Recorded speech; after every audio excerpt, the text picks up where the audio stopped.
start with this story. Los Angeles woman who pleaded guilty to illegally selling the ketamine that killed Matthew Perry was sentenced to 15 years behind bars and 3 years supervised release on Wednesday.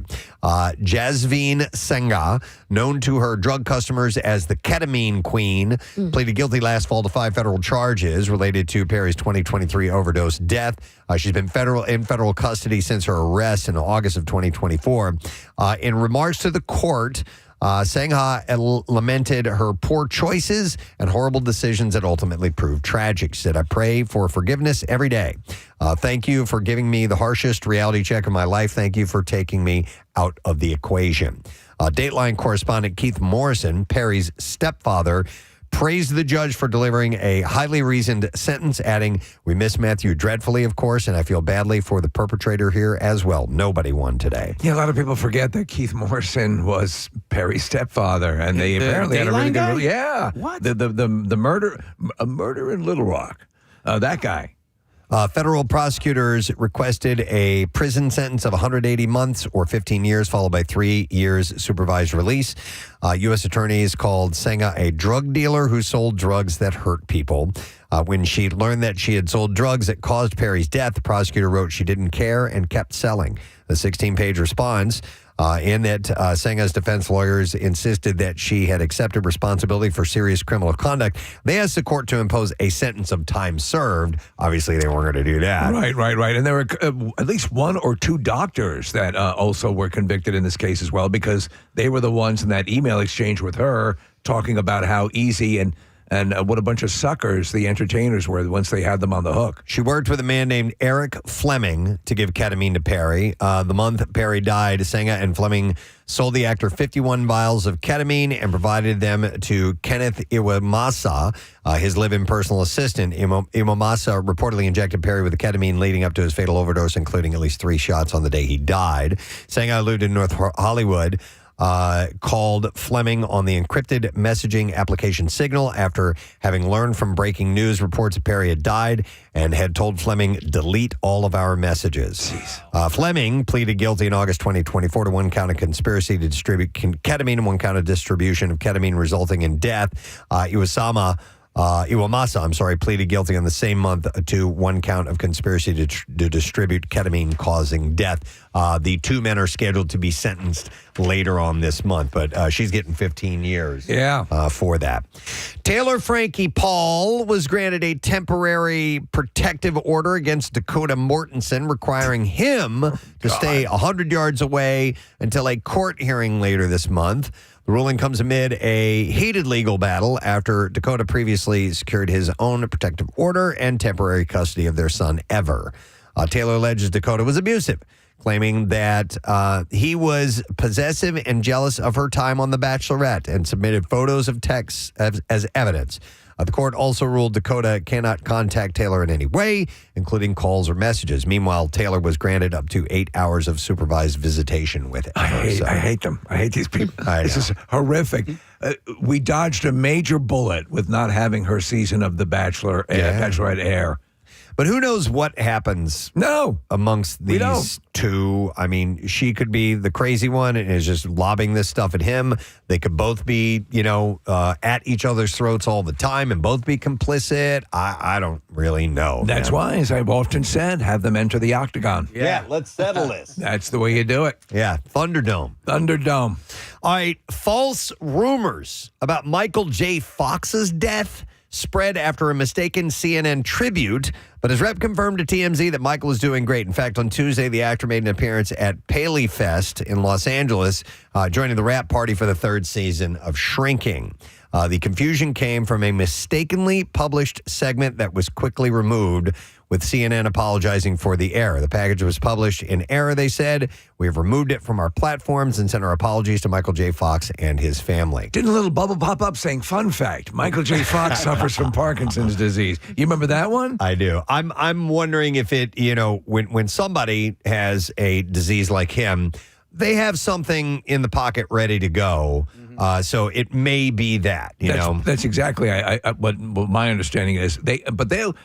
they have a list of celebrities of all types, even whether they're sick or healthy or whatever. Sure. They just prepare them in advance. Or older. Yeah. They'll have something ready as a tribute so they can get right to it. Meanwhile, Fox made a surprise appearance at Paley Fest, Los Angeles on Tuesday to join the rap party for the third season, like I said, of Shrinking, in which he is a guest star. And the final episode was last night. Did you see it? I did, yeah. Don't say nothing. Well, not saying anything. Very happy with it. All right, Sydney Sweeney and Scooter Braun continued to fuel romance rumors after stepping out together following the Euphoria Season 3 premiere in L.A. The pair take me, Scooter. were seen leaving the after party hand in hand, with Sweeney still wearing her archival Pierre Cardin gown, while Braun kept it classic in a dark suit. You look so good, Scooter. Earlier in the evening, Variety revealed the couple also shared a kiss at the theater, adding the buzz surrounding their unconfirmed relationship as it continues to make headlines. The connection dates back to last year, with insiders telling people that things were getting serious. One source shared that Scooter and Sydney are going strong and things between them are great. They're in a committed relationship and things are serious. That's why they omitted the character in Predator. They had Dutch and they removed Scooter. That's a From good that, idea. yeah. What happened to you, Scooter? Scooter was the guy in the Muppets who, he just sort of didn't have a place, right? He was the producer. Yeah, he was Yes. the backstage guy. Yeah. Glasses. So even on the Muppets, he Even didn't on the cut Muppets, it. Yeah. Sorry? Matt used to say I was Scooter on the Muppets Oh, when I was okay. behind the scenes. And I was Okay. like, oh, okay. Tiger Woods has officially been charged with DUI in connection to the crash that happened last month in Florida. He was charged yesterday or Tuesday with driving under the influence and refusing to take a chemical or physical test of his breath or urine, both misdemeanors. We plan on fighting these scurrilous allegations vigorously. According to court documents, prosecutors said that they plan to issue a subpoena seeking copies of all prescription medications records on file. Prescription medication records on file at his pharmacy, including the times that the prescriptions were filled, the number of pills, the dosage amounts, and any instructions that accompanied the pills. You know, one thing that this particular incident showed me is that I didn't realize Tiger was as jacked as he is. He worked out a lot. Yeah. Yeah. He was one of those that kind of led the charge in. And now if you watch a show like Full Swing, you'll see these guys regularly go to personal trainers. Right. But there was way back when I remember seeing, Tiger Woods' exercise routine and like Men's Fitness or something along those lines. And yeah, man, he's in shape. He sticks with it, and it's all for the game. And his diet, he wakes up and has some narcotics. And He's got a basket full of pills. So, in your mind, you've obviously followed him more acutely than have I over the years. Mm-hmm. Would you say is a lot of he's chicken or egg? The painkillers, obviously, he's always had horrendous back issues, right? Well, yeah, a few years ago those crept in. Right. Not in his earlier days, but did that precede I it? absolutely, yeah. I think that the back pain and the physical issues led to prescription medication. There we go. And then it can get away from you. I don't think he was ever an addict. No, not beforehand. I think it's a common theme that you'll see with people who have prescription issues. And I have to imagine you play at a Tiger Woods level, but if you're Tiger Woods and your game falters even slightly, and you have medical issues that are exacerbating it, you will move heaven and earth to do what you have to. Oh, yeah. I mean, we've all seen the footage of him swinging on the tee box and immediately collapsing to his knees because of his back. I didn't realize it was that bad. It was that bad, yeah. It's like sometimes when we do the show, it's such a strain, we'll fall to our knees. You've seen that, yeah. Fetal position on the floor. I didn't land that Cosby joke. Speaking of physical issues, Jean Smart had a tougher time filming season 3 of Hacks than she previously let on. In an interview with Variety, she explained that in 2023, she had started experiencing fatigue and chest pressure during filming. She just thought she was out of shape. Her doctor thought differently, urged her to visit the ER immediately, at which point she was told she would need a triple bypass. Wow. While Smart had previously revealed that she had a procedure done, this was the first time that she publicly said how serious things had been. She said, I wasn't really scared until I woke up the next day and I'm thinking about what they had to do. And you start to feel so fragile with that. Who was I talking to who just had a relative, just wasn't quite feeling themselves, a little, out of breath going upstairs. went in for a checkup. They were like a millimeter away from a widowmaker. Oh, no kidding. Wow. Wow. And did they have to get surgery? Yes. Okay. Oh, yeah. yes. Yeah. Oh, that premieres today. What does? Hack season 5. Love Okay. Hacks. Nice. All right. So Jersey Shore star Ronnie Ortiz Magro was in the middle of a domestic violence incident last month. According to Page 6, One of many. Magro's girlfriend, Kristen, called the police to his home for a domestic dispute resulting from her attempt to retrieve her belongings from his Miami home. Kristen told cops that she broke up with Magro due to infidelity issues. Law enforcement followed Kristen to Ronnie's Miami mansion Saying those words. I know. And informed Ronnie Magro's Miami mansion. and informed him that they were there to keep the peace between the two, per the police report. Ultimately, the two agreed that Kristen would return in 3 days to retrieve her things, and things ended without incident. So, Casey, of that group, of that, Jersey Shore group, Yeah. Magro seems to be the one who's the loose cannon, right? Yeah, I mean, well, listen, he's the guy who hasn't gotten his S together. Right, You right, know, right. Like even like the situation, I think he's been clean and sober for a number of years. Yeah, yeah. And he was pretty douchey, but Magro, he was always an a-hole, but back in that day, Yeah. just hot-headed and roid ragey and all that. But and he's been putting his hands on women for a number of years. Remember so, the footage when he was strapped to the gurney? They were taking him out of the house? Yeah. Yeah. Yep. So, not a surprise. Nope. All right, Uma Thurman is set to return as Charlie in season 2 of Dexter Resurrection. Wait, Charlie? Yeah. Who is Charlie? Where is he? Is this Charlie? Charlie is Uma. Yeah. Okay. And Uma Thurman? Oh, yes.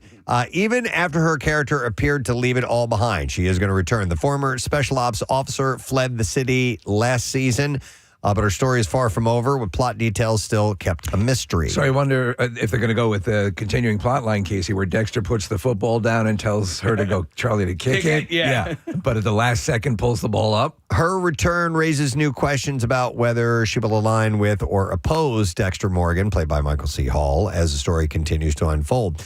Season 2 will also introduce new faces, including, as we mentioned before, Brian Cox in a chilling role as the New York Ripper.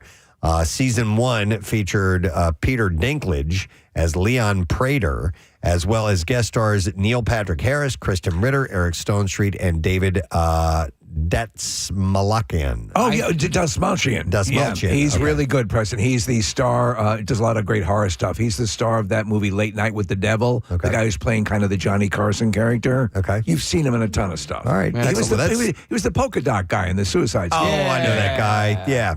He's been in loads of Yeah, stuff. yeah. And there's a lot of great names that are There coming up are. in this. Isn't that wild? Because Yeah. I was just going to say, the show's kind of arguably at the end of its arc, and they're getting all these names to be part of it now. Yeah. It's pretty wild. I don't know if I've watched the first season. I still don't know. Is the first season where they were up in like... All right, Casey, Yeah. Peter Dinklage was in it. Do you remember? Was there a Peter short Dinklage? guy in I it? do not remember Dinklage, the Dinkster being in Then you probably haven't seen it. okay. Neil Patrick Harris, Kristen Ritter, they were all in the first season. Or wait. Help me out. Was there something like It was Wee Winnie Dinklage. you have New Blood, right? So that's the prequel. Was there the one where like First Blood. his brother, not his brother, his son, Harry finds out Harry finds out that he's still alive and then comes and finds him. I'm a serial killer. Casey, I have no idea. I don't watch the I'm gonna have show. to do a little bit of research. No clue. Okay.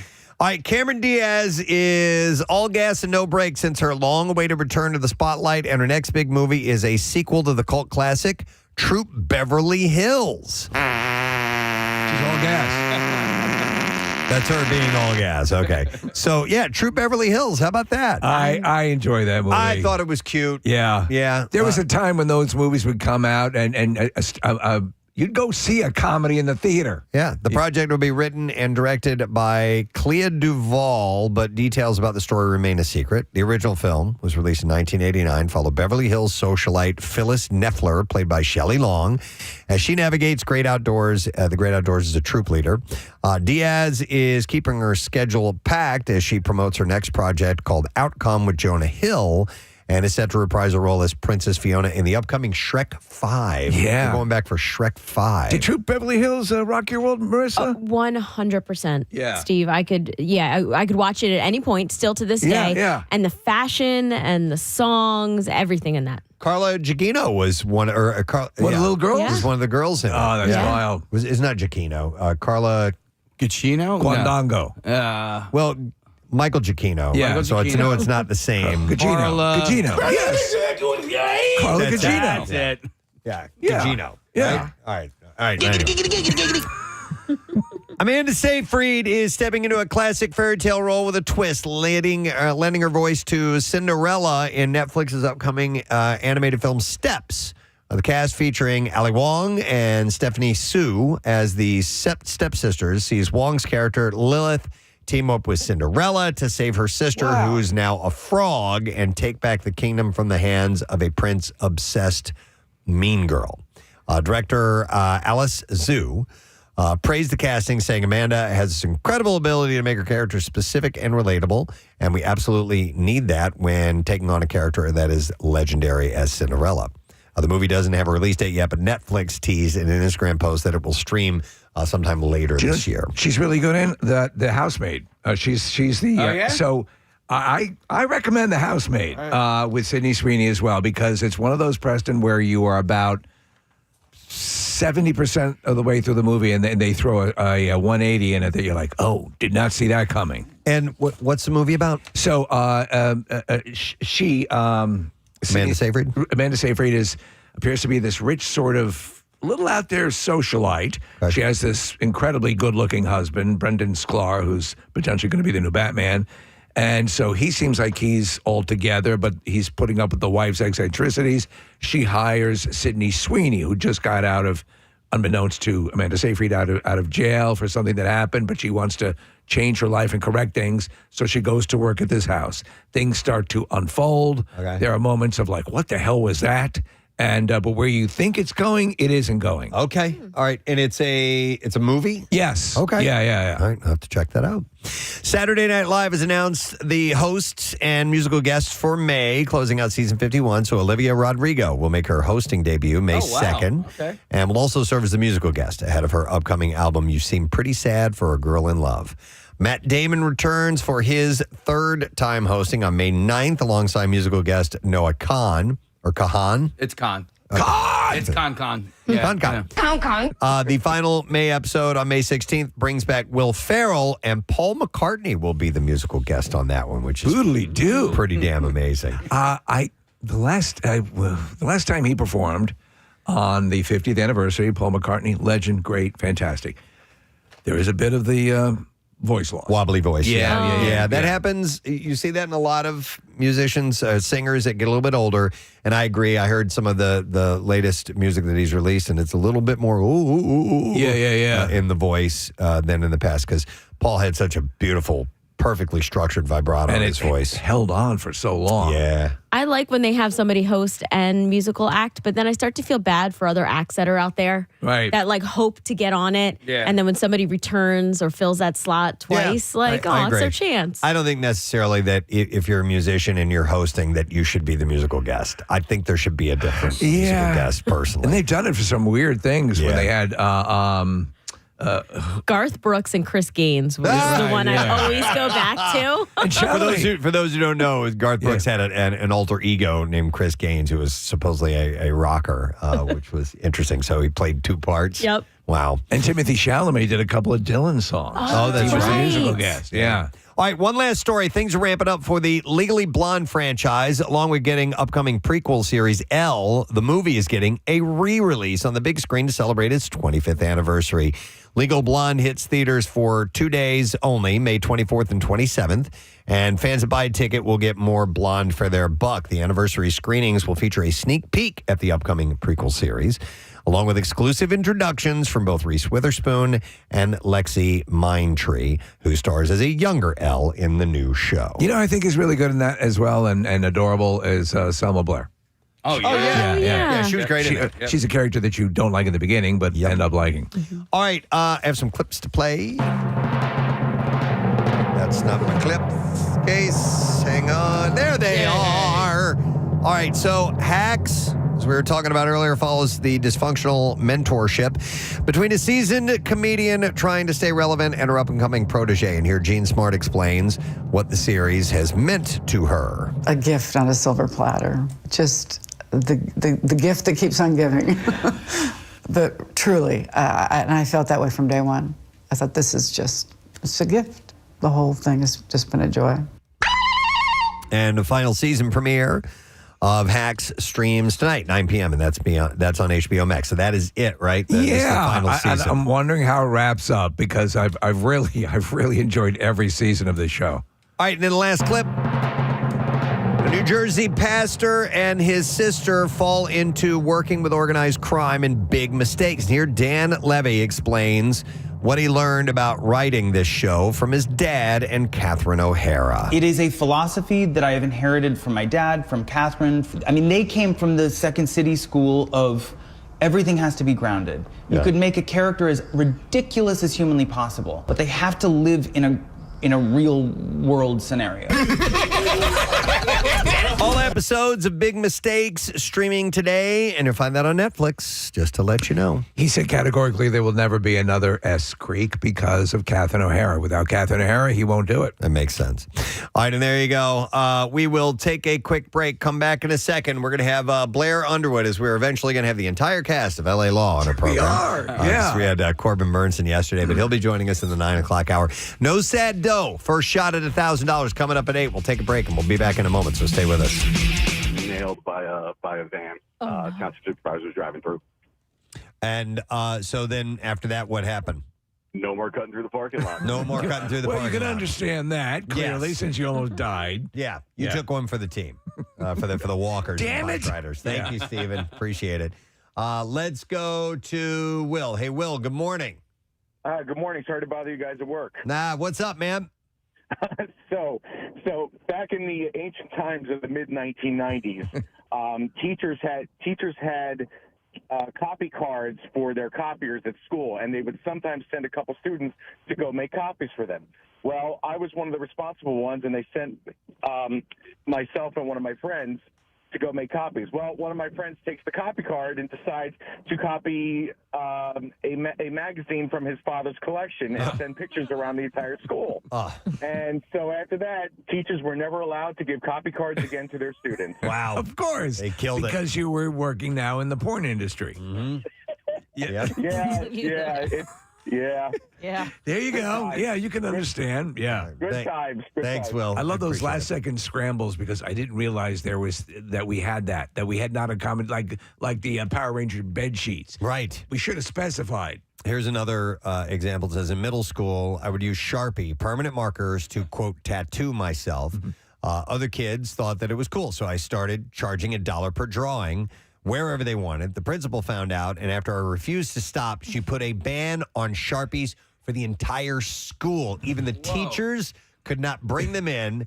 And then this person writes, I'm a tattoo artist now. Oh my God. That's Ended up making a career out of it. I will go to Holly. Good morning to you, Holly.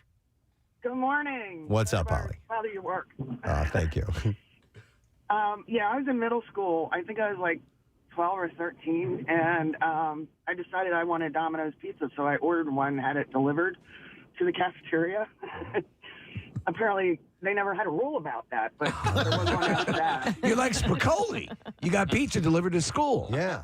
I did, Domino's, but I had to share it. And so did they talk to you about it, or did they just issue a statement that said no more of this?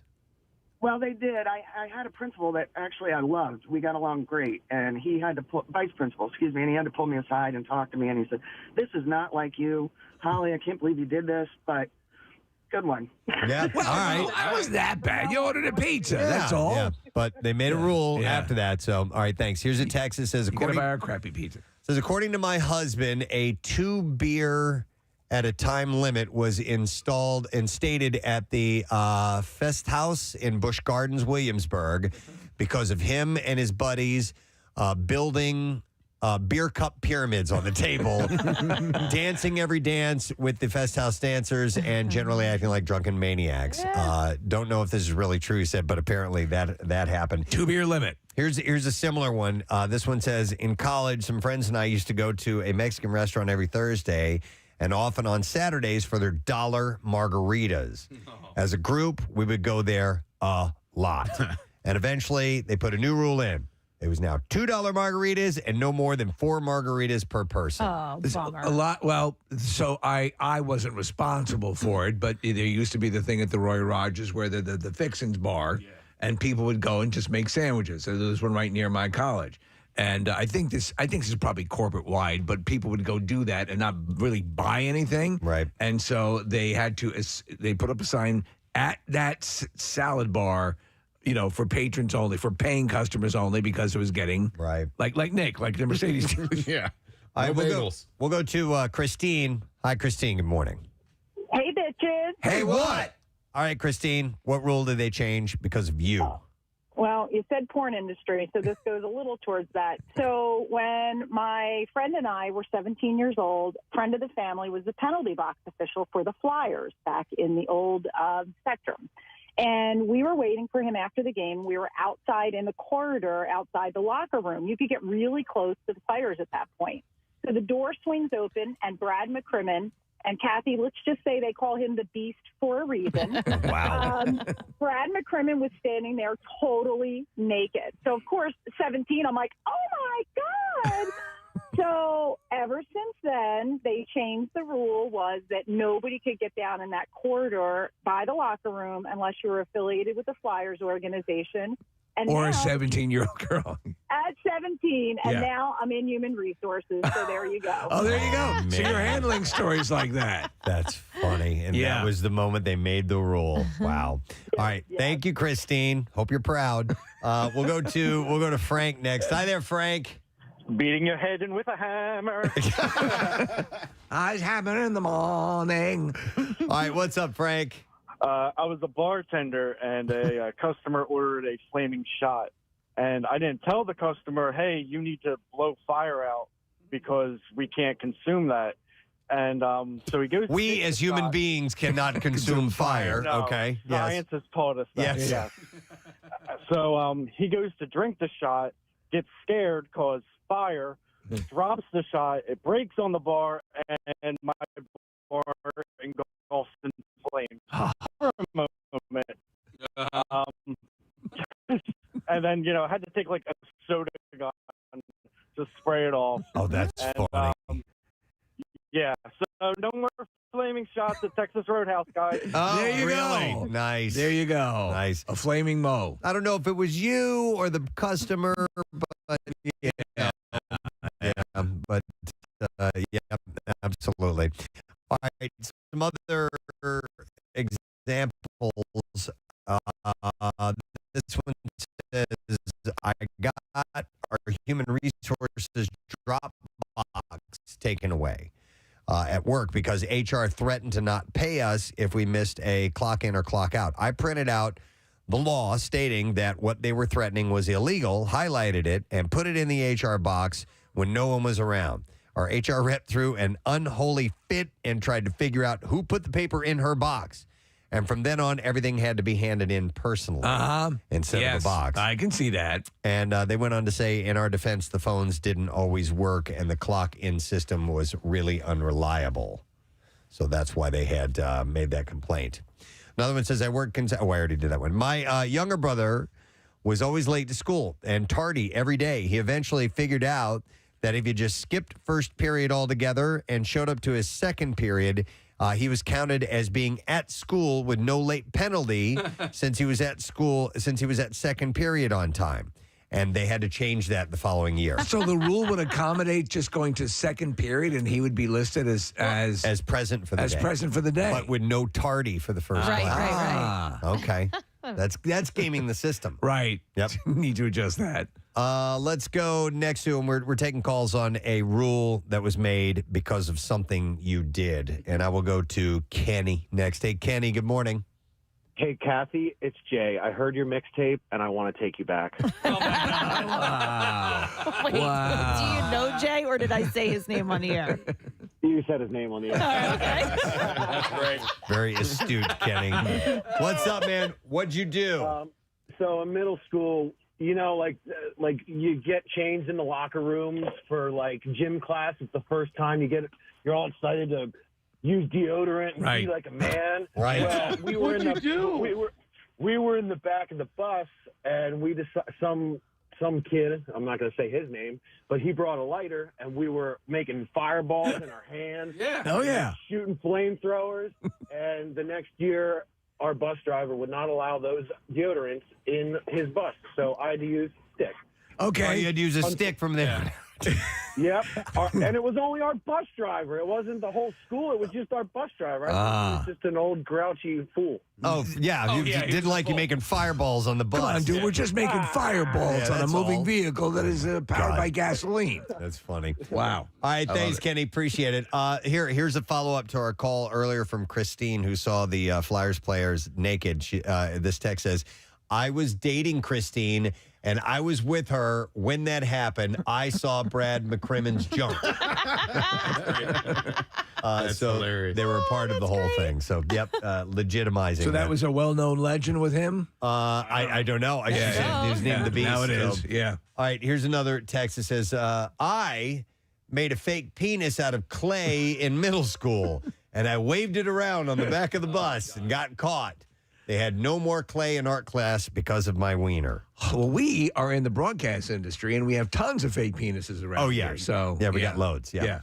Let's go next to Justin. Hey, Justin, good morning. Hey, good morning. You guys rock. Thank you, sir. What's going on, Justin?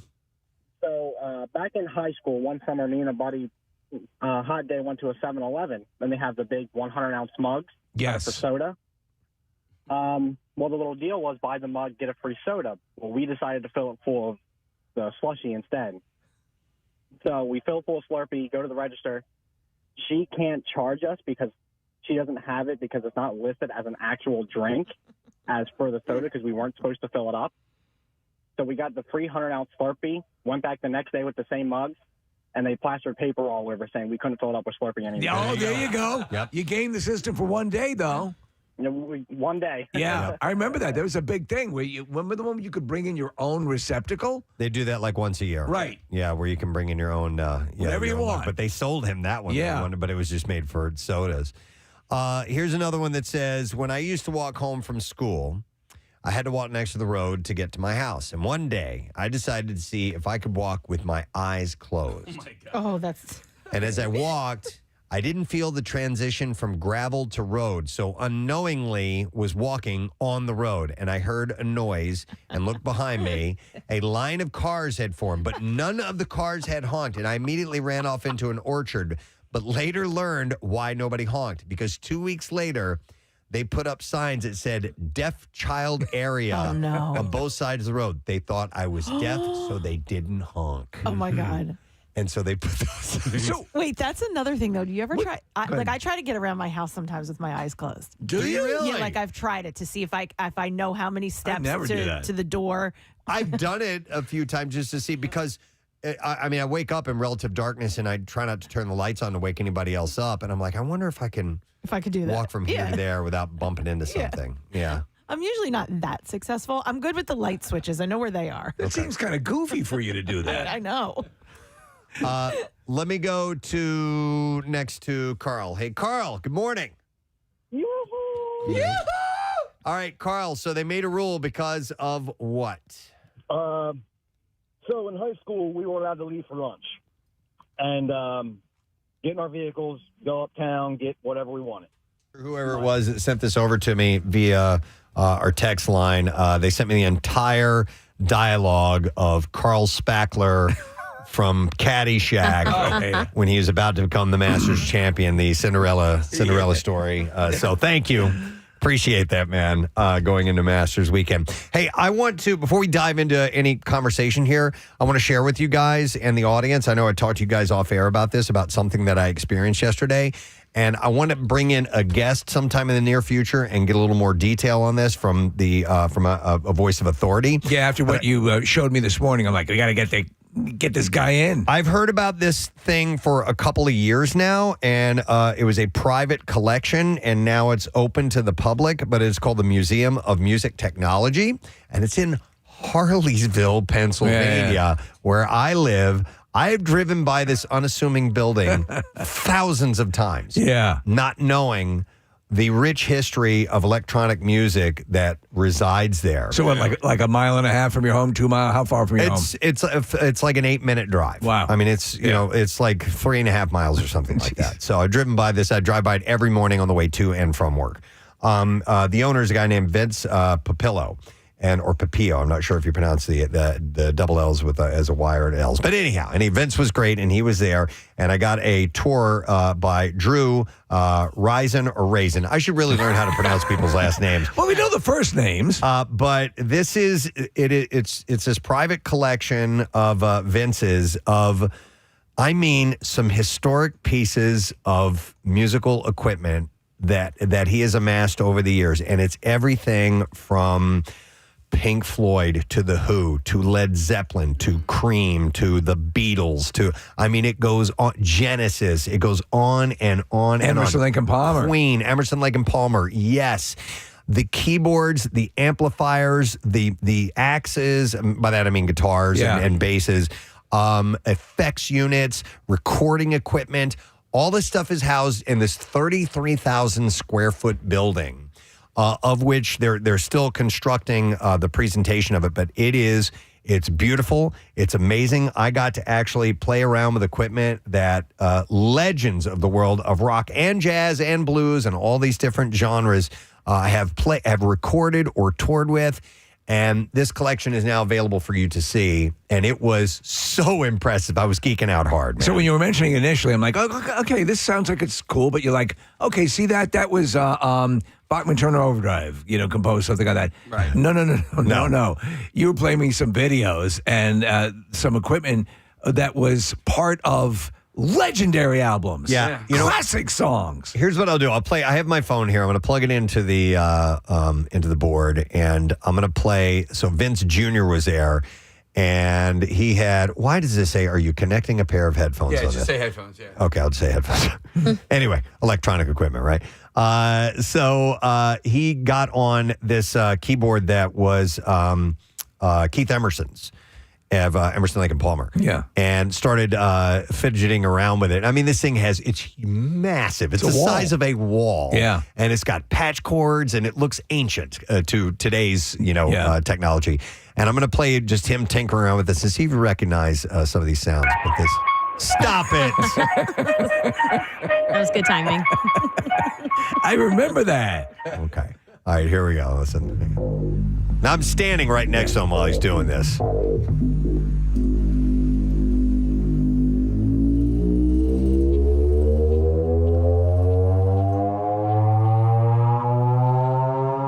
I love this vintage sound. It's so cool. Great. Now listen to this and tell me what sounds familiar here. Oh, my God. Yeah. Van Halen? Then you can hear me in the background. Yeah, I start singing here because I couldn't help myself. No, not Van Halen. Come inside. Welcome back, my friends, to the show that never ends.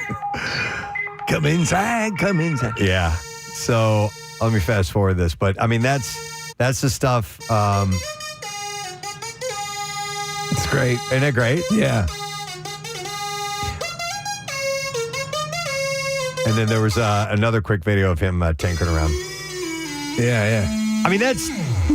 Those songs were recorded. Yeah. This is the equipment that was used. So what you're impressed by, you talk about, they had to, it's a wall. So like awesome. they're running, I got to connect number 71 to 6, to get these stuff that you can now do on your phone. But they created it. Yep. And there's stuff from The Who and the entire history of the Moog synthesizer, stuff that Bob Moog made himself, and prototypes, and just it was, oh my God, was it impressive. Moog it's associated with this area, is it not? Oh, I don't know about that. So listen, I know that there was a Moog building that was in Springfield. It wasn't for Moog synthesizers, but it was the same Moog. So, okay. Yeah, and Moog is spelled M-O-O-G? Correct. A lot of people pronounce it Moog, but it is pronounced Moog is the correct pronunciation of it.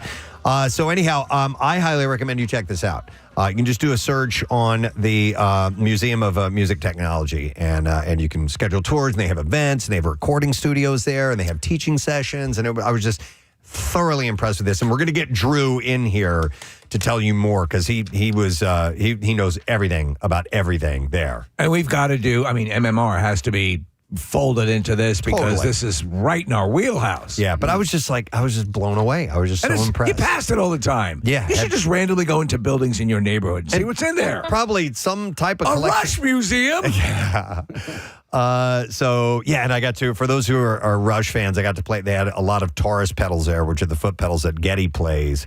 And I got to tinker around with them. And they had old, original electronic drums and stuff that I got to tinker around with. And, yeah, it was really something special. So had no idea. And they're going to work on a local thing to it. Like they have some memorabilia from the Tower Theater, and they're going to try to collect things from like the Troc and Dobbs and make sure that there's, maybe the Electric Factory, and have all these Philadelphia staples represented there. Well, this sounds like a destination point for artists. Legendary artists to come in and see this. And if that's happening, that brings in, that's a tourism thing. I was telling Drew yesterday, the one person I wish I could have taken with me was Pierre. Yeah. He would have loved it. Absolutely loved it. So, but it's a special little jewel of a place that we have in our area, in our humble little hamlet of Harleysville, Pennsylvania. The humble Harleysville hamlet. Yeah, it's amazing. So, anyhow, thought I'd share that and make you aware of it. But like I said, we'll do a deeper dive and have Drew come by here sometime. Nice. All right, I have other things. In fact, it's time for surveys, people. Yes! I've got loads of surveys that have taken place, and we compile them into a segment we call Survey Says. So I'm going to start with this. According to a new survey that was conducted by Rocket Mortgage, a poll of 2,000 people across the country, 30% of Americans know only 30% of Americans know their neighbors beyond a casual level now. 80% believe strong neighborhoods improve their life, their quality of life, but only 1 in 6 actively try to interact with their neighbors. So at what level? I know my neighbors. We interact not a lot, but we've had them. We've had neighbors that we've had over, and socialized with, and then others that we're friendly with, and we'll have conversation with is the word I'm attempting to say, and but it's all cordial and really good. It's a quality of life. Good. I love my neighbors. Oh, most definitely. They're tremendous. Yeah, our immediate next door neighbors we're very close with. We've known them for a long time. We've done stuff socially together. We don't do it as much as we used to, but life gets in the way.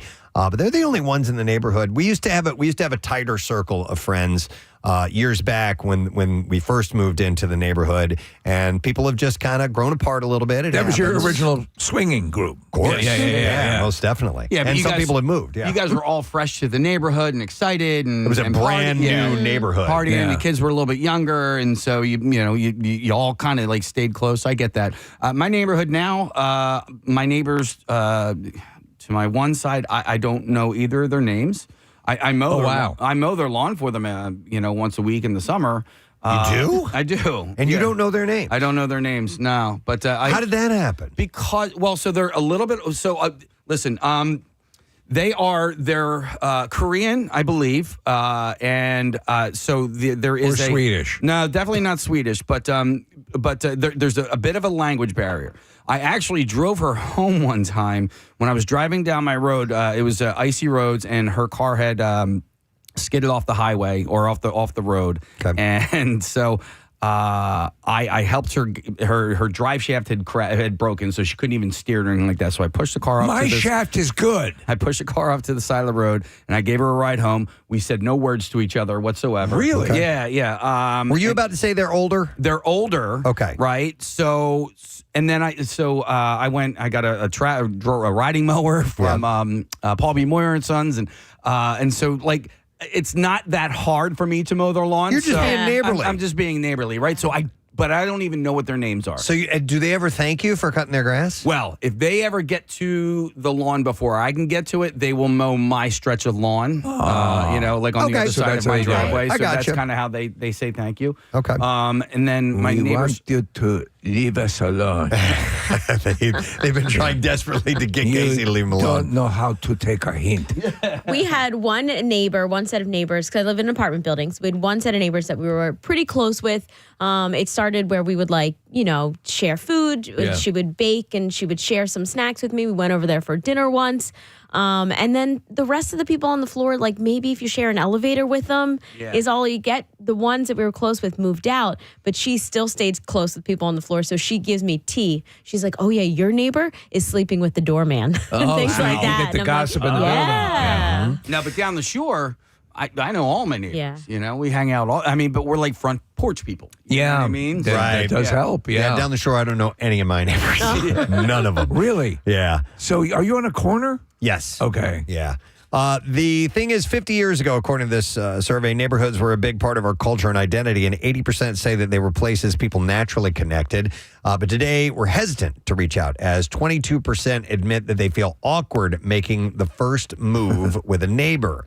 Nearly 42% say people in their neighborhood tend to keep to themselves, and 41% say even knocking on a neighbor's door feels too bold. It's like the Sebastian Maniscalco bit about when you were, years ago, someone would knock on your door. Hey, come on in. Yeah. And then, and these days, who is that? Yeah. Did somebody invite somebody over? Yeah. What is this? You hide behind the couch so they don't see you if they're ringing the doorbell. Yeah, totally. Before we moved, when we lived on the cul-de-sac, we knew I knew like basically our whole street. There were only like two houses that didn't really socialize with us. But again, a cul-de-sac does promote, though, I think, like easily the little group. Well, yeah. A, the cul-de-sac. B, there was 1, 2, 3, 4 of us that all had kids in and around the same age. Well, there you we go. all played out in the front in the street. And then there were like 3 of the neighbors that were original owners of the homes. And they loved watching us do what they did when they had little kids. I enjoyed watching you and your wife make love last night. Speaking of cul-de-sacs, I mean, they are closer. In fact, so close that in my neighborhood, the cul-de-sac right down the street, there was an affair happening. Is that right? Across the It's always the best. That made it interesting. Listen, you need more of that. You can really bring the neighbors closer to guess who's banging the door, man. Oh, yeah. Growing up in a cul-de-sac is next level, because Yeah. you can always just like ride your bike in a circle, and then people come and join and hang out, and there's just always people out there. Marissa, we would take our bikes, and we were in the suburbs, I mean, really sprawled out. But a cul-de-sac was like, what a find. Yeah, I regretted moving a little. There are aspects of the move that I really do like and appreciate, and then parts I'm like, oh man, because we just don't have that vibe anymore. Yeah. That cool cul-de-sac vibe. In the survey, connecting doesn't have to be a big thing. 53% say small, repeated moments like a quick hello, short chat, or returning a misdelivered package help build relationships more than planned gatherings. Agreed. I mean, there is something wonderful. Though they say, what tall fences make for great neighbors or whatever. I think in my neighborhood, everyone is very congenial and will help out. It's a good vibe, and it does make you feel good when you pull up in front of your house or your neighbor and say, "Hey, how are you?" Yeah. As opposed to, "Oh, there's that son of a bitch." Oh my God, Yeah. It's a world of difference. Absolute world. And if you're like leaving and hey, can you keep an eye on the house for us? That type of thing. It's great. I agree. All right, next survey. This survey is from Zip Health. They surveyed 1,008 adults in the U.S. and Canada about their relationships and making what's called a sex menu. So research on couples who have tried it say that it actually helps out. The idea is pretty simple. It's just a written list of preferences, interests and boundaries and hard no's. How's your ass? Basically, it's a way to help both partners get more of what they actually want, since no one is a mind reader, and doing it may be embarrassing, but it's worked for a lot of people. Ooh, finger banging. I'll have some of the finger banging. 51% in this survey, 51%. And how is your heart cut, Carl? 1% of those who created a sex menu reported having more sex or physical intimacy afterwards. The problem is, what if you send something back? Oh, I don't know. I did not like that. You have to be open about it. You got to tell Yeah. them. Another 74% say it cuts down on misunderstandings about what each partner wanted. And for 79%, it helped them discover shared desires that they didn't know they had. I think it's a good well. idea to clarify things, to just be straight up about what you like. Years ago, Rochelle and I started talking about it, and she had gotten a book, and it was called "How to Tickle His Pickle." Yeah, I remember that. That was fun. Yeah, you mentioned that. I enjoyed that. And you love pickles, too. I love pickles. Yeah. But yes, not rectally, though. Open communication about sex can definitely you can find out about your partner, and it's hard. It's a difficult conversation to have in the beginning, but I find that it's definitely worth having. Nearly 3/4 that were surveyed said that they only communicate sexual preferences through casual conversations. Most couples don't really talk about with sex your neighbors, but more than a third are more comfortable talking about their preferences in writing than out loud. So, my dearest wife, I love when you tickle my pickle. So this is where the lose the salad tongs. This is where the sex menu comes in. My dearest wife, I long for the time you use your tongue on my no-no part. I fight vigorously so I can return to your gaping maw. Oh my! As you take my entire man in it. Well, oh my God! That's the part of the Ken Burns. That's the Ken Burns After Dark. Civil War After Dark. Gaping maw. Oh, it's gone. Tickle my pickle. So there were some downsides. Oh, wait, hang on a second. So the sex list can also be a confidence builder in the bedroom. 84% say that openly discussing their preferences boosted their sexual confidence. I don't like you. And there were some downsides, though, including 43% of couples who say that creating their sex menu brought up differences that were tough to navigate. I think your father does this better. More than 8... Dude. Could you imagine? No, I can't. No. More than a third say it felt uncomfortable at first, but it got easier over time. Just in general communication, especially, it's always a good idea. There's a whole subculture on Etsy of people who will make you sex menus, by the way. They will make them for you. Yeah. Do you prefer when you walk into the bedroom and you have to log on to the menu, or if there's one right there for you to read? No QR codes. Okay. Hate them. Right. Yeah, I don't care for those either, especially for sex menus. I mean, come on, you want that? What's this all over the menu? But if I've You want the forgotten, hard copy. if I've forgotten to bring my glasses, I know. it's good. So you sit there, you can you zoom take- in, enlarge it? yeah. You take your phone, use the light. Yeah. It's like, is that annual? Are we still talking about sex menus? I don't even know. Is that farting or fisting? We're moving on to another survey is what we're doing.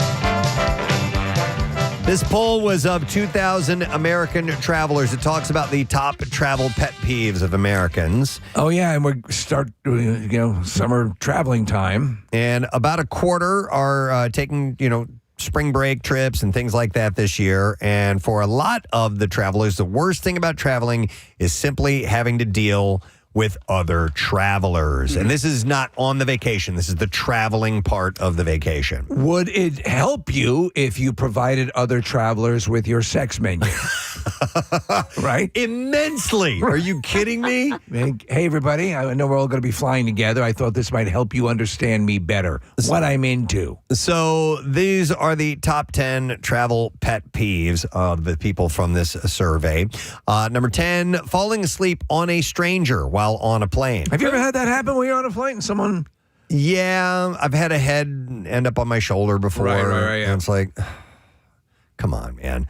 But it didn't bother me enough to where I got angry or anything like that. I try to be respectful. I'm I guess broader shouldered or whatever, but on a flight, I don't dominate if I have an armrest available, I try to make sure I have. Yeah. There you go. Share. Especially the person in the middle. Yep. Yeah, I've been nicer in giving them the armrests. Right. Yeah, they definitely. I think middle seat gets. Yeah, you Screwed. can have this armrest for sure. Number 9 is taking more overhead space than you are allotted. Hell yes. Well, now with the expansion of the overhead storage on a lot of jets, I love that expanded overhead compartment that most of them have, and then I love the fact that they're telling people to put the luggage in straight ahead as opposed to like a sideways. book. Straight ahead on its side. And backpacks do not belong in the overhead until the very end. Until the flight's about to take off. Backpacks usually, if they're not really, really jam Can packed, fit under the seat. They fit under the seat. Or like a jacket. But I carry a backpack and another small little bag with like my laptop and paperwork and things like that. That goes under my seat. I don't think I can take both. Yeah, or if you were to put the backpack, like stack it on top. But you don't just like lay a backpack in where a carry-on can stay. I think you could put a backpack up. It depends on how big the backpack is. Right. think if you've got a jam-packed full, It's a almost jam-packed backpack. The jam-packed backpack, Little black backpack. is almost the size of a that dog a carry-on. bone. Yeah. Press, I think I did you a solid when we were headed to Clearwater because You did. I checked bags, so I didn't have something to put in my overhead, so I took, and I also was in a boarding. What do they call that group? Yeah. Earlier than you, so I took your overhead. It was so cool of you to do that. I appreciate that. My friend did the same thing, and by the time I think I was in like 7 or 8, and they were like, "Nope, 7. Everybody has to check their bags." And I was so upset because when I started to walk through, there was so much empty space. All right. Also, number 8 on this list is people taking off their shoes on public transportation. I do it. I don't care. I've been wanting to pose this for a while. Yeah. And I wanted to do it in the right way, but I'm gonna do it this way instead. But Marissa, you have an issue with people who might take their shoes off? No, I take mine off. You take yours off. Okay, good. I do too. Yeah. I will slip off and I'll keep my socks on. I don't go barefoot. I think that's absolutely fine. But for the people who have an issue with that, I ask you this question. Do you like when people take their shoes off when they come into your house? You probably do. Yeah. And why is that not a big deal? See, you know what I don't. mean? I don't want their toe jam all over my house. Oh, see, but a lot of people don't like what's on the bottom of the soles of their shoes tracking around the house. Because to me, you can walk through dog crap and who knows what else. It tastes the best. Yeah, so if you have an issue with people on public transportation taking off their shoes, yet you ask people to take their shoes off in your house, shut up. So I know so many people who travel with travel socks for that purpose. Oh, okay. Yeah. Claire puts on travel socks for a long duration. For a flight that's a couple hours. Yeah. They want to get comfortable. And in fact, a lot of times if you're flying business or whatever, or first class, if you're lucky enough to do that, they'll give you those in a pack, like a sort of a little gratitude pack. And you should be wearing those socks. What are they? Socks. Compression socks. I wear them all the time because you can have a blood clot form in your legs and have a complete hemorrhage. All right, so that's number 8. Another complaint of people traveling and the issues they have with it says reclining your seat as far as it can go. No, you're allowed to do that. That's why I paid for. It's what it's there for. Yep. What I do, when I'm like there's mealtime and so on and so forth, I try to be respectful of that so that the tray is not cutting someone in half. All right, hogging the armrest, we already covered that. Yep. You should not do that, obviously. What number was that? Number 6. Number 6. Playing audio without headphones. They're finally starting to crack They're coming down on that. As well they should. Absolutely. That's rude. Number 4, treating employees disrespectfully. Number 4, don't be a dickhead. Yep. I mean, that's not even a travel thing. That's just a... I see people, though, get very brusque with the flight attendants. Yeah. And it's... But I've also seen some flight attendants cop-toed with people sometimes. Yeah. It goes both ways. Number 3 is talking loudly on the phone or taking a call on speakerphone. That falls in with the headphones thing as far as I'm concerned. You know what I don't like is when I sit down and I'm immediately presented with the person sitting next to me, they present their sex menu. I'm like, I didn't sign on for this. Number 2, and this kind of covers the armrest and other things, ignoring personal space. Yeah. Just be courteous. And the number 1 travel pet peeve per this survey is letting your kids kick the seat in front of them. Oh, yeah. So I don't know if this footage is real in this day and age. You can't know what you're looking at. It appears to be older, but it is a kid who's kicking the back of a seat, and another passenger is about 2 rows up with the camera back at the kid, and the guy slams his seat back. the kid's knees were up on the back of the chair, and the knee goes into the kid's own mouth and knocks a tooth out. Oh, no kidding. It's like, wow, man, that escalated quickly. Yeah. So just keep in mind, you're not alone if those issues are something that are concerned to you. To that seat kicking thing, when I get up and if I'm, trying to maneuver and not hit the back of the seat, I always apologize if I'm hitting someone's seat or shaking them a little bit, or perhaps they're trying to take a nap or whatever. You want to be courteous. Here's another thing. Okay, so the person sitting behind you is going to either get up or sit down. And then when they use your seat for leverage, you got to be respectful. Now listen, if you're older and you have mobility issues, don't fly. Don't fly. Whatever you do, don't leave the house. No, I can't stand it when people do that. I hate it. There was a guy who was very obese who was in a seat behind me. And I did feel bad for him. But when he would yank on two seats and it'd be like, listen, if you say quickly to the person, hey, guys, sorry, I need to use this for leverage. Right. That I'm totally down with. But Casey, you were about to say if somebody has an injury? No. I was going to say, listen, it kind of comes down to like core strength. And if people don't have core strength, it's harder for them, and so they need that. So that's what you were kind of both saying. Yeah. I'll turn around and say, let me help you up, you gorilla. Just acknowledge, hey, excuse me. Yes. Or just acknowledge the people. The last time I was flying, it was a night flight, and the person in front of the girl next to me, her screen was so bright that it was coming between the seats. And the girl was like young, like teens, maybe early 20s. And I really just wanted to tap her and be like, hey, just like ask the woman to hang a jacket up or hang your sweatshirt up. But like she was just so resistant to chat with anybody. Yep. All right. Do I have time for one more? Yes, you do. Okay. Let's do one more. Survey says, and I'm trying to find one. I have so many good ones, guys, and I want to end Which with... is odd, because this whole thing used to be predicated on how horrible these surveys were. Well, that's what I mean. Yeah. They're good in that regard. Yeah. So, but let's go with... how about this one? Jackson Hewitt surveyed 1,050 adults. And I'll do this because it's timely right now. They found that more than half, 51%, admit that they spend more time worrying about tasks than actually do them. And the headline is that most Americans would rather file taxes than go on a dating show. So we're at tax season right now. Do you remember that show that they used to have where you would go out on a date and you'd both prepare your taxes? Yeah, why did that not work out? That's weird. But what a weird thing to have it contrasted to. Yeah. I mean, would you rather do your taxes or go on a dating show? Yeah. Would you rather clean your barbecue or be molested in prison? I'd probably go clean the barbecue on that one. Yeah. That's why I put this in survey says. I'm going to go barbecue. It's a stupid survey.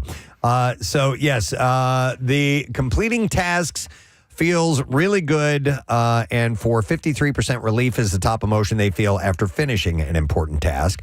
Another 61% said the same when they finally file their taxes. I just drove by our accountant yesterday and dropped off the final form. Yep. Rochelle has been crushing it. She's been swimming in paperwork for the past like 3 weeks. Right. And every time, in her infinite wisdom, I say, what can I do? And she says nothing. So I have attempted to help, but she knows it's futile. Yeah. We have the same accountant, I believe. And I helped acquire that accountant, and we have our financial people, and then Claire has at it. And same decision, and a wise decision. Don't let me go anywhere near it. In fact, I'm sure I'll be the courier to get the stuff over as well, Preston, and I can do that. Is it in Conshohocken? Yeah. Okay, yeah, same guy, yeah. With taxes, it's really not that. If you have somebody helping you, it's just collecting it and going through it and organizing it is just dreadful. Yes. What I'm happy with, though, as our forefathers wanted, this is a tax system that can be understood by everyone. And we're taught in school our whole lives how to do this thing that we need to know for the rest of our life. No. When asked what they do with a day dedicated to getting things done, Americans said that they would prioritize home organization products. 56% said that. 30% they would handle their health appointments. 30% said work tasks. And 40% said filing their taxes as well. It's good to learn the way you are motivated, and I acknowledge the way you're motivated and how you operate. So for me, like if I'm doing stuff outside, I want to roll early. I want to get out and start early, and just take as much of the day as I can and get that done. I also have to pick the entree task. What's going to be the thing that's going to start it all rolling? Yeah. So once I determine what that is, then I'm in. While it's a task that many put off, 56% said that they file as early as possible, but 25% haven't yet and plan to in the next week or so. And what would motivate people to file earlier? For 81%, they said a potential refund would do the trick. And that's a good thing. So, or you can use the Al Capone method, which is just don't do it. Don't do it. Don't pay, or have your bookkeeper do it creatively. All right, that is all we have time for. Survey says. And the reason we're wrapping up now is because we have a chance for you to win $1,000, and that is with the Preston and Steve No Sad Dough. We have that slated for 8 o'clock. Let's take a break. Come back in a second. Bizarre File is on the way. Teacher was betting that I couldn't make it to Delaware because that's where Taco Bell was. To Taco Bell and back before the period ended. So I jumped in my Mustang, hauled ass across the Delaware Bridge. It's like Smokey and the Bandit. That's basically Steve. it. Yeah. You're encouraging excessive driving, excessive speed. That's where it comes into play because when I got back into town, I was worried about time, so I'm going 75 down Broadway, and the cops pull into the high school behind me as I'm carrying Taco Bell in. Okay. So, yeah, I was the last to be able to leave. Oh, so they made a rule you couldn't leave campus anymore. Yes, sir. Oh, you ruined it for everybody. I blame the teacher. So do I. I blame the teacher, Carl. What's that? I said I blame the teacher on that one. Oh, he was awesome. I can't, I'm not going to. All right. That's I bet you can't get there and back. I wonder when because when I was in high school, they allowed us to leave campus at lunch as well. If you had a car, right. At some point that stopped, but we took advantage of that every day. It was huge in my high school. I think, and then there was one part where of the year where a kid got hurt. And I think that's what put the kibosh on it. All right. Well, awesome examples. Thanks for your call. Think about that today. Talk amongst your friends. They made a rule because I did this. We got to take a break because we're going live on Fox Good Day Yes, today. that's right. Let's break and come back with that as well. The Bizarre File coming up too. Stay with us. We'll return shortly.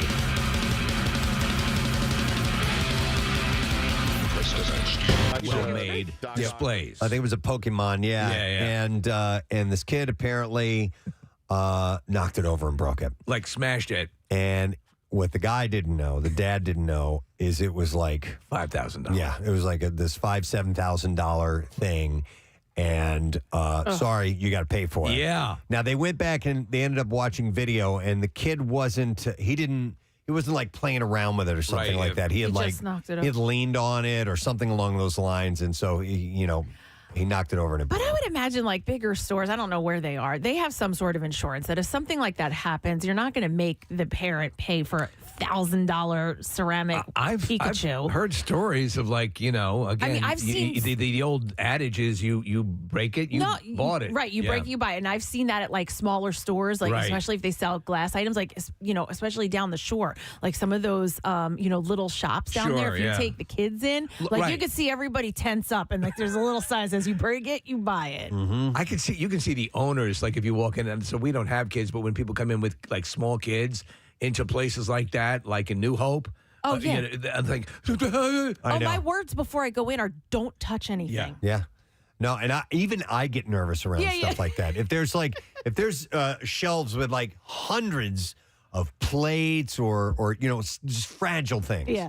Like I purposely bring my arms in closer to my body as I walk along. Likewise. I try to shrink myself up as much as possible because I know I'm just going to knock something over. Help, please? Yeah. Because you're terrified, because you could walk, if you were to go the way you normally go through. You knock over one thing, you're looking at $300 or $400. You know. I see Jace's eyes though. Like I watch him, and he's like, "Oh, mom," and what's this? And like he wants to touch it. So that's his way of being like, "Oh, what? I was just asking what it was. I wanted to see what it was. Put it Don't touch it down. Don't touch it. Kill you. It's $10,000." So I definitely want to hear the "you broke it, you bought it" stories. 215-263-WMMR, whether it was you or your kid or whatever, because we've all had that happen. So I don't know if she ever had to buy it. She might actually be listening right now. But I had a friend who was at a store, and there was in the middle of the store was a nail polish set up. And I think she tripped and fell, and she fell into the nail polish, and all of the nail polish shattered on the floor, broke. No. Wait, she pretended like she was passed out because she didn't want to get up. Shut up. She pretended like she was like knocked out. Oh, that's great. And so when they got her up, that's she was great. like, "Oh my God." I'm pretending I passed out.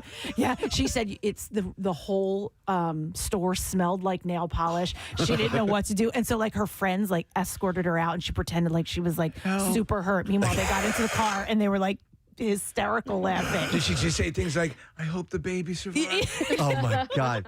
What I was going to ask, and I've never done this myself, is if you've ever broken something and then try to like hide it on a shelf, underneath other things, or shove it way in the back. Oh, right. But that's a much better story. Yep. You Oh, my pretend God. just pretend. That's good advice, though. If you break something, pretend you passed out. By the way, a side subject from this, but whenever you see a movie or a TV show and somebody's walking through the store and there's an elaborate display of some kind of a pyramided... You know what's going to happen. You know what's happening, right? It's like the guys in the movies who have large panes of glass that they're walking across the street with those suction things. You know it's going to happen. All right, let me get some calls here. I'm going to go with Kyle. Hey, Kyle, good morning. Hey, Mom, turn the radio down. What's up, Kyle?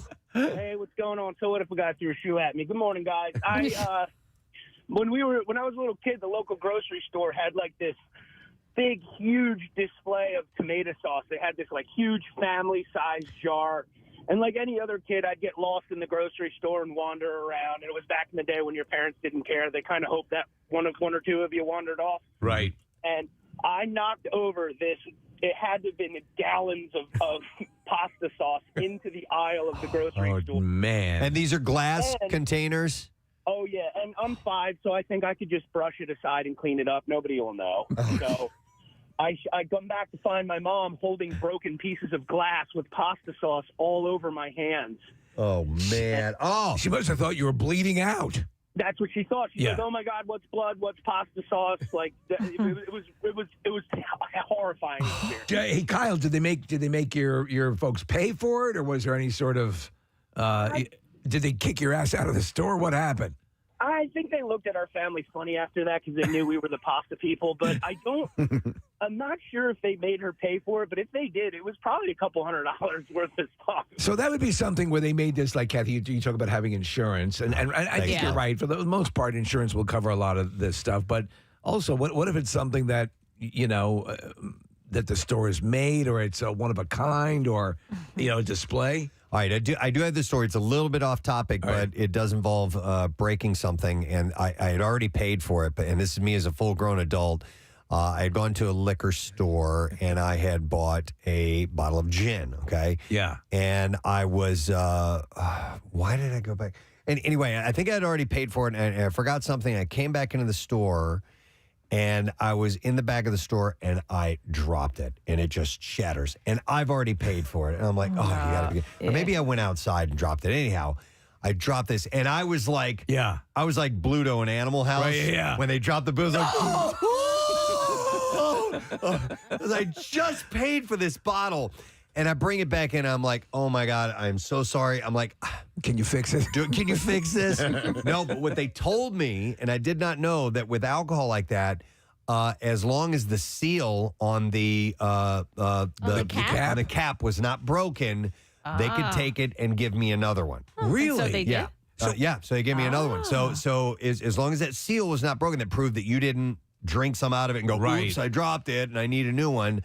That they could give me so another they didn't one. see you with the straw in the parking lot. Right. I made a little hole. I was at a store just this past weekend at the beach. It was kind of like Terrain, Kathy. Think about it, where it's like it has all these cute like knickknacks and bric-a-bracs and kitchen things.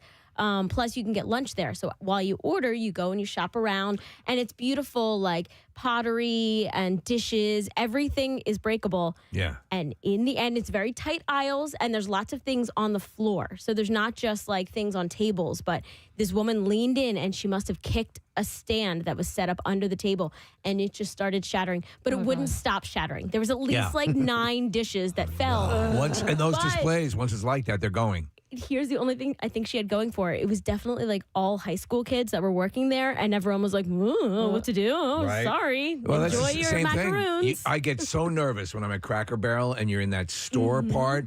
And I remember one time, Preston, I knocked over a Mel Tillis CD and cracked the jewel case. And I was like, oh my God, this must be worth, I don't know, $1. Right? Oh, God. Here's a text that says, knocked over a saxophone off of a stand in a Sam Ash while test driving a bass guitar. Bent the horn into an oval shape upon impact.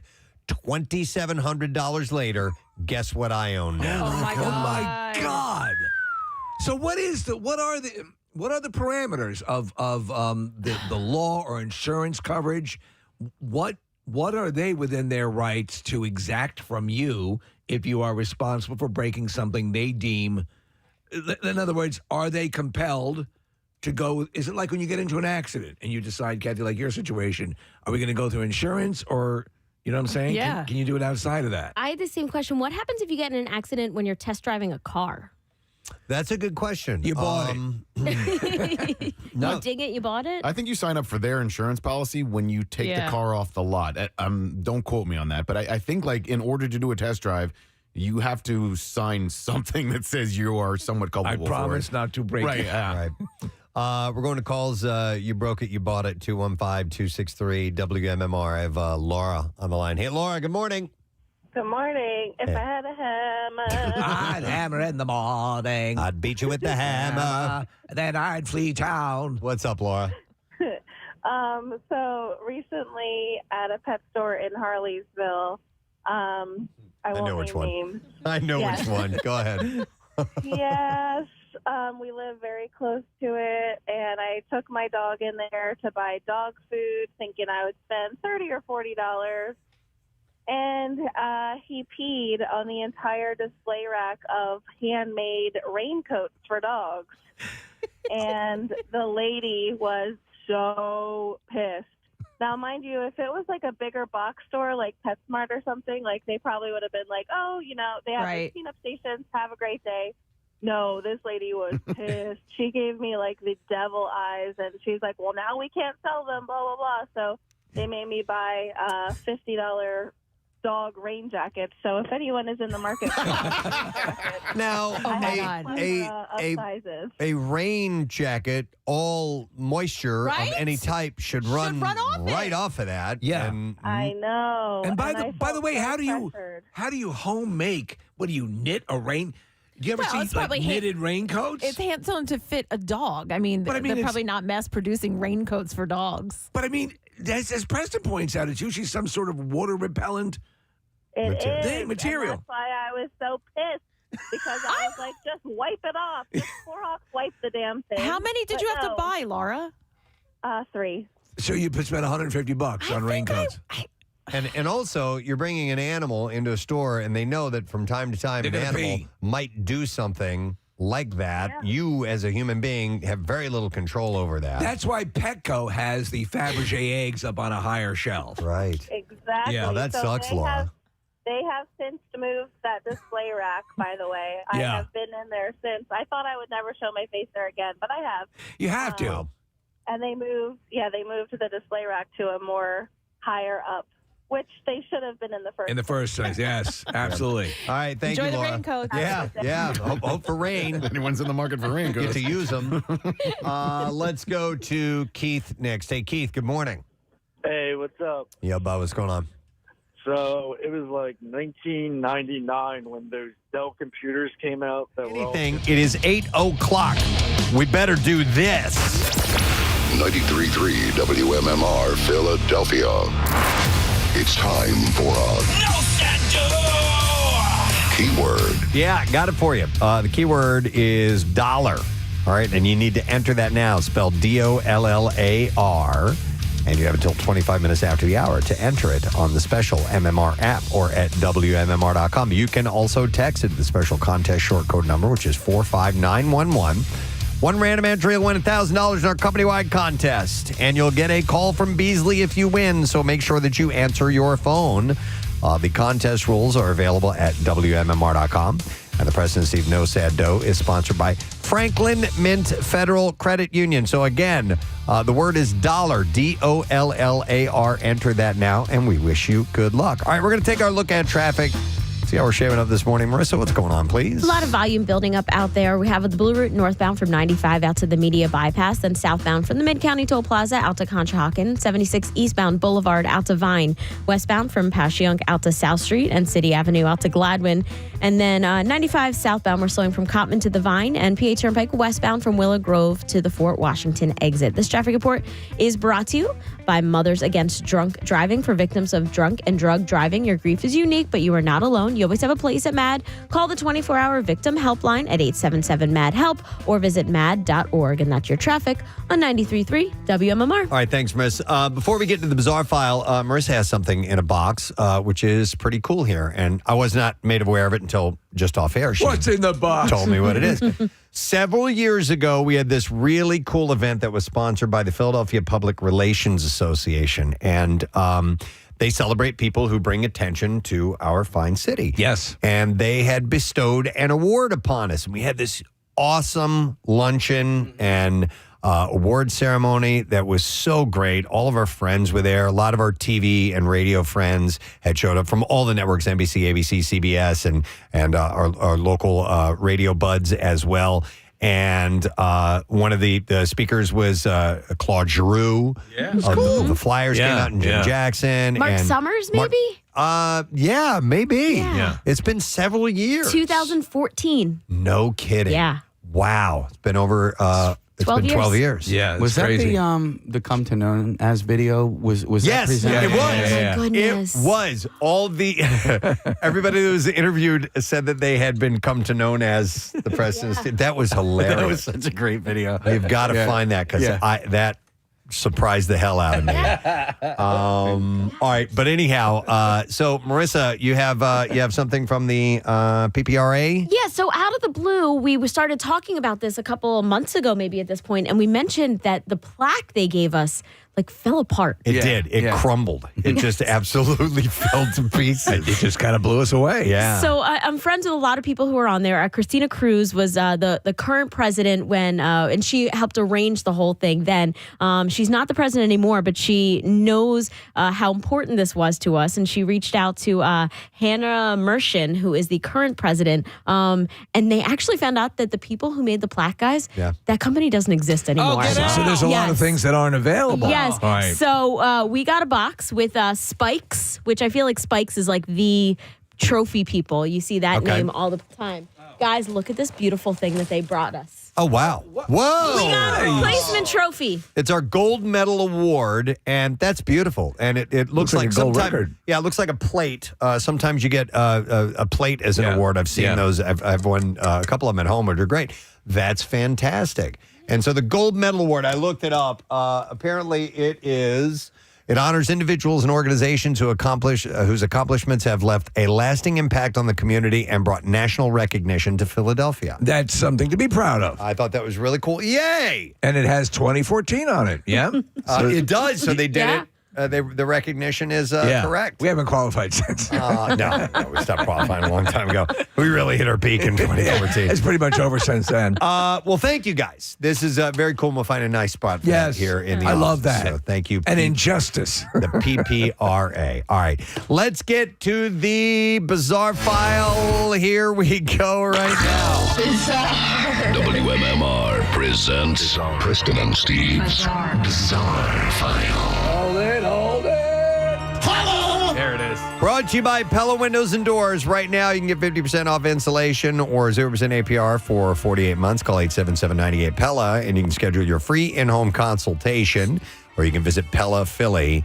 A man was arrested after police say he demanded free gas at a station in Orange County, California. The Irvine Police Department released body cam footage of their encounter with a man last week. They say he walked into the gas station, demanded $55 in gas, and then refused to pay. Is that a promotion? He then decided to camp out at the station, waiting for free gas that, of course, never arrived. And he told officers as he sat in their car, he said, "I sincerely believe that money as a unit of payment is not real." Yeah, I get that. But see, everyone else around you does. Yes. So officers ended up putting him in handcuffs and they hauled him off in the back of a police cruiser. But he said, I met the Tooth Fairy. He said that money is not real. Yep. And therefore, he should not have to pay. He's not beholden to the same laws. Anything for gasoline. A pastor has been charged with gross negligence and manslaughter after a man died during a baptism ceremony in Birmingham, Alabama. I've heard of this happening with infants before, which is tragic. But Robert Smith from Brixton, London, and The Cure died from drowning at an address on Slate Road on October 8th. Who wants to be baptized? Cheryl Bartley was charged with one count of gross negligence, manslaughter in relation to her role as a pastor during the baptism. The BBC previously reported that the man was taking part in the ceremony carried out by Life Changing Ministries in a small pool in the property's garden. The baptism event was streamed live on the church's Facebook page. The stream was cut during the event, and the video later removed. Smith had reportedly traveled to Birmingham to be baptized, and he had been a member of the church for 4 years. But for whatever reason, and I'd like to see the details on this, but how long were they holding this guy underwater? That's what kills me. Yeah. I mean, really, What killed him? It's a dip back, right? That's usually what it is. Usually. It's not a tea bag. I don't know what they were doing, but apparently that was the cause of death. That's we're crazy. going to make you extra baptized. All right, this is a weird little thing. It's called Scientology runs. All right. They are proving to be one of the internet's strangest emerging trends. This is the art of people filming themselves as they attempt to run as far inside a Scientology center as they can before they get caught and thrown out. That is trespassing. The videos are pretty damn funny, though. Yeah. In many ways, the Church of Scientology wants you to come into its buildings, but the preferred method is by way of paying vast fortunes and handing over control of your own life and a decision in order to remove those pesky thetans that are living inside your body. What the extremely secretive organization is less keen on is people turning up unexpectedly, let alone sprinting through the doors to see how far they can get.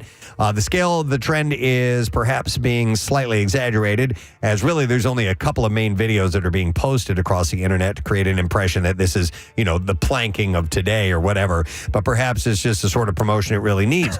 The building seen in two of the clips is its main public-facing building in Hollywood. I've actually been inside that building before. Yes, yeah. Have you been in there? Yeah. So the focus of the buzz regarding celebrities and stuff is there. That draws a lot of attention from prankster channels and attention-seeking content creators, not least because of the way in which its recruiters will disappear inside and lock the doors when they're being filmed, because they have other videos of people walking up filming and all of a sudden they just shut the doors and they don't let anybody in. So my younger brother Tom used to live just blocks from there. That was the celebrity Scientology Center. Yeah. We went in there one time and I started talking to him. I'm like, hey, I just want to look around a little bit. John Travolta here? And they started trying to pitch me on the whole thing. I'm like, I'm not interested. I just want to see what this looks like. Some have argued that this potential trend could ultimately be unhelpful for anyone who cares about exposing the nature of Scientology. Journalist Shira Lee had said that this plays right into Scientology indoctrination, that the outside world is a violent place that wishes to disrupt the dissemination of Scientology, adding that this sort of prank helps them keep going. But there are people that are running in with the camera as far as they can go until they get thrown out by security. I have not seen these videos. All right, 2 tourists are facing felony charges after Florida Fish and Wildlife Conservation Commission officers say they strapped a dead alligator to the roof of their vehicle and drove it across central Florida. Anthony Buell of New York City and Mark Wallen Chadwick of Chattanooga, Tennessee, were arrested Saturday on U.S. Highway 192. The pair was first spotted driving through Celebration with their alligator, described as a roadkill, strapped to the roof of the vehicle. License plate readers tracked the car. They pulled the vehicle over, where both men admitted that they had been warned by multiple people that possessing an alligator is illegal in Florida. They told officers they covered the animal with a sheet after learning this. Well, cover it with a sheet. That ought to do it. No one will know it's an alligator under there. Both men also admitted they wanted to take the alligator to a taxidermy office to have it stuffed. Is that alligator in the Klan? The pair had also called a Florida Wildlife Commission dispatch and told officials that they had gotten rid of the alligator. Both Buell and Chadwick were charged with illegal killing, possessing, or capturing of alligators or other crocodilia eggs. The pair appeared in court on Saturday. Under the Florida statute, a person may not intentionally kill, injure, possess, or capture an alligator or their eggs without a permit from the FWC. We'll do one more story, and then we will wrap it up. Let's end with this one. The 73-year-old woman in England is sharing how she found confidence and a new sense of self decades after she thought that this part of her life had passed. Caroline, who works as an escort, 73 years old, spoke candidly about her journey during a recent interview, revealing that she didn't begin exploring her sexuality until her late 50s and spending 40 years celibate. She said, I'm a 73-year-old escort. I didn't start acknowledging the people found me sexy until I joined a dating site.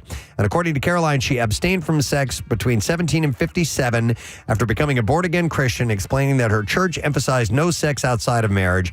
During that time, she said she also didn't feel particularly confident or connected to her sexuality. She didn't feel sexy, but that began to change when she started using dating sites in her late 50s. An experience she described as both surprising and eye-opening. It sparked a little interest, she said, noting that receiving attention from others helped shift how she saw herself. And from there, she said she began exploring relationships and eventually entered the world of escorting. He's agreed to hold her dentures in while she 2017. gives you the midnight special. Initially, as a way to make extra income while juggling multiple jobs, she said, I wasn't earning enough to pay the mortgage, so I thought that I've got to look into this, and she started doing it. I want to go party. But over time, she said the experience helped her to build a level of confidence that she never felt before. Now I even feel more sexy, she said. Be who you are, and if people don't like it, they can move on. Does she have a podcast? I don't know. Yeah, we're looking at her. It looks like she's on some show. Well, she was being interviewed. Oh, okay. So it's funny because you look at her, she doesn't look like she's dressed like an escort in any way, shape, or form. She looks like an average woman in her 70s, but she is loving her profession now as an escort. Like a grandma. All right, and there you go. Grandma. That is what I have in the bizarre file for you this morning. All right, we will remind you that the no sad dough keyword is dollar, and you have until 25 minutes after the hour to enter that. So you got a little bit of time, about 12 minutes, so make sure you do it now. You can do it through the MMR app at WMMR.com, or of course you can text it to the special contest short code number, which is 45911. So again, the word is dollar, DOLLAR. Go get that now. We're going to take a break a little bit later on this morning. Actor Blair Underwood will be joining us, and we got a few other things coming up shortly. Stay with us. Yes. So, all right. And they were probably like $1,000 when they came out, right? Maybe. Yeah. I put that about that price. Yeah, I think you're on the right path. So we ride our bikes up to the Best Buy, look at video games, not even really looking at them. And they're all on these shelves. My buddy is a moron and goes, wait, does the shelf pull out? So he tries to pull it out, and all these computers fall behind like two shelves and smash. There's also like CD players on there, like heavy stuff. Of course. Just smashes. All of them broke. So managers come over, they grab us up, and they're like, hey, man, like, where's your parents? We don't have any. We're orphans. We're orphans. And I'm Batman. They're like naming off prices, like it's the years. Like they're going, yeah, that's like 1977. So it's coming to like $8,000, which I thought I'd never see that money in my life. So we're like, all right, well, can we call our parents? And they're like, so you're orphans, whatever. So as we're walking to the office, my friend's just like, time to go. And we just dip, get on our bike. And, like, I've never been back to Deptford. So You've never been back to Deptford. Entire just in town case. behind you. Even though you've grown up into an adult. So you guys just bolted. Yeah. Yeah. So, like, That's probably why Best Buy's going out of business. Probably what you did in 1999. That's pretty good, man. Oh my God, Keith, I love that story. Oh man. And listen, as a kid, you just panic, man. You just get out of there. I could totally see that. Well, when parents have like ultra grabby kids, and you can see, they go into a store like that. You see the law being laid down and kids are just, Yeah, just grabbing. Yeah. I Too feel much. or even fire alarms to kids. You know what I mean? If they can reach that, stuff like that too. Here's a text. Listen to this. Says, my 3-year-old thinks it's hilarious to grab candy bars off the shelf and take a bite with the wrapper on, forcing me to buy them every time. I guess that's a way to do it. Yeah. You can if you want that candy bar, you definitely just take a bite. You're going to be buying it. Can you do the same with like a Lamborghini if you go to the dealership and then just a bite? Yeah, chew on the wind. I'm guilty of smushing the candy to see if it's fresh and then putting that one back and getting another one. Getting another fresh one? What are you doing? How can you get a not fresh candy bar? Or a Sometimes- pastry? Yeah, or She just digs her Twizzlers. fingers into the Did pastry. you do the same with the produce, like apples, and take a little bite? Yeah, this is good. No, but I do tell myself that no matter what the apple is, somebody else picked over that apple. Okay. Does that make sense? While I'm spending too much time trying to pick the right apple, I'm thinking this apple was picked over by somebody else. No, I don't know what you mean. Picked over. Somebody else Somebody passed up on it. Somebody Okay. else didn't take it wasn't home. a good one. Yes, So and it's how not does the that how best does that one. make you feel? Preston, you wanna unpack this right now? I'm not understanding. So you're saying that all the good apples are taken already, and you're left with the dregs? Yeah. I'm the second best apples are left. These are what if they just put them out and you've got pick of the litter? What if you just got there? Yeah. You're right. Yeah.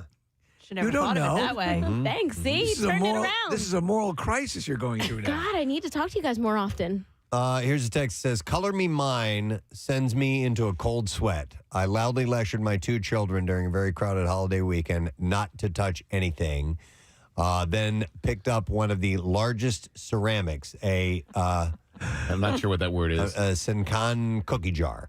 Flipped it upside down to see the price, and the head flew off, Oh, no. bounced twice, and then shattered. Wait, so the person did it, not the kid? Yeah, the adult. I guess so, yeah. To get it away from the kids. Oh my God. It wasn't so much I love that. the cost, but the audible gasps from all the other mothers there was the worst. That space, Preston.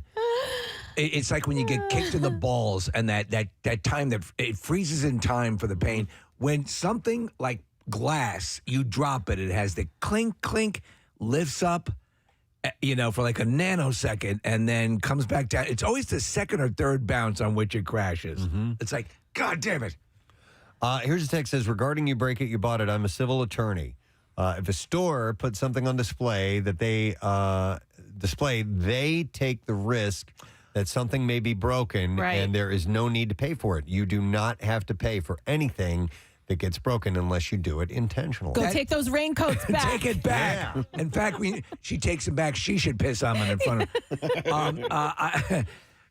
So that's interesting. That's what I mean. It's part of the store insurance. It's like if somebody were to come into your store and get hurt, you have, you know what I'm saying? You have insurance that's going to cover. I think they're saying that by what this gentleman or woman is saying, it's because they have opted to put this out as a display. You are absolved, from anything having to do with that. Yeah. So you can't be compelled to pay for this then. Yeah, right. I think that's the even right if thing. your dog pissed on it. This wasn't a you break it, you buy it thing, but maybe it was. Remember, we had that conversation about they made a rule because of me. Oh, Remember? yeah. Right. This says didn't break it, but I reached out and pushed the Liberty Bell when I was 6, and the whole thing swung on its mount. Oh my God. Holy Jesus! Not sure that they would let me take it home if I broke it though. Well, it's already broken. Like when they ceremonially ring that bell, Yeah. they take a little soft mallet Right. and just touch it Right. to it. Like they don't actually hit it and ring it. Yeah. So the fact that this guy reached out and pushed it and it swung, they had to have freaked out when that happened. And then they went to a cave in Hawaii. Yes, and then Vincent Price. By the way, Casey's not here today. In case you hear some mystery sounds, Marissa is doing her damnedest, doing her best to wrangle the sound effects. So, Jace didn't break anything, but he loves cars and he loves exotic cars. And so we saw a Lamborghini parked in front of a hotel, and he's like, "Mom, can I go look at the headlights?" He's obsessed with the front of the cars and the headlights. I said, "Yeah, sure, go ahead." And so he walks over, he's like, inspecting it, and then he's like, "Wow," he's like, "This is so cool." And I'm like slightly across the street just waiting for him. And as he walks around the side of the car, he takes his hand and he runs it down the whole side of the car.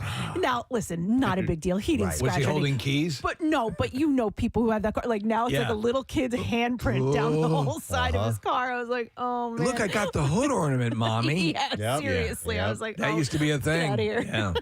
Yeah. Here's a text that says, used to work at Walmart, broke an extremely expensive exercise equipment piece. I was bored out of my mind, and I was doing something I shouldn't have been doing, and knocked it off the shelf and shattered a bunch of pieces on it. I put it back on the shelf, set it up so that it looks okay. Customer went to use it weeks later, and it broke instantly. Oh, what'd you do? Customer was insanely embarrassed and was just happy no one found out it was me. Dear God, man, don't you have any sense Oh, my God. of how fragile things are? Sir, what are you doing? Have some respect for the people of the store who work diligently to make sure these things are safely displayed. Wow. You are to leave this Walmart. Well, it happens. It definitely happens. So, all right. Well, thank you for the stories. We appreciate that. We do need to take a break. As I said earlier, Casey is out today, so Marissa Magnotta is playing the role of Casey Boy here in our studio today. And she's handing me things to give away, and I will comply because we have tickets to see Jurassic World Dominion. Cool. We have a 4-pack of tickets, and this screening will be Tuesday the 7th, so it'll be a week from today at 7 p.m. at the UA King of Prussia, and then it hits theaters on June 10th. So we'll take callers 8, 9, and 10 at 215-263-WMMR, and those passes are on us. And while you're calling, you may want to text as well when you get a chance, because we have a Tattoo Day today. It's a chance for win with a $350 gift certificate for Floating World Tattoo and Piercing for your Preston and Steve themed tattoo. They're located at 1729 South Street in Philly, and you can check out their artwork samples. Go to floatingworldtattoo.com or do a search on the Instagram. You'll be able to check them out there, too. We'll take a break. I got some B-File stories. I think you're going to like them. We'll get to them when we return. Stay there. Describing, you know, Adam Sandler's a good actor. Yeah. The trailer looks solid. You know that they were authentically shooting all around the area. So I'm very psyched. Yep. Case you kind of exhaled. What? Rocky's #1, right? Well, I don't know. Let's find out. Well, yes, of course it's going to be #1, right? No, it's not. Yeah. No. All right. So It's Racing Stripes. number 10 on this list is Rocky 2. So that's when he ends up beating Apollo, right? Yeah. You know what? I like Rocky too. It's not, oddly enough, it's very dismissible for me. To me, you know? it seems like Rocky was so successful that they were like, we need to do Rocky over again, but he wins at the end. You kind of nailed it, and Yeah. it was sort of the inevitable. He had to win. It was. So I guess that's why it held less impact for me, because you knew what was going to happen. Yeah, and he had to win. And they had the Adrian in the coma in the hospital and all that stuff. It was Stallone directing, and he proved he could direct. Steve, so you mentioned Adrian in the coma. What are we waiting for? Come on! Yeah, what are we waiting for? And you see, you don't see it, Preston, but as Mickey's in his zeal to get out of he pulls out one of the IVs. Oh, and he yanks the whole thing. She goes, I got some bad news. Somehow, one of her wires popped out and she's dead. Is that the one where he chases the chicken too, when he's training him and has him? And he's it's really well done. He has the priest that he yells to from the window. He's driving the Trans Am. Remember that? Yeah. It's well done. Is that really where the bells come in, like the dong, and when the Rocky theme starts? Yes, like that not that. No, okay. The hell was that? You know, is that the bell that they use at Eagles games? Yeah, they use it a lot in sports events now. It's the best of the pumping you up Rocky theme music. Yes, I agree. I love that. But Steve, I know I think I speak for you. There's 2 movies in that franchise, Rocky 1 and Rocky Balboa. Balboa. Stop it. And sometimes I'm like, people don't, how can you not, how cool? Oh, you not see it? Yeah. Yeah, I love them both. Those, to me, capture that spirit. And God almighty, Rocky's so good. I just watched it again in its entirety straight through, and you just appreciate how fantastic it is. Yeah. Rocky 4 is good. It is a good movie. It's okay. Yeah, it's not Rocky 5. On 93.3 WMMR. All right, thank you very much, Marissa. I got something I'm going to share with you guys. Oh, yeah? Yes, Casey, do me a favor. Just have a big fanfare, like crazy, over the top, because I'm going to make an announcement. Oh, wow. Yeah, about something that's, I'll give you a second to get it together. Okay. Yeah, but it's got to be, the horns and blah, blah, blah, everything. So I didn't tell Casey any of this ahead of time. He has no idea what's going on. But there's an announcement I want to make, and it's an anniversary of sorts that you need to be made aware of. Ladies and gentlemen, 10 years ago today, our own Casey boy went on his ranch dressing rant. Yes! His ranch dressing rant happened 10 years ago on this date. And to celebrate, we have a drum line in the studio.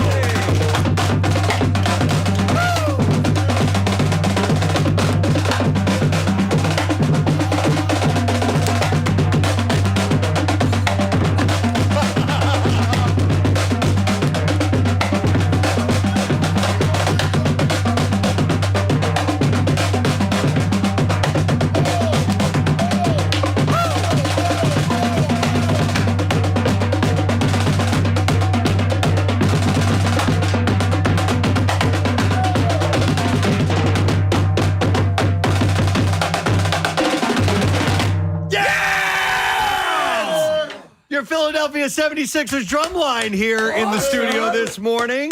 And Casey had no idea. It's the West Powelton Steppers and Drum Squad that we thank for being here. We're going to talk to them in just a moment. Casey, you had no idea. We were celebrating a decade of your ranch dressing rant. This is oh my God. I don't even know what to say right now. This was absolutely unexpected. I had zero clue. The rant that the gift that just keeps on giving. Yep. Because it's not even like I don't even love ranch on my pizza. Can we play? Do we have a bit of it to play? We're going to do that. We're going to play the whole thing, actually, in just a moment. We're going to play the whole thing. But just to set the stage, behind you, Casey, is a ranch dressing fountain that we have set up. And that's going to be turned on here in just a moment. We'll get that rigged up. But joining us this morning from Enswell, we have Chef Andrew Farley. Hey. Joining us. How you doing, Chef? I'm all right. How are you? Doing wonderful. Nice to see you, and thanks for being here on this very special anniversary. We figured it'd be a great way to commemorate this would be to have the chef whip up some special accoutrement. I mean, honestly, if the pizza's good enough on its own, it doesn't need ranch dressing, but I'm willing to give it a go. I'm willing to give it a go. Prior to you and talking about that, I was unaware of the ranch dressing pizza thing. I did not know.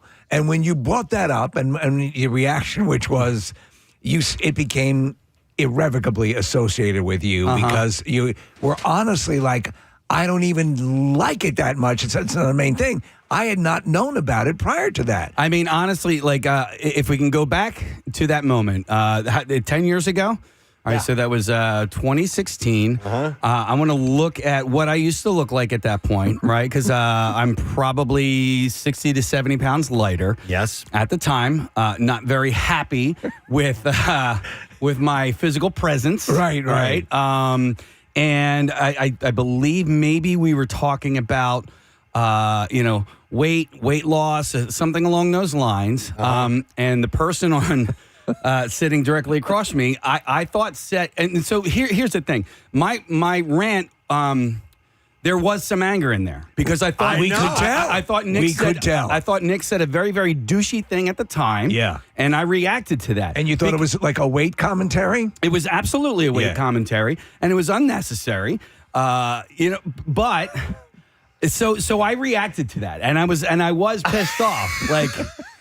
No doubt. Yeah. Have you watched it again? Oh, yeah. I've watched it many times. I've watched it many, many times. You loved it. And it was one of those things where I went off and I could see your reaction out of the corner of my eye. Yeah. And I knew you loved it, so I just kept going. I was like, and so for me, it was it was cathartic, right? Yeah. I need to just get this out. And so anybody that struggles with like weight issues, it's a lot easier said than done, right? And so like at 260 or maybe even at that point 270 pounds, I knew what I needed to do. It's a lot easier said than done. So anybody out there struggling with your weight, like I really get it. It's a battle that you fought and you look fantastic. Thank you. Reverse things. Everything is great. At the moment, I completely understand that. At that point in time, if one were to say that you enjoyed dipping pizza in ranch dressing, would they be correct? No. Okay. No, it's something that I had tried from time to time. And that's what I thought. That's like where I took exception to, like, the things that were being said. It's not like every single thing I did, like, oh, well, I'm going to dip that in jelly, and I'm going to dip this in ranch dressing, and I'm going to dip. But at that time, I had like you mentioned it a couple times. I probably on air mentioned it a couple times times. as an option. When I've seen you do it. We talk about food a lot, and you'd mention it. But that wasn't like my go-to. It wasn't like, oh, every single time Casey gets pizza, he gets ranch dressing. But it just seemed like some excess. And I think Nick's point at the time was just try to back off on moments like that, moments of excess. And he was using that as an example, but it was just enough. Mm-hmm. Just enough to nudge you over the cliffside. Yeah. Mm-hmm. Casey, it is the 2016 trend that brought this to our attention not too long ago. Remember, they were like, what do you look like in 2016? So we're going through all of these old videos and photos, and that popped up. And it was inevitable that this was going to come to light, that it had been the 10-year anniversary. And correct? I'll guarantee you, you're 60 pounds. You've got to be 50, 60 pounds less easily. Yeah, I don't know how much I weighed back then, but here, so for 10 years, I have been getting people sending me videos on Instagram with ranch dressing. So this fountain that we have back here, I have seen many of a ranch dressing fountain videos, or the person who takes an entire slice of pizza and dips their hand into a vat of ranch dressing. I have here, this is a magnetic ranch dressing pizza like Beanie Baby thing that somebody sent me in the mail. We've gotten so much paraphernalia over the years, and the second it has ranch dressing, we know who it's addressed to. All right, well, we're going to play the segment. We're going to play a snippet of here in a second, but I want to bring the chef back on because to commemorate this, chef has whipped up some stuff for us this morning, right? And look, Casey, I get it. My body's by ranch. So I understand. I'm look at myself in 10 years from now, I'll look like you. Yeah. So, I got some things. Marissa texted me, and I was like, this is kind of a wild thing to try and whip up ranch-inspired pastries. So, look, Enswell, in the morning, we do coffee. We're part of Rival Brothers Coffee. Oh. So we do pastries in all the locations. So this one was like, all right, what the hell am I going to do? All right, what'd you come up with? So I got some fun ones. Cheddar bacon ranch. Yes. Cheddar bacon ranch biscuits. Biscuits. Yes. I love we've that. Got these little pastries that are, it's first of the season, spring onions and young garlics and stuff. So some spring onion and ranch little tarts.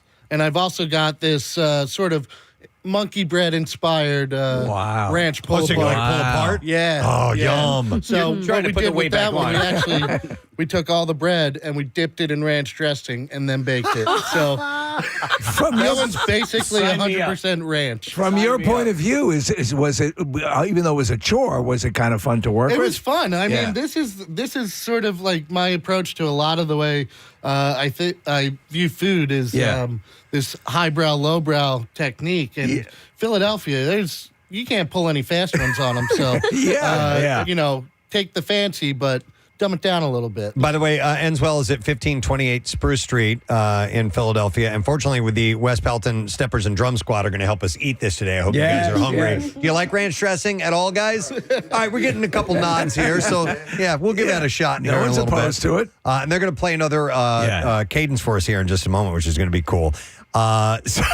So, you have some upcoming events that you wanted to mention, or is that what are the upcoming events, or is that the drum line? Those are the drum line. Yeah, Anton over here can help us go through those. We'll get Antoine on in just a moment. But, Case, let's eat. We had to mark this moment. Because it was just... I'm good. Do you remember years ago for our Daily Rush videos, our YouTube videos that we have, we did a bracket-style breakdown of the Preston Steve Show listeners' favorites. Yeah. And that won. Did it win? Yes, dude. You don't remember that? You were very proud of that. Yeah, I guess maybe I don't. But that one is our all-time favorite Daily Rush video, and so people love it. It's one of the best. All right, so should I dig in here right now?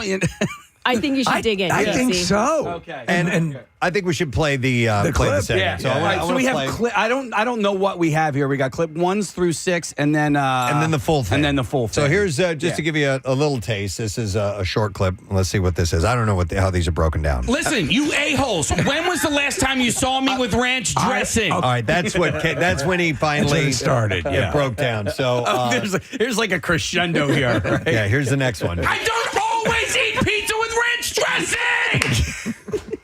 I didn't invent it. He didn't invent it. I'll bet that's next. Hold on a second here. Let's see a clip there. I didn't invent it. It is something that I tried like within the last year.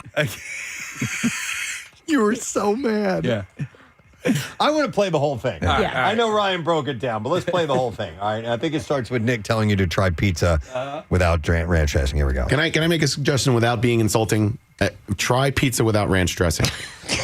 Listen, you a-holes. When was the last time you saw me with ranch dressing? Okay, can I jump? And by the way, I don't always eat pizza with ranch dressing. I didn't invent it. It is something that I tried like within the last year.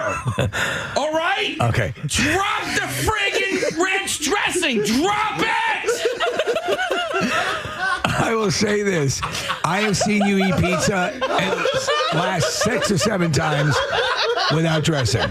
Did you say 6 or 7 times? I have not seen him have dressing on his pizza in quite a while. And it's not something I invented. It was like I tried it because I saw a girl with a nice frame. As a matter of fact, trying to like ranch dressing on your pizza. All right, I'll try it. And then I did it like 6 times. And next thing you know, I'm making ranch dressing pizza sandwiches or something. Shut up! Nick, that was a good suggestion. Thanks. Oh, I love you. Well, my God. At least cut back on the drinking cheese. Okay. Yeah. It's so good, though. I don't know that my morning can get any better. I don't think it can. Okay. All right. And it's only 7 a.m. Thank you for filling out the entertainment portion of the. It was an epic meltdown, and that was in the 7 o'clock hour. That was the start of the day. It was the start of the Entertainment day. news. Okay. Is that when it was? Oh my God! Yeah, that's, the that's story in the 6:30. was Rob Kardashian was going to lose 50 pounds in 6 weeks. Okay. And we were doing the math, and we were like, how do you lose 5 pounds a week? That is just crazy. That's where it kicked off. Okay. And you'd been trying different things. And honestly, when you say something like, can I say something without being insulting? Like, shut up, man. Yeah. Like, I swear to God, Well, I'm an adult. I know what freaking calories are. Yeah. All right, no. Like, it was absolutely insulting. And at that time, I was at a low. Mentally? Well, no, I mean, self-esteem moment, right? Yeah. And so, like, it was kind of like we used to have that nutritionist at Dr. Mike's, and, okay, can you name me some fruits? Like apple? That's great. Like, like, eat an apple instead of candy. I'm very sensitive to food shaming. It's been part of my life, my family around me, people around me. I'm very sensitive to it when anybody talks about it. I showed this video to my husband, Casey. He was cracking up laughing so much. And he was just like, this is what makes your show great. It is those moments, right? We're characters of ourselves at points. Like we have to we are genuine and we put ourselves out on the line. But when these moments come out and they live on forever, it is Preston and Steve Lohr. It is part of our history, and it is an amazing moment. And you are an amazing human being. Well, we are all flawed people, and I don't think we ever try and portray ourselves as but you ended up as an amazing human being, so that's cool. Yeah, I'm okay. I'm all right. But no, listen, I've been working hard for the past 6 years. I don't eat great all the time, but I do make sure that I get out and I exercise, on a pretty consistent basis. And I think that's key. And you've also, done well. I ran into, this gentleman who ended up winning The Biggest Loser, and that was the beginning of my journey. At that time, I weighed 279 pounds, and, I'm stepping in at I got down to 180 and I put a couple of pounds back on, but, I'm 200 pounds right now. And you look great. You work out. And I still love junk food. But you know that's what? The problem. What you did spur on is a whole bunch of people coming out of the woodwork talking about the love of ranch dressing and its application to so many. That's why you provided a nexus of people to savor their ranch dressing pairings in public and come out of the shadows. And I can't believe you guys got the Sixers Stixers here, man. man. This is I love you. I love you guys. Yeah. You guys are. Yeah. And by the way, they don't have you out there enough. I think you guys should be out there all the time. Get rid of the dancers and just have you guys come out. Yes. Well, all right, maybe not. That guy's like, no, don't get rid of the dancers. By the way, real quick, so we're sampling some of Chef Farley's wares here, and I had this monkey bread version, which is really, really good. Is it? I'm going to try it now. Yeah, try it. Right. What did you have so far? Well, I just a little bit of the cheese of this of the biscuit. No, the cheese of the biscuit. No. The whatever it looks like a cinnamon roll. Yeah, Those tarts. It's kind of it's new. It's invented. It hasn't been named yet. It hasn't been named yet. Do we call it Casey? The Casey. It's the Casey. The Casey roll. The Casey roll. I love that. These are really good, by the way. Really good. I love it. Well, that one's actually kind of it's on our menu, a different version. I don't dip it in ranch, but Okay. Have you dipped it in ranch? Oh, just yeah, to go see? over to we got to go over to the fountain. Casey is now going over to the ranch fountain, and he's going to dive in. Is this just a chocolate fountain that we put ranch? Yeah, It seems like it. Yeah. All right, so go ahead. Yeah, do whatever you want to do, man. It's your fountain, bro. All right, come on. I'm going to get, All right. Get it all covered in there. Oh, that yummy ranch dressing. What do you think? Well, I don't always dip my monkey bread in ranch dressing. Yeah, but my when God, you it's do. amazing. Yeah, all right. But this is better without the ranch dressing. I'm telling you, thanks. this is better just plain by itself. Let me ask you, on your salad, do you ever use ranch dressing? That's not my go-to. Yeah. What is your go-to? I mean, honestly, I think probably like Thousand Island's my favorite. All right. But usually I just go, oh, you know what? I do like a good blue cheese. All right. Yeah, All right. yeah, like a wedge. So, but the let me ask you this question. Uh-huh. After that discussion that day, and that legendary video now, and your rant, did you ever have ranch dressing on your pizza again after that? Or did that kill it for you? Probably, but I haven't had it in a long time. It's not really my go-to. Okay. Yeah. Never was. It never really said was. Yeah. from the get-go. It's not your go-to. The thing is, you were fighting that uphill battle. It was locked. No one was going to believe that it was not what you were eating all the time around the clock. My favorite was, I didn't invent it. You said it a couple of times. It was a lady with a nice frame, by the way. What the hell is that? See, you were being kind. You didn't want to be like, I saw this hot girl eating. Or a fat woman doing it, Yeah. But yeah. Oh my God. So we thought we couldn't let this date go unmarked. It's been a decade. It was legendary. Can we retire it? Like nobody send Casey any more ranch dressing luck. DMs. Yeah, good luck with Yeah, he is. This is officially the word. Casey's over it. He's over ranch dressing. He doesn't love it as much as you think as he did. So you don't need to ranch dressing him anymore. But I tell you what, we do have, and Rochelle wanted me to take a picture of it. Is my youngest, who was really into art at the time, started painting switch plates for our light switches at home. And so I have a few different ones that they did up, and one of them is a ranch dressing bottle, and it's in our kitchen.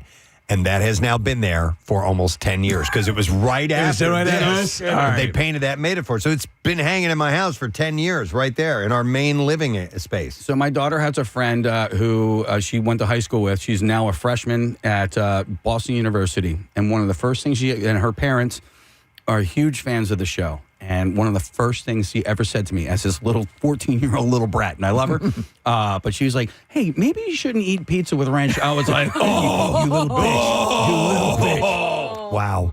Well, listen, we would like to welcome from West Palatine Steppers and Drum Squad. This is Antoine, who is joining us this morning. How you doing, Antoine? First of all, listen, I'm a huge fan of you guys, but listened to it for a long time. Thank you. Casey, I know it sounds crazy, but I'll be using Caesar dressing. I promise you, I'll use Caesar dressing. On pizza? Yeah, it sounds crazy, but I can see that. It's really good. No, listen, sometimes you have a Caesar salad with some pizza and Italian food. Makes total sense. And it's left over, and you just go ahead and dip it. So I understand where that came from. Actually, that makes total sense. You have you have a Caesar salad? Yes. I think I would prefer that, actually. It's really good. All right. So you know what you're talking about. Yes, sir. Ranch ain't too bad either. So, Antoine, at the Sixers game, where do people find you performing? How are you guys all over the place while you're there? So before the game, we do something called the teaser, which is the pregame show. And then whatever night it could be, we could perform first quarter timeout, second quarter timeout, third quarter timeout, or halftime. And then no matter we win or lose, you can find us outside of section 110, 111, greeting the fans as they leave, win or lose. That's great. And how many members of the group altogether? We got 4 performers here right now. Or 3, sorry. It's 15 of us all together. Oh, okay. As the Stixers. But it's about 27 of us as West Palatine. So altogether, I have about 43 members in my community organization. You go big. That's a fair amount. Yes. So, but some of our steppers as well. Oh, I see. Okay, I see. Yes. Yeah. How often you guys have tryouts and new recruits and stuff like that? So I don't like to call it tryouts. Okay. Because we're here to save lives. Yeah. Our motto is we end your life for the rest of your life. The other motto is we pay you to save you. So I don't look at it as tryouts. I just tell you come and join. Wow. We take it from there. You'll find a place. We'll teach you. Oh, wow. We teach from scratch. Our youngest member is 4. Our oldest member is 47. 4? Yes, sir. That's amazing. See, people think that once you put somebody through school, that's it. Yeah. Life starts for them. That's why we say we end your life for the rest of your life. So, like me, I'm 46. Johnny over here be 47 in July. And it's to the point where Kaheem, I think he's 36 now. Yeah. Javon, when we was 9, he's 21. Shah been here about 4 years now. He's 18 going on 19. So we got all ages. So it don't stop once they graduate or whatever. Okay. Like Johnny, his son marched with us. My son marched with us. My daughters marched with us. So it's a generational thing. Do you need to play an instrument in order to be a stepper? No. Okay. You'll teach. They basically choreograph dance steps, Yeah. and we play the drums to it. Okay. Do you guys do drill outs and stuff like that? Competitions? A drill off? No, like where I used to see groups do this where you would call out drill commands, and one by one people would get knocked off if they didn't do the drill properly. Oh, absolutely. Okay, I love that. That's fun. And we also do battles too against other teams. Oh, that's cool. Oh yeah. How often do those happen? When we was younger, every day. Every day. But then as we older, we see that sometimes it could cause conflicts. So we actually fall back from it. Okay. But I'll give you a cool story. You mean like people reacting to being told they eat ranch dressing all the time? And they start sounding like Casey. The next thing you know, melee happens. Yeah. But so we was the first drumline in the NBA to get selected to the NBA All-Star game last year at the Chase Center. And they paired us and we battled the Denver Nuggets drumline, center court, at the All-Star game on that Sunday. It was the most amazing feeling. We got a chance to see a full drumline battle in the NBA. I love your phenomenal. slogan. In your life for the rest of your life. It's in terrific. your life for the rest of your life. That's great. I love that. Hey, by the way, they used to do drum circles at the Art Museum on Wednesday night. I thought it was Wednesday nights. Do you know anything about that? They still do that? I never been. Oh man. Okay. All right. Well then, never mind. Pretend like I didn't say anything. Oh no, it's all good. Yeah. All right, Antoine, you guys have a couple events coming up. I saw here. There's the nonprofit launch party. Yes, April 11th, this Saturday. And where's that going to be?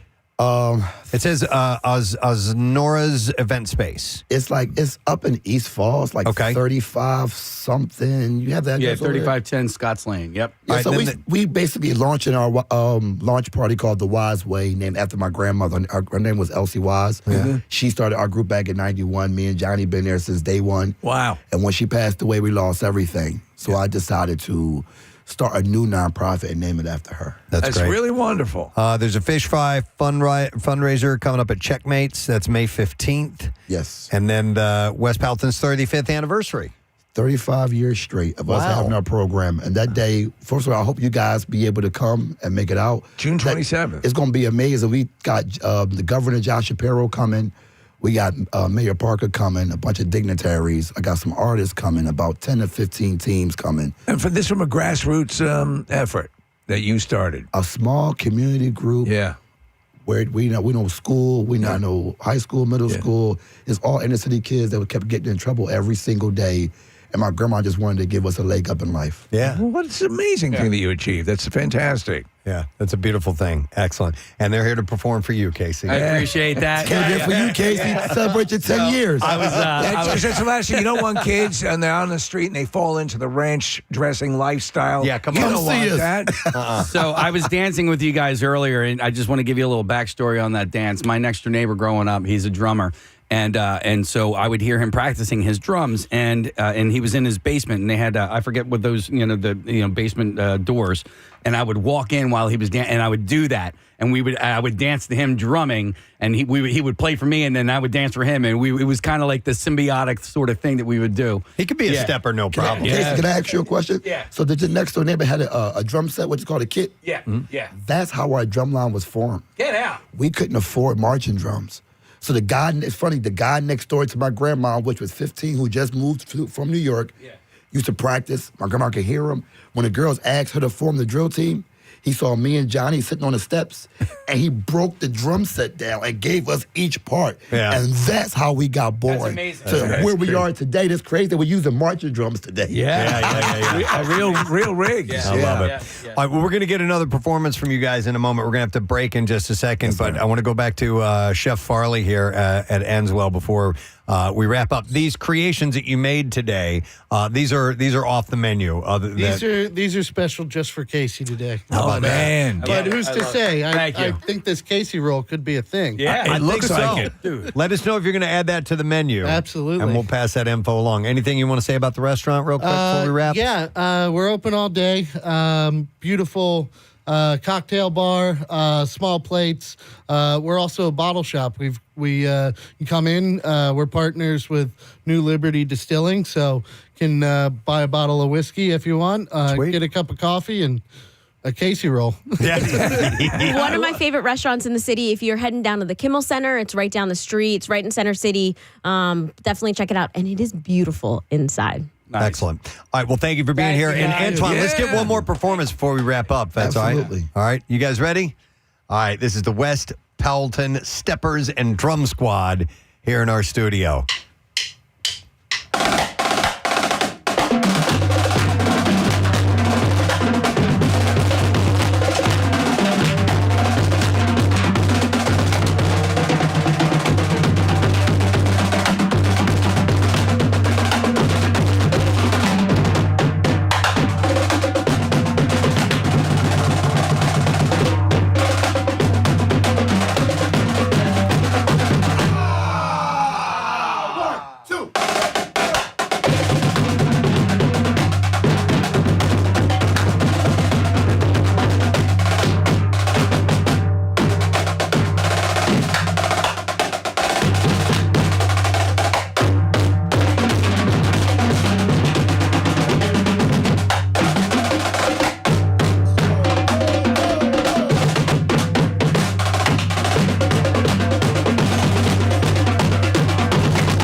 Thank you guys for being here this morning.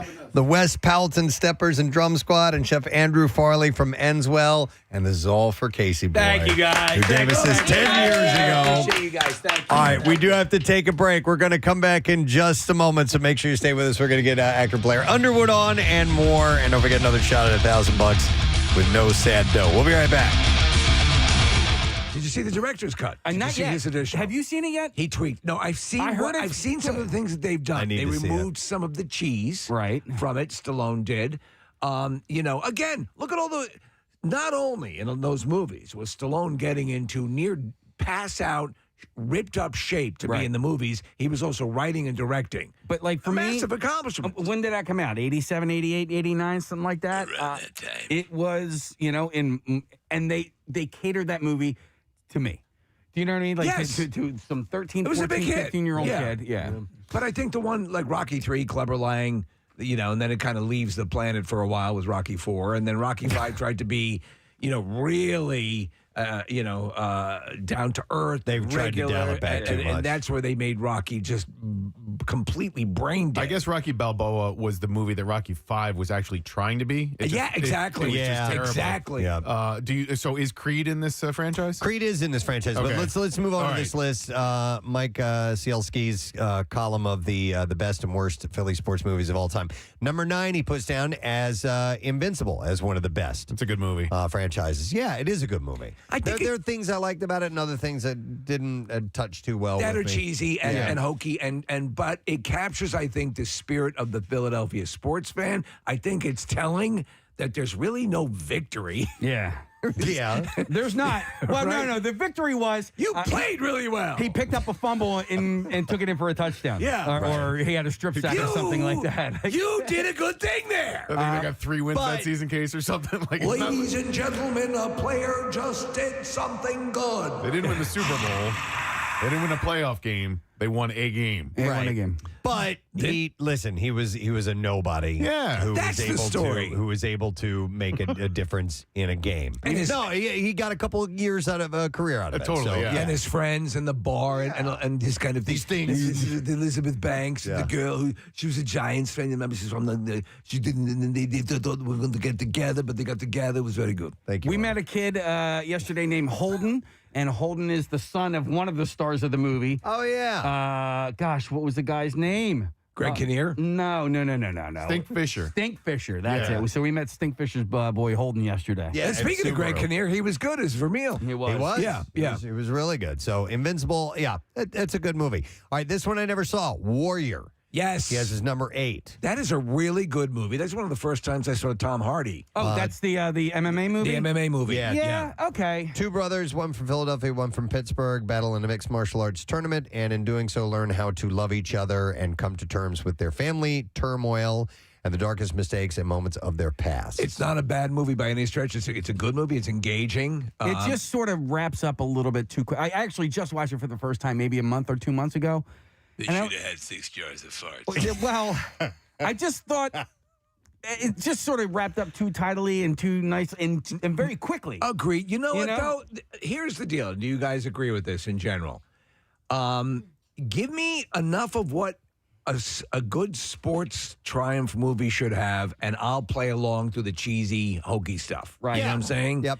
And so, and Warriors did that. And what this movie, so now that we have all these streaming things, so this movie just wrapped up too quickly because they only did it in a 2 hour They were supposed to go span. into space. No. But they did it they only had 2 hours to Right. get this Yep. whole story together. And now with all these streaming platforms, you can give it the treatment that it perhaps It's needs. basically what Frank Grillo's series did. Yeah. You know, that was it was the same thing. He was able to carry it out over a longer run. Yep. Number 7 on this list of best Philly sports movies, Creed. At number 7, and Creed's I great. liked it. I thought it was a really And Stallone. Here's what I loved in Creed, and slight spoiler alert on this, but Rocky's retired. He's definitely not fighting anymore. He's training Apollo Creed's son. But in true Rocky form, they find a way to make him train and fight again, but he's fighting cancer. Yeah. And they treat it almost like he's training for a boxing match. And I'm like, they did it. Brilliant. I'm like, they did it. They Brilliant. got Rocky to fight without fighting. He's fighting a battle of cancer. And I'm like, I thought it was brilliant. I thought it was like an analogy. It was. Wait, what? An analogy. That's when you have hay fever. How do you spell That's that? an allergy. Oh, I'm sorry. But I thought K-A-T. I thought it was brilliantly done the way they handled that part of it. Do you know what it's like in Rocky Balboa, Preston, the conceit that had the video game pairing. Yeah. How did they make it happen? Yes, And they did it. That was really well done. And they also, in that movie, were able to introduce the word John to the rest of the world. And that is true. She explains it to them, and they start using it in the movie.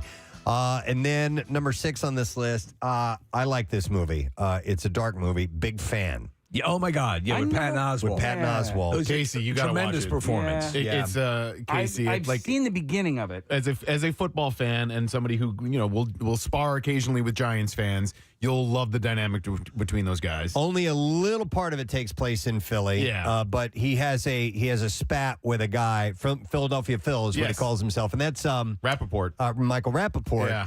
And it's a dark look at somebody who really takes their fandom too far. It's gotten away from them. Too seriously. It impacts their life to a ridiculous amount. But Patton Oswalt, I was like, that's my first time seeing him in like a dramatic turn. Yeah. I was like, he was really good All in right. it. But yeah, Case, I'll give it a go. It's a good movie, and it's an interesting dynamic. I don't want to give it away, but he gets put in a strange position where his quote unquote fandom takes over. Yes. You'll have to see it. Plus, but there's a radio element to it as well. Yeah. So, like, dealing with sports radio and what they have to deal with, those guys down the hall, like on a daily basis, is an interesting dynamic as well. But then also, the thing is, the radio callers, they then they start to become like their own character, right? Yep. Uh-huh. They have their own nicknames that they've given themselves, and so they play into it as well. So. All right, here's one I'm not familiar with. It's called The Last Game. I saw it on the list as well. I'd heard the title. I've never seen it. All right, so Kathy, this will be interesting to you because it's in Bucks County. He said it's a personal favorite. This documentary by a pair of independent filmmakers chronicles 1999 Central Bucks High School West football season. Oh, yeah. The final season in the storied career of Mike Pettin. Yeah, Mike Pettin. So that guy had this long storied career. Okay. Coaching, was at CB West. And as a matter of fact, my brothers, when he played for Cardinal O'Hara, played against his team. I think there was a lot of indication of steroid use and stuff like that, right? Is that what this documentary is, or no? I'll read you the description. It says, from CB West rivalry with North Penn, coached at the time by Mike Pettin Jr., to the Bucks' dramatic run to a third consecutive state championship. The story had plenty of natural drama and intriguing storylines, and anyone familiar with the history of Doylestown and or CB West football, under Pettin, the Bucks were arguably the top program in the country and can attest to the film's accuracy. Okay, so maybe it doesn't maybe cover, that's or not it. He didn't explain that in this. Didn't delve into that. He did not delve. Thank you. All right, so I don't know if you consider this a sports movie or not, but number 4 is Silver Linings Playbook. I could see where you could in a way because it's so essential to De Niro's character and it's a prominent character in the movie, and also, Bradley Cooper's. Is it technically? No, unless you consider the dance competition to be a sport as well. Yeah. But I mean, they're constantly the movie revolves around watching the games and the betting and that's taking superstition. place. Yeah, and the rituals. superstition Yeah, as well. And you know what, man? I know it won all the awards and people loved it. I didn't really like it a whole lot. So how many stars out of 4 would you give it? Like you can do half stars if you. Yeah, maybe like 2.5, and that's just on a personal thing. I didn't love the characters, but some people, like my buddy's daughter, it is like her all-time favorite movie. So for me, 3 stars, enjoyable. I like their romance, the flawed characters, and that's it. Yeah. I agree it wasn't as massive as it was depicted as, but a good movie. But it struck a chord with a lot of people. Was so. it up for like Oscars? And Yes. stuff? Oh, yeah. Yeah, Jennifer Lawrence won an Oscar. I couldn't remember. Best supporting actress, right? I believe Didn't so. She win yeah. for that. Yeah, Actress in a leading role. Leading role. Yeah, that's right. That wasn't a supporting role. It was nominated for Best Picture and Best actor for Bradley Cooper, best supporting actor, De Niro. So, yeah, a lot of nominations. Okay.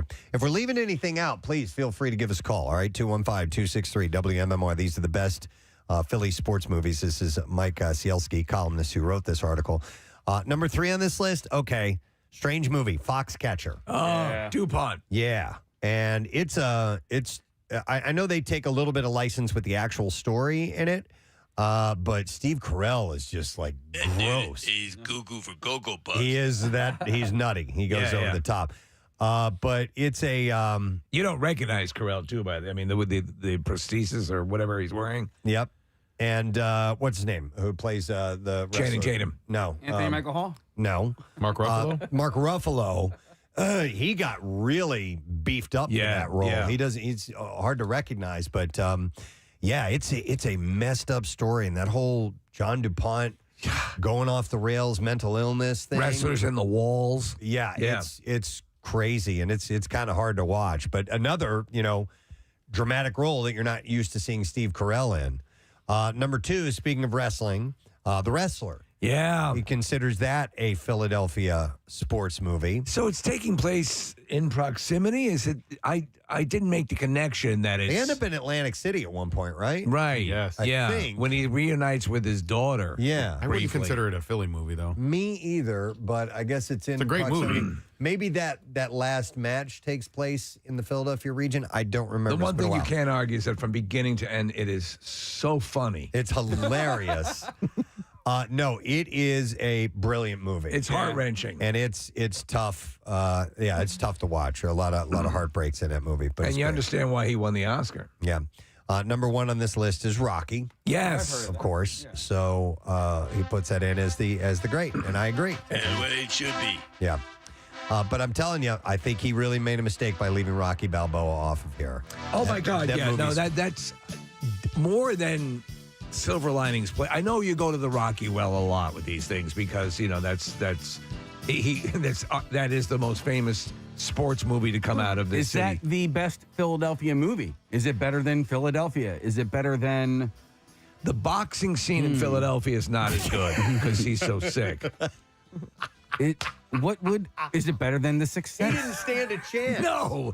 Why did it even make that match? I think it's the greatest Philadelphia movie ever. Okay. Or it's the one that I immediately think of. But Even over the Philadelphia Experiment? but what did you mention? Sixth Sense, Philadelphia. Sixth Sense. Sixth Sense. Pretty freaking Unbreakable good. is a Philadelphia movie. Yeah.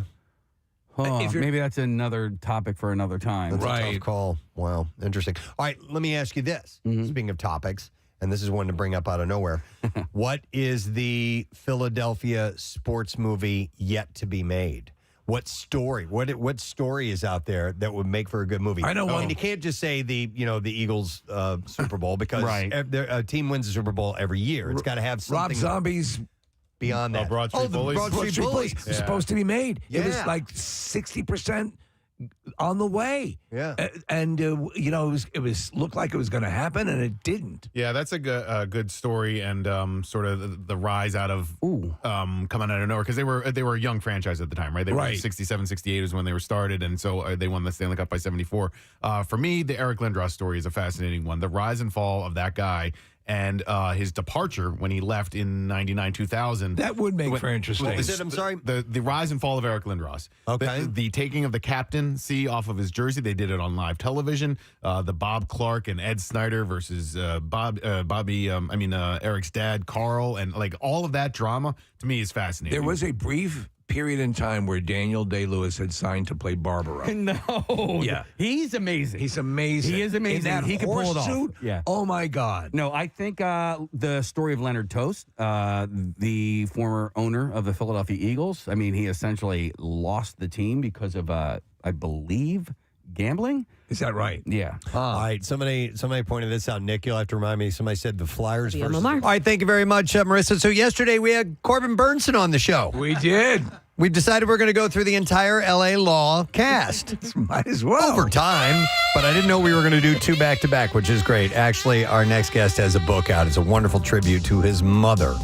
It's called A Soldier's Wife, My Mother, the Marvelous Mrs. Marilyn A. Underwood.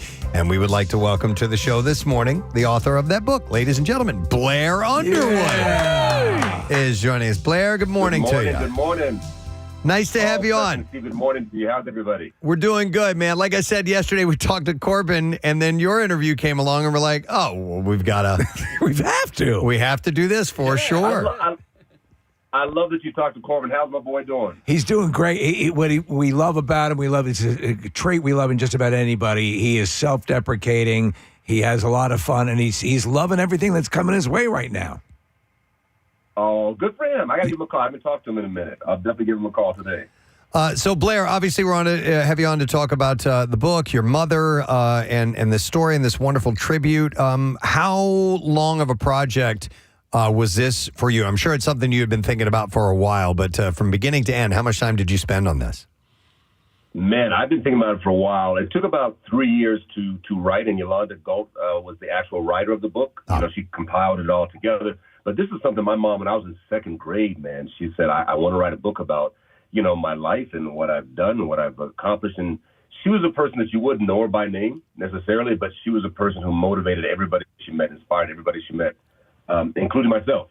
So she's very much the reason I am the person I am today. I think for better or for worse. I think I like reading the synopsis and interviews with you. I know this woman. I know this kind of mother. My mother passed away when I was 21. So, but she meant the world to me. And my father, who passed away when he was closer to 95, recorded a lot of his journals and was able to relay stories about my mother that I was unaware of. And so obviously your dad as well, a great impact on you. But with her, was there anything you discovered? Obviously she's your mother, you know her well, but was there anything that you discovered that you said, oh my God, I didn't even realize that? Because she's an incredibly impressive woman. Yeah, thank you. Just the fact that she was born in 1936 and similarly, she passed in 2020. My condolences to you as well. And my dad turned 94 last week. Similarly. But yeah, I learned that she was, this woman who was this fully realized human being before she became my mom, before I met her as my mom, and that she was spunky and spicy and had a sexuality to her. I said, wait a minute. I never thought of my mom like that. That kind of tripped me out a little bit. Yeah, well, I love the fact that she apparently wore pearls all the time, that was kind of, I love that little accent, that little thing about her. Yeah, that was her thing. I mean, she loved pearls, but also fashion was really her industry. She moved from Buffalo, New York to Manhattan, went to Tropagan Fashion School. But she apparently, talking to some of her high school buddies, said she'd come to high school and junior high school dressed to the nines. As they said, she'd walk around with a briefcase and pearls. That's great. Did she find a way to break through the the standard quote unquote role of women of that time and being the homemaker and so on, and manage to branch out and be more of a contributor to the world? She made a decision, and she made a decision to become the wife of a military officer who my dad was, and that's why it's called a soldier's wife.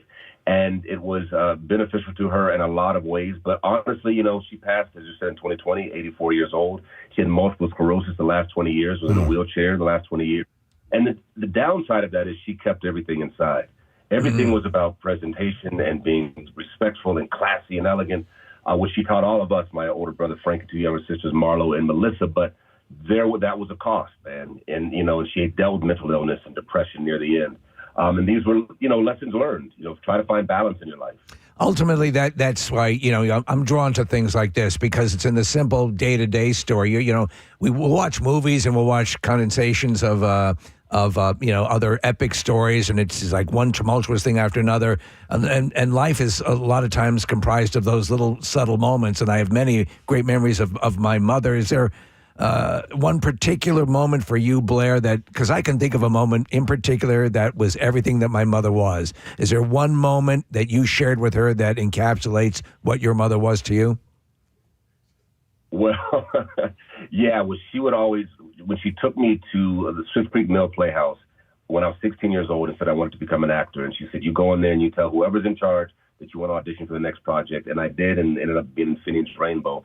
That was one, but just really quickly, the other one which tripped me out, saw her as another person. I did a movie called Just Cause with Sean Connery, Lawrence Fishburne, Ed Harris. And I did a special event with Sean Connery. She met Sean Connery. She turned around and she said, "That man is so fine."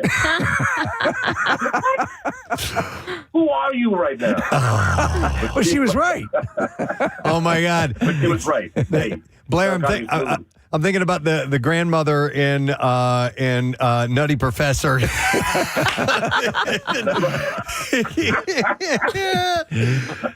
about how hot that man is. I love it. How was the interaction between Sean and your mom? Was he a gentleman? Oh, he was very much a gentleman. She just kind of lost herself, but he was a gentleman. Absolutely. That's great. That's great. Well, let me ask you, with something like this, your father, of course, has a storied life as well. Are you planning a book on your father?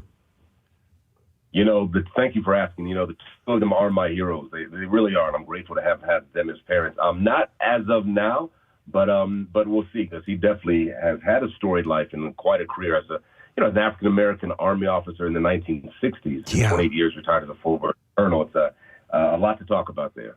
Well, I have to bring this up because by happenstance, the movie Deep Impact is on constantly these days, and I see you in it, and you have one of my absolute favorite small scenes in the movie where the other astronaut is blind, and you tell him that his son on the camera is holding a little rocket. And what a great cast. And the fact that you got to work with Robert Duvall, who passed. What was that experience like, working with Robert Duvall, who many consider the actor's actor? Oh, man, just incredible. And he really was. You know, he was also, I think, a ballroom dancer or a flamingo dancer. And I just found him to be so eclectic. He was very rural, very cool, but also urban at the same time.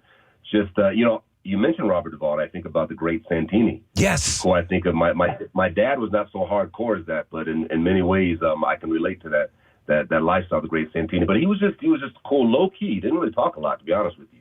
But I just I appreciated watching him work inside that space shuttle and Deep Impact. Yes, you've had so many great movies and chances to work with other luminaries. You worked with Billy Friedkin, William Friedkin, one of my favorite directors of all time. Rules of Engagement, Tommy Lee Jones, and Samuel L. Jackson. What was that experience like? Oh man, that was Rules of Engagement was crazy because we shot that in Morocco, and it was the first time, probably the best acting experience I ever had, because we spent a week in the Sahara Desert, before we started shooting, no cameras, nothing, just doing basic training. And I'm sitting out there busting my butt trying to, get the real, what it's like to be in the military. And Sam Jackson flies in on the helicopter at the last day just to kind of check it all out. I said, man, you should have been out here with us. He said, listen, I decided to act. Listen to all that, man. I love that, yeah.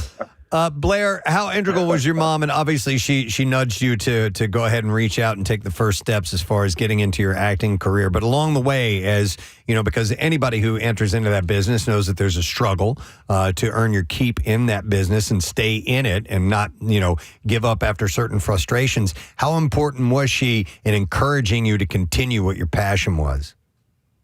Well, I think she was critical, because she really instilled in me that it was possible, that there was a possibility I could pursue this. I mean, truly, the statistics were real 40 years ago when I got in the business, as they are today, that I think 3% of actors, and this is according to SAG, the Screen Actors Guild, 3% of actors make a living out of it. So I was facing those statistics when I got into it, and she said, listen, you can do it. And, also the opportunities for black actors, frankly, at that time, were pretty nil. But she was the one who said, you can do this. I don't care what the numbers say. I don't care what the statistics say. You can make this happen. So she was critical and allowed me to believe that I could do it. Let me ask you, is there going to be an audio? Preston and I, over the years, though, I used to say, no, that's not reading. Audio books have now become a wonderful thing when you don't have time to sit down and crack open a book while you're driving around. Are you going to do an audio version? And would you narrate it? I have to tell you, Thank you. My younger sister is a voiceover professional, just did her third book with HarperCollins, and I've done a number of them. So yes, and answer your question, yes, I'm doing the audio book in my mama's voice, which is hilarious in and of itself. my sister Marlo is doing the interstitials in between, before each chapter. There are pearls pearls of wisdom. Yeah. Quotes from her between when she reads that in the audiobook. And that'll be out on Tuesday, April 14th. That's Excellent. great. Wonderful. Well, listen, we're very happy for you. Obviously, this is a passion project, and because your mom. I mean, come on. But you've done her. Oh, man, just Go ahead. I'm sorry, go ahead. No, thank you. Just in time for Mother's Day. And, this was her dream, so I'm honored and just humbled to be able to bring that vision across the finish line. It's a wonderful thing for a son to do for a mother, so kudos to you. It's called wonderful. The Soldier's Wife, My Mother, the Marvelous Mrs. Marilyn A. Underwood. Blair, congratulations. Thanks for joining us, man. We wish you luck, okay? Oh, I appreciate you, Preston and Steve. Stay well. You got it. Blair Underwood, guys. And like you said, just in time for Mother's Day, that'd be definitely a good one to get. By the way, he's always been rocking like a Billy D coolness. He's always been smooth. When he joined the cast of L.A. Law, and he was a heartthrob and everything, he was like 22. Oh, no kidding. He's like stupid good looking, too. I mean, like, I've got some texts coming in. They were like, you should see him in a bodysuit. All right, I believe it. All right, so anyhow, I'd mentioned this earlier this morning, and we have some tickets to give away. And we were so busy doing the ranch dressing thing. Yeah. That we didn't get a chance to really talk about how we want to give some tickets away. I got this game.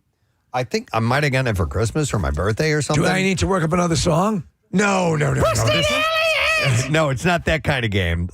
This is not the rock trivia game, but the game is called Misunderstood Songs. Oh, this is a classic concept. Yeah, totally. So what they've done is they've taken lyrics from songs and they've changed the lyrics just a little bit.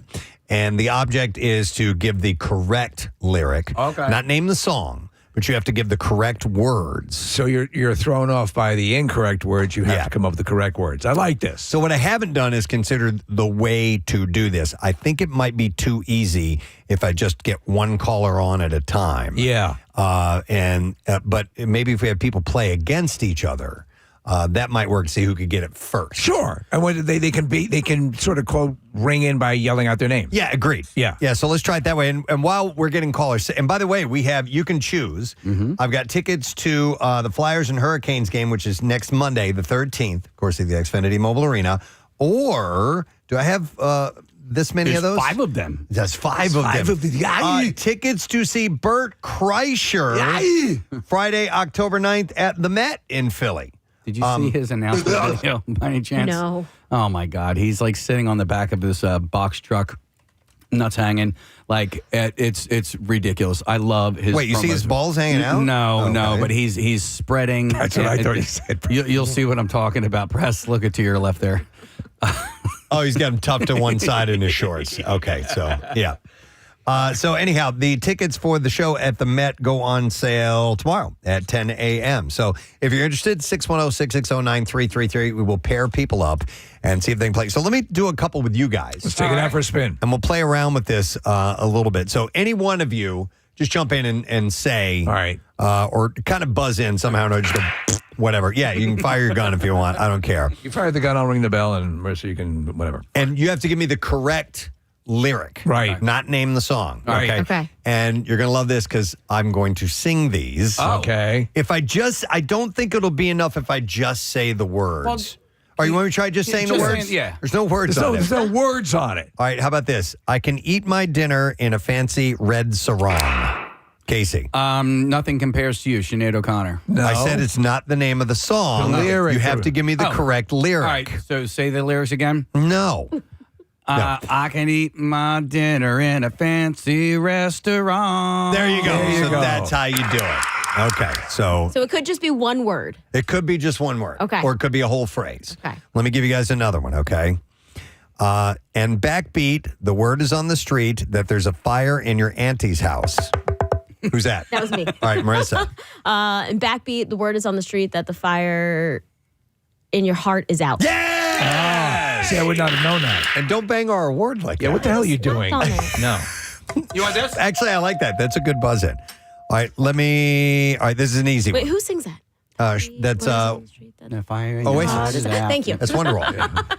I know there's so many things My brain. buzzing. All right, how about this?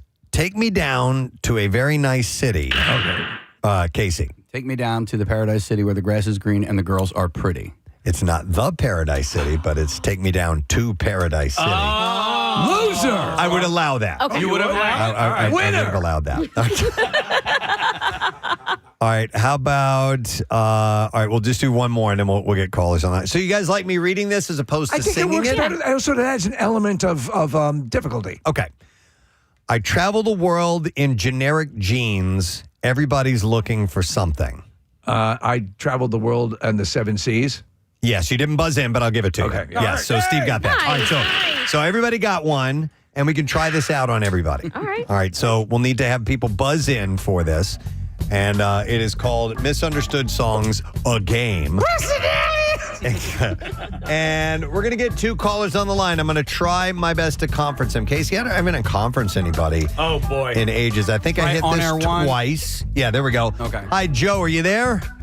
What do you say, Presbo? Yo, buddy. Just hanging. All right, Joe, we're going to put you up against, let me get, see if I can conference Mike on here. Mike, are you there? Yes, I am. Excellent. So we have Mike and Joe, and I'm going to read a lyric. And what you have to do is, if you know the answer, you have to buzz in. Say your name. So, Joe, you'll say Joe if you know the answer. And Mike will say Mike if you know the answer. So, everybody good on that? Good. Yes. All right, here we go. And jump in, say it whenever you want to. There's a wino down the road. Our shadows taller than our souls. There's a wino down the road. We'll do a different one. That's not enough. We'll do a different one. I would like a different password, please. Let me try singing it. Yeah. Let me try singing it. Are you ready? Better hit that note. All right. No, I'm not going. I'm doing an octave lower. Well, there's a wino down the road. Our shadows talk. What? Joe. All right, Joe. What is it? When we wind on down the road? Say it again. When we wind on down the road. Yes. Well, it's close enough. As we wind on down the road, our shadows taller than our souls. Stairway to Heaven. That's right. Joe's our winner. Mike, we got to let you go. Sorry, buddy. Let me try to hang up on him. You're going to have to bear with me while I do my best because this is a very... You want me to do that for you? Sure. Okay. Hang on a second. It's okay to ask for help. I'm going to put him on hold. He's on hold. There we go. Cool. Okay, so success. We got to... Oh, I didn't ask him what he wanted. He wanted Flyers tickets. Yes, sir. All right, so that's 1 pair of Flyers tickets gone. We have 4 of those, 4 pair to give away. I believe we have Brian next. Hey, Brian, you there, buddy? Box of crackers. Boxes of crackers. We will call you Carl, Brian. Yeah. Okay, let's get next Sean joining us. Hey, Sean, you there? Hi, Grandma. All right, remember. Hi, Grandma. If you know the answer, buzz in by saying your name, and I'm going to say a lyric that's incorrect. You have to give me the correct lyric. Are we ready? Yes. Yeah. All right, here we go. We didn't start the fire. It was always burning, said the worst attorney. Sean. All right, Sean, what is it? We didn't start the fire. It was always burning since the world's been turning. That's correct, sir. And Sean, what would you like to win? What would you like as a prize? Bert Kreischer. You got it, man. Tickets to see Birdie Boy, and that show is going to be at the Met on Friday, October 9th, and tickets will go on sale for that tomorrow, by the way. All right, so we got a pair of Flyers tickets and a pair of Bert tickets that are gone. We have 3 pairs of Flyers tickets and 4 pairs of Bert Kreischer tickets. I've got Sean on hold. It means we can get 2 more callers on, and we will go to Joe, first of all. Hey, Joe, you there, bud? Yep. Excellent. All right, let me pair you up with somebody, and that's going to be Donna. Hey, Donna, you there? Kong Kong. All right. Are we all clear? Are we all clear on how the game works? Yes. Okay, so I'm going to give you the lyric. Let's see if you can give me the correct one. The one I give you will be incorrect. Here we go. Believe what I say. So here I am with broken arms. I know the song. Mm-hmm. But you need the correct lyric, and you need to buzz in if you know it. Yes. Believe what I say. So here I am with broken arms. That's a pretty easy one. I know. Wait, I don't know it. Oh my gosh. Should I sing it for him? Yeah, sing it. Please. Sing it, baby. Donna's go for it. All right, here we go. Believe what I say. So here I am with Donna. Believe what I say. So here I am with open arms. It's my wedding song. And I'm going to celebrate my 20th anniversary in October. That's crazy. How sweet is that? Well, what would you Dude, like? if I would have lost that, oh my God. Did you say your anniversary is in October? Yes, my 20-year anniversary. And that's when the Burt Kreischer show is. Would you like tickets to that? I sure would. All right, you got him. What's the date? Put her back on. October 21st. October 20th. So it'll be an early anniversary gift There for you the go. two of you. As There it you was go. meant to be. Thank you. Congratulations. All right, we'll get two more callers. Casey, you want to pull them up Yeah, for me? I got you. We have Kristen. Hi, Kristen. Good morning. Hey, good morning. How are you? Wonderful, Kristen. And we'll get somebody to play with you, and that's Kyle. Hey, Kyle, you there, buddy? Good morning. Good Sorry morning. for all you guys are working. It's all good, buddy. All right, so we're playing this game. It's misunderstood songs. I will give you an incorrect lyric. Buzz in with your name if you know the answer and give me the correct lyric. We will give you the prize. So here it is. I got chills. They're made of plywood. I got this. All right. I got chills and they're multiplying, Kristen. Yes, yes. You did it backwards, but that's good enough. She did it the Yoda way. I got chills and they're multiplying. That's the one that I want from Greece, obviously. Kristen, congratulations. What tickets would you like? Flyers, baby. You got it. You got tickets to see the Flyers and the Hurricanes next Monday, April 13th, Xfinity Mobile Arena. You can get your tickets today at nhl.com/Flyers. Thank you. You got it, Kristen. Hang on. We'll That's get your the way to information. Let's get two more people up. We have Tyler, I believe, on now. Hey, Tyler, you there? Hello, good morning. Good morning, sir. All right, Tyler, we're going to play misunderstood songs, and you're going to play against Bob. Bob, can you hear me? I'm here, and my code word's going to be ranch. Ranch. Okay. You can buzz in with the word ranch. Very funny, Bob. All right, Bob and Tyler, here we go. Let's see if you know what song, what the correct lyric to this is. That's me in the corner. Let's pee in the spotlight. Bob, ranch. Okay, so ranch was Bob. All right, Bob, go ahead. That's me in the corner. Oh, shit. No, that's not it. I got it. Sing it, Bob. Sing it. Come on. That's me in the corner. You got 3 seconds. That's me in the corner, sun spotlight, baby. No. That's something spotlight, baby. No. That's me in the corner. All right, so we'll let Tyler take a shot at it. Go ahead, Tyler. Me in the corner, spotlight, losing my religion. No. Did his phone cut out? No, The no. spotlight, losing my religion. No? Can I do it? I can't let him have it because you're off just enough. The only two words that I replaced, I put let's pee, so I need Steve, what would that be? That's me. That's me is the correct answer. Yeah, that's so me in the corner. Yeah, right. Spotlight, And then losing my that's religion. me. I didn't say that, did I? Then that's me in the spotlight. Yeah, so sorry guys. I got too excited. I know it happens. It's tough. All right, well, we got to let you go. All right, we'll get another pair of callers on the line, and we will play misunderstood songs. Randy is joining us. Hey, Randy, how you doing? Hey, sorry to work. Me too. All right, Randy, you're going to play against Doug. Yo, Doug, you there? Gadzooks, what's up? Gadzooks to you, sir. All right, I'm going to give you guys the lyric. Let's see if you can give me the correct one. Buzz in with your name if you know the answer. Here we go. Well, if you told me you were drumming, I would not lend a hand. Randy. All right, Randy, what is it? Well, if you told me you were dying, I would not lend a hand. That is incorrect. That means, Doug, if you want to take a shot at it, we'll give you a freebie. Well, if you told me you were drumming, I would not lend a hand. You know what? I don't want to embarrass myself. Please, so go for it. All right, he's passing. So I got nothing, guys. all right, it's if you told me you were drowning, I would not lend a hand. That's from In the Air Tonight. You left out baby. Oh, baby. Yeah, we got to put baby in there. Sorry, guys. All right, let's get another one. That's here. a classic. This one, I got some. I'm going to try one out on you guys. Okay. I think this would be too hard for our crew on the phone lines. Let's see if you would know this one. Hike up your skirt, little boy, and show the world to me. That's me. Casey. Hike up your skirt, little girl, and show your world. No. I got it.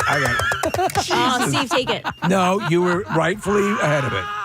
Go ahead, Marissa. Hike up your skirt a little more. Yes. And show your world. Did you really think it was little girl? Okay. I was going to say filthy whore. That was from Crash Into Me, Dave Matthews. Hike up your skirt, little girl. Said that. Ew.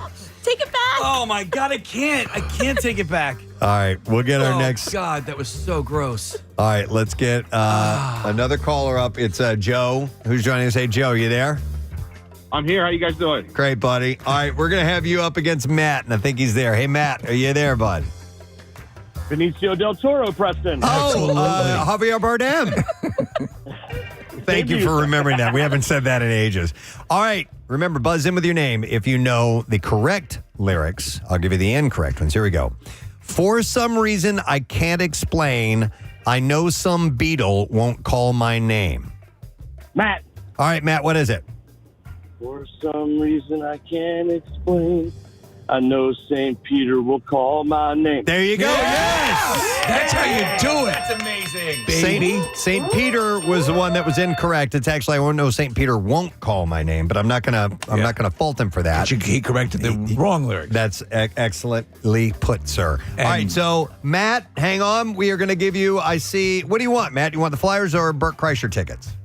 Oh, Bertie Burt for sure. Bertie Burt. You got him. He's going to be playing October 9th at the Met, and tickets go on sale tomorrow at Ticketmaster, via Ticketmaster. All right, hang on. Let me try another one out on you guys.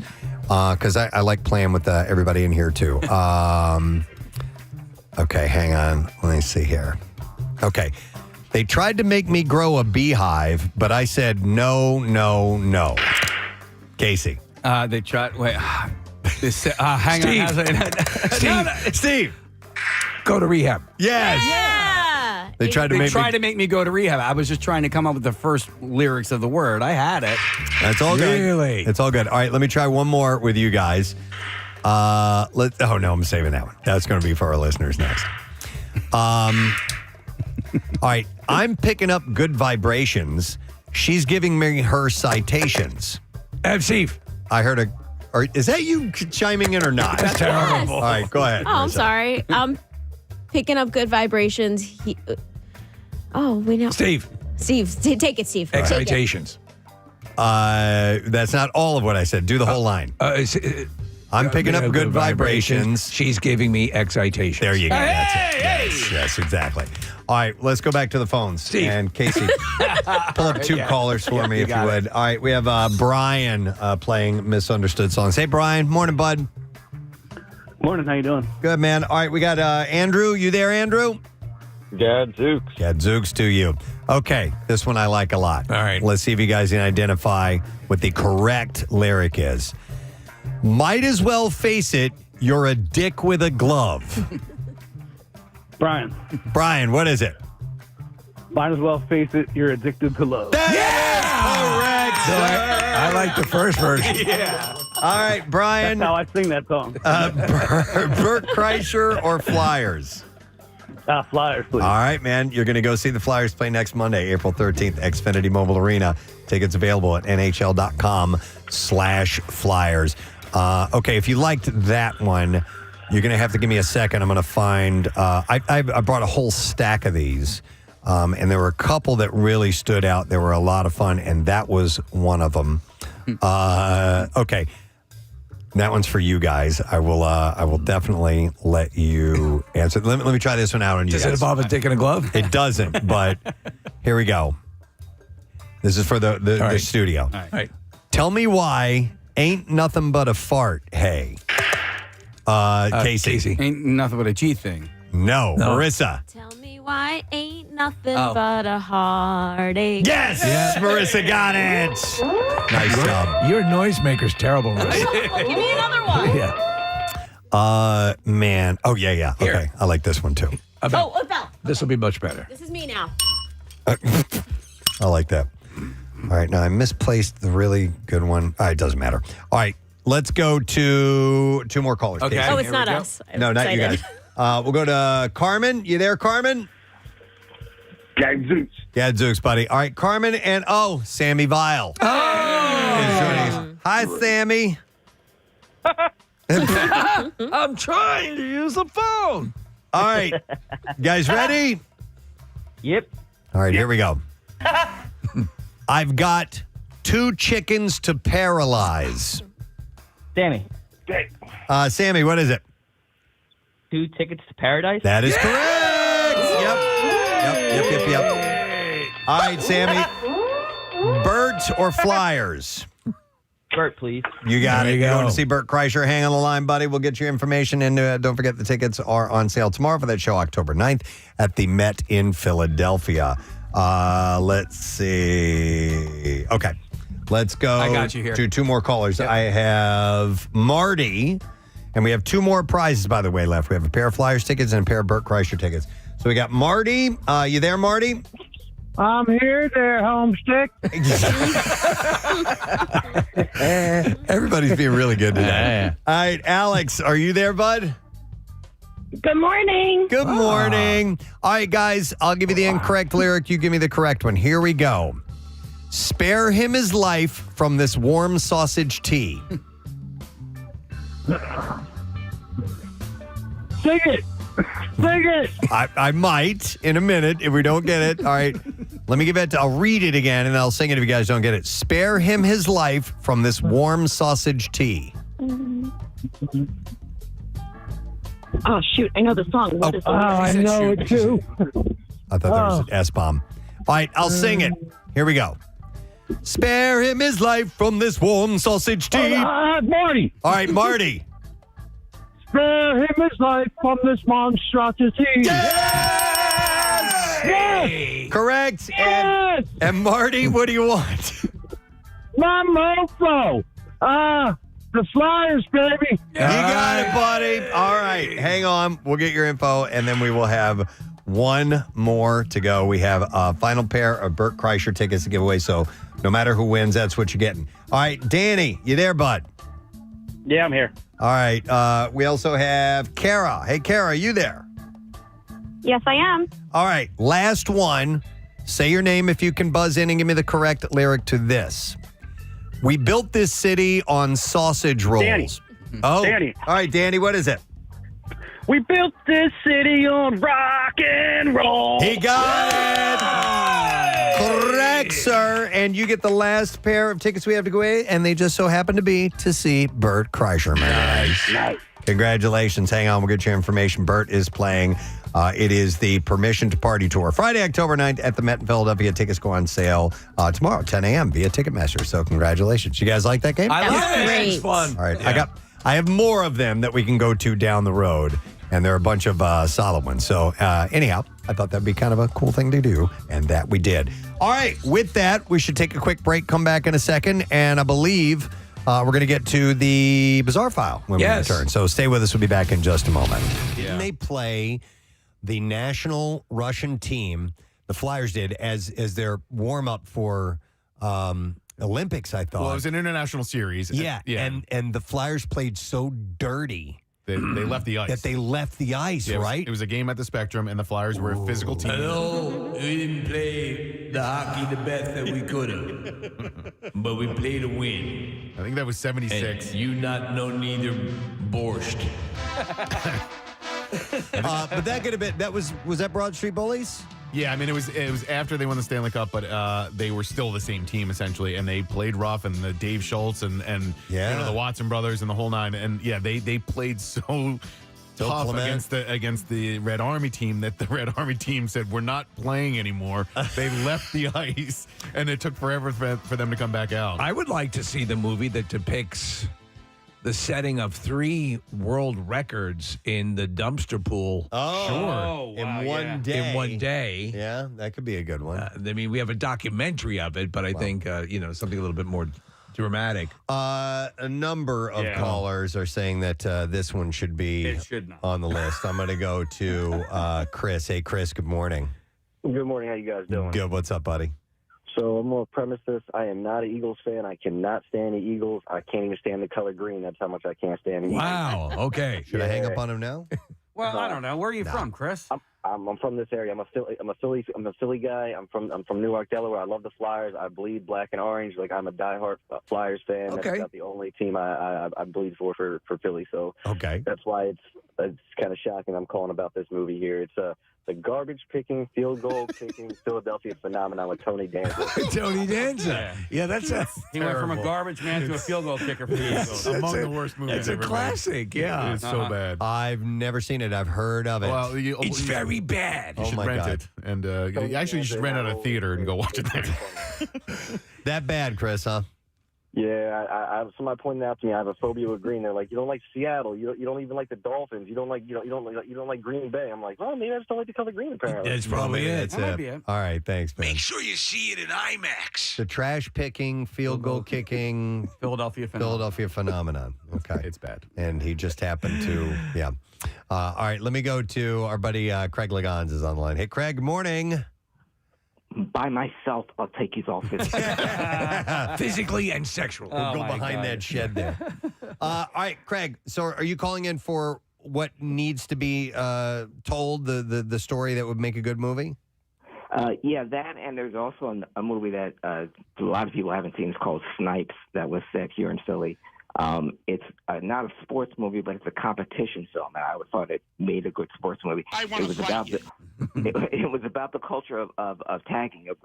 See all graffiti art in Philly? Right. Well, there was this movie called Snipes where rival taggers, rival graffiti artists, competed with each other to see who could get the best spot, like the most impossible to get spot to tag their name in Philly. That sounds familiar. Yeah. Yeah, it was made in the early 2000s, but I thought it was a great Philly sports film.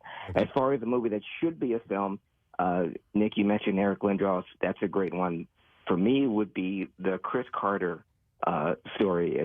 Chris Carter was a Philadelphia Eagle. All he did was score touchdowns. Yeah. Yeah. And I was like, why would you cut this guy? All he did was score touchdowns, and goes to Minnesota, goes in the Hall of Fame. His drug problem was so out of control while he was in Philly that Buddy Ryan cut him just so he would get into rehab.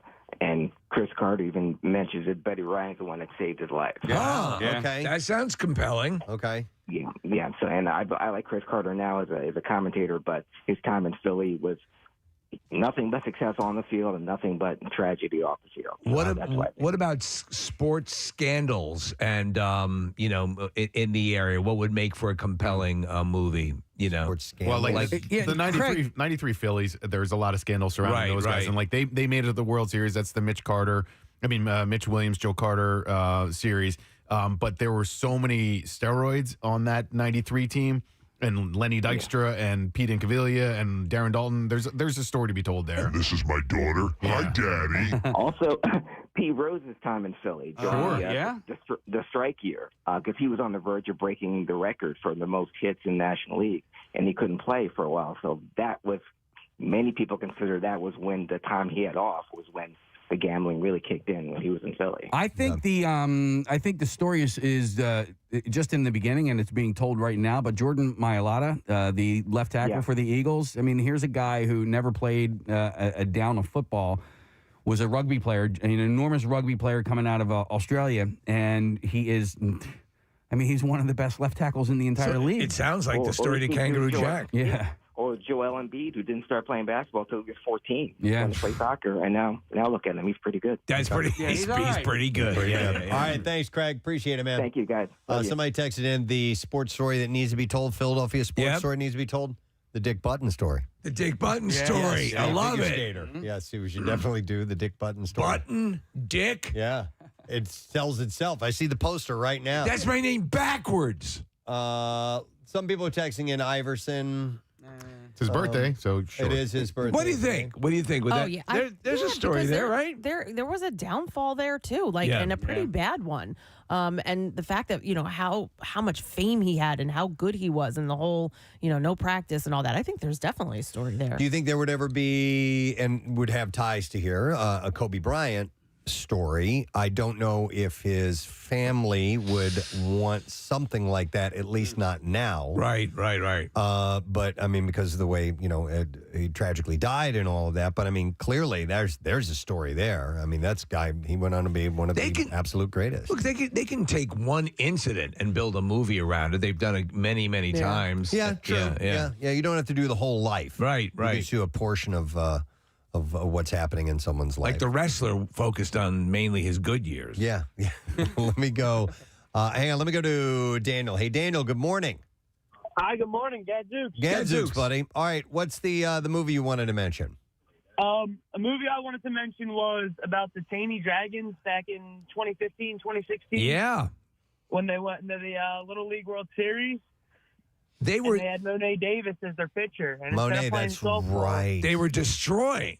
Yeah. And that was a national story for a while. Yeah, that could be a good one. What is she up to, by the way, Monet Davis? Is she playing? Thanks for your call, Daniel. College softball? Here, Nick just pulled up. Well, she's 20. Oh no, she's 20 now. It's her birthday in a couple of weeks, and her middle name is IKEA. I didn't know That's that. very cool, man. Yeah. My middle name is Walmart. Oh my God, I'm Target. Dude, actually, it is Michael, like Michael's. Yeah, it's So- true. Yeah. And Paul, I'm not after a saint, Paul McCartney. I think Ron has a great suggestion. All right, let me go to him. Hi, Ron. Good morning. Hey, you guys rock. Thanks, buddy. All right, what's Philadelphia sports movie to be made? Before I get to that, there's a great story behind the Flyers and the Russians. Yeah. The Russians are in the dressing room, and I read it in the Complete Spectrum. It's a great book. Ed Snyder goes in there, and he goes, if you guys don't get the F back on the ice, you're not getting paid. And that's what made him go back on the ice. Wow. Yeah, it's a great book. It's called Complete Spectrum. That's very cool. Cool, man. So there's a great story. It's almost like Rocky and Apollo Creed. Joe Frazier would be a great movie, but it would not be mostly about Joe Frazier. It's how Joe Frazier made Muhammad Ali so famous. Muhammad Ali would have been famous, but Harold Cosell documented that it was the rivalry between them that made Ali so famous, and No, Joe Frazier had a lot to do with it. You're right, and so you'd have the Ali story has been told a number of times. In fact, he played himself in his movie, so that's been told many times. To get an angle that would do Joe Frazier right, and his importance in all of that is the film that still needs to be made. I agree. Yeah, there's also a small one. If I could say one more, nobody's going to get this one. There was a guy that lived in Veterans Stadium that worked in the park. We had him on. Yeah, we talked to him. Yeah. Yeah, that'd be a crazy movie. That would be a good one. Gambled, he did drugs, he drank. The whole damn thing. I like it. There's a lot of stories there. Thanks, I Ron. don't know how many of All them right, were guys. true. But like when that guy Like was, when the Pope came by. I Hey, was going to say, you know what, the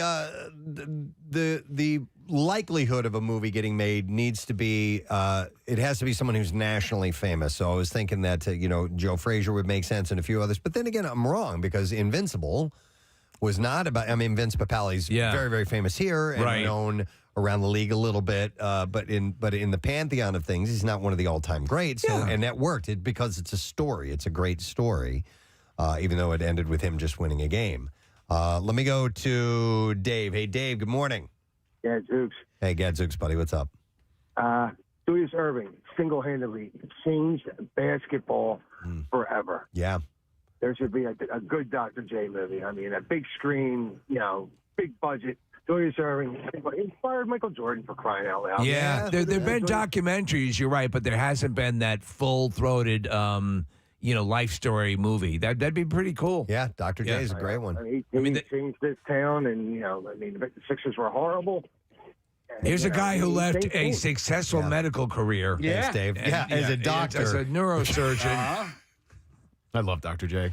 I know. He's my favorite Sixer of all time, and I'm watching Winning Time on HBO right now. Just finished it up, but the Lakers in 1980 played the Sixers in the finals, and Magic Johnson was a rookie, and Dr. J was an established star. And the dynamic between those two guys, even though it's a fictionalized portrayal of the two, was really, really well done. And Dr. J, in a way, took Magic Johnson under his wing, but he also knew he was the star, and Magic was not yet a star. It's a really great series. It sucks because I was too young to appreciate him and Charles Barkley being on the court at the same time, like Right. and I've And seen Moses. them in Moses, Yeah. and Mo Cheeks. Mm-hmm.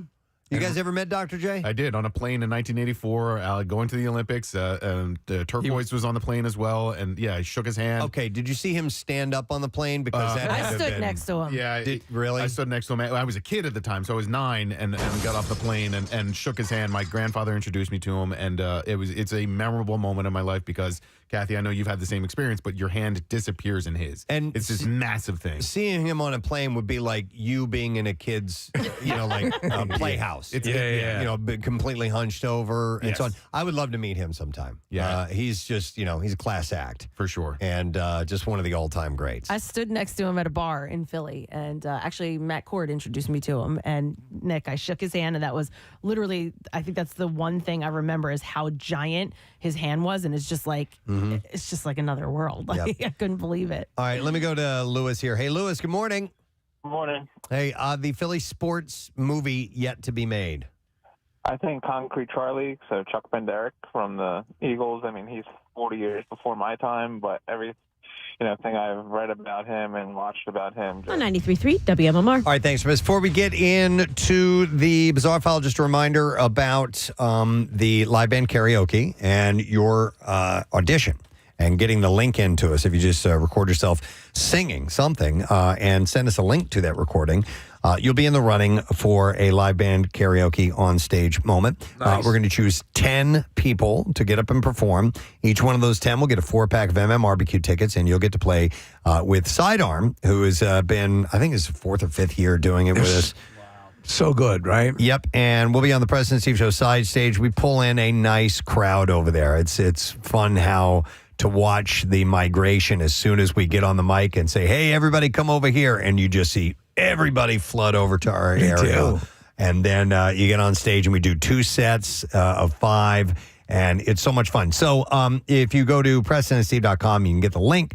You can find the information right there, and then we would love to see that the deadline for you to get registered is April 16th. So go ahead and make that video, get one that you're proud of, send it over to us, and by all means, alert somebody you know that's got a great voice or has always had dreams of getting up on stage. Tell them about this, man. This could be the thing that really does it for them. So let's find out if you're going to get on board. All right, Bizarre File. It's time. WMMR presents Preston and Steve's Bizarre File.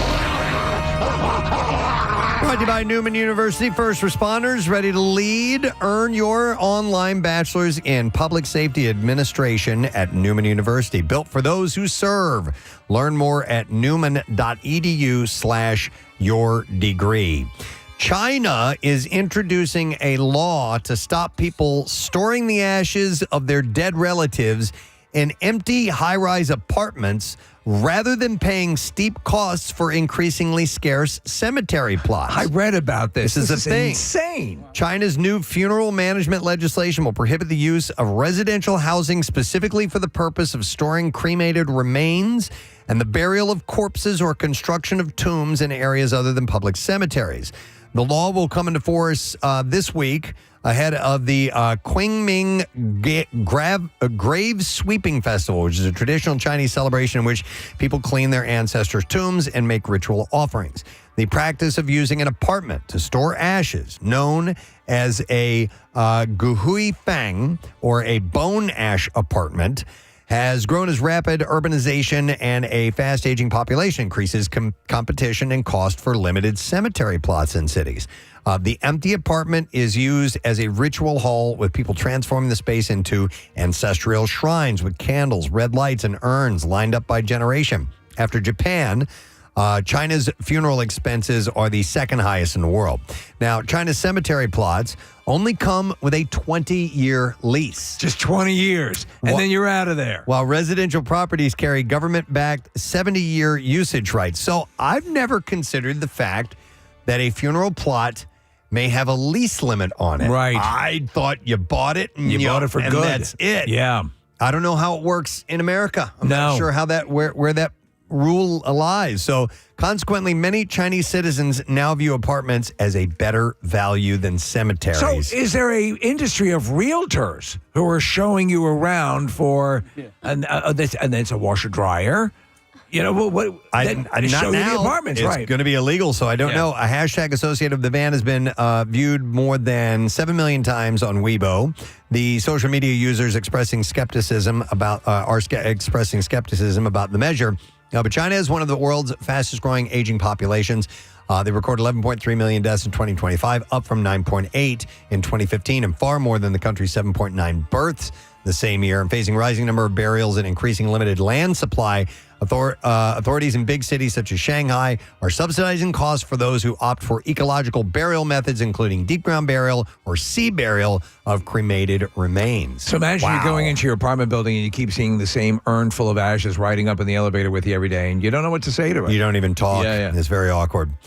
Visitors at Disney Sea, a theme park in Tokyo, were a bit traumatized when Rapunzel got attacked. The animatronic version of the character was in her window singing and moving her head at Rapunzel's forest when ravens started ripping out her hair.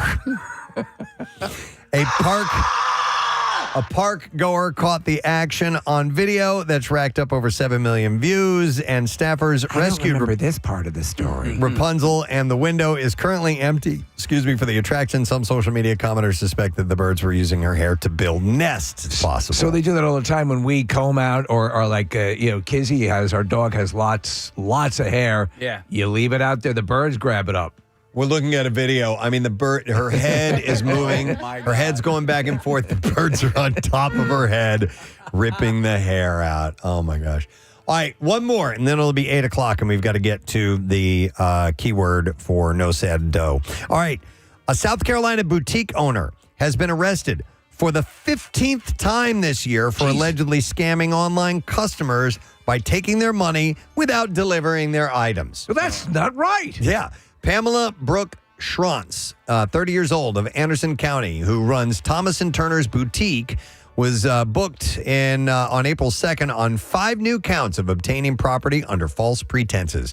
Dozens of customers have complained that they never received refunds. The boutique is no longer accepting online orders, and the Attorney General's office is working to determine how to best prosecute the case. That's what you get for going to a place called Schrantz. But 15 times, and she still can't quite figure it out, or she thinks she's never going to Do you know how this works? Yeah. Are you aware of Yeah. how this whole thing works, by the way?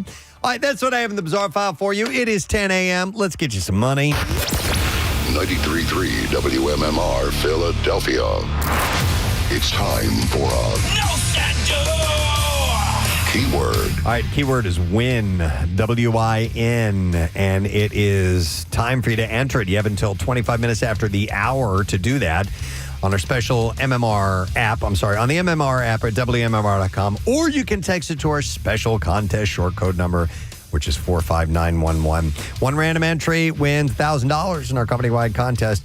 Winners will get a call from Beasley. Make sure you answer your phone. Contest rules are right there at WMMR.com.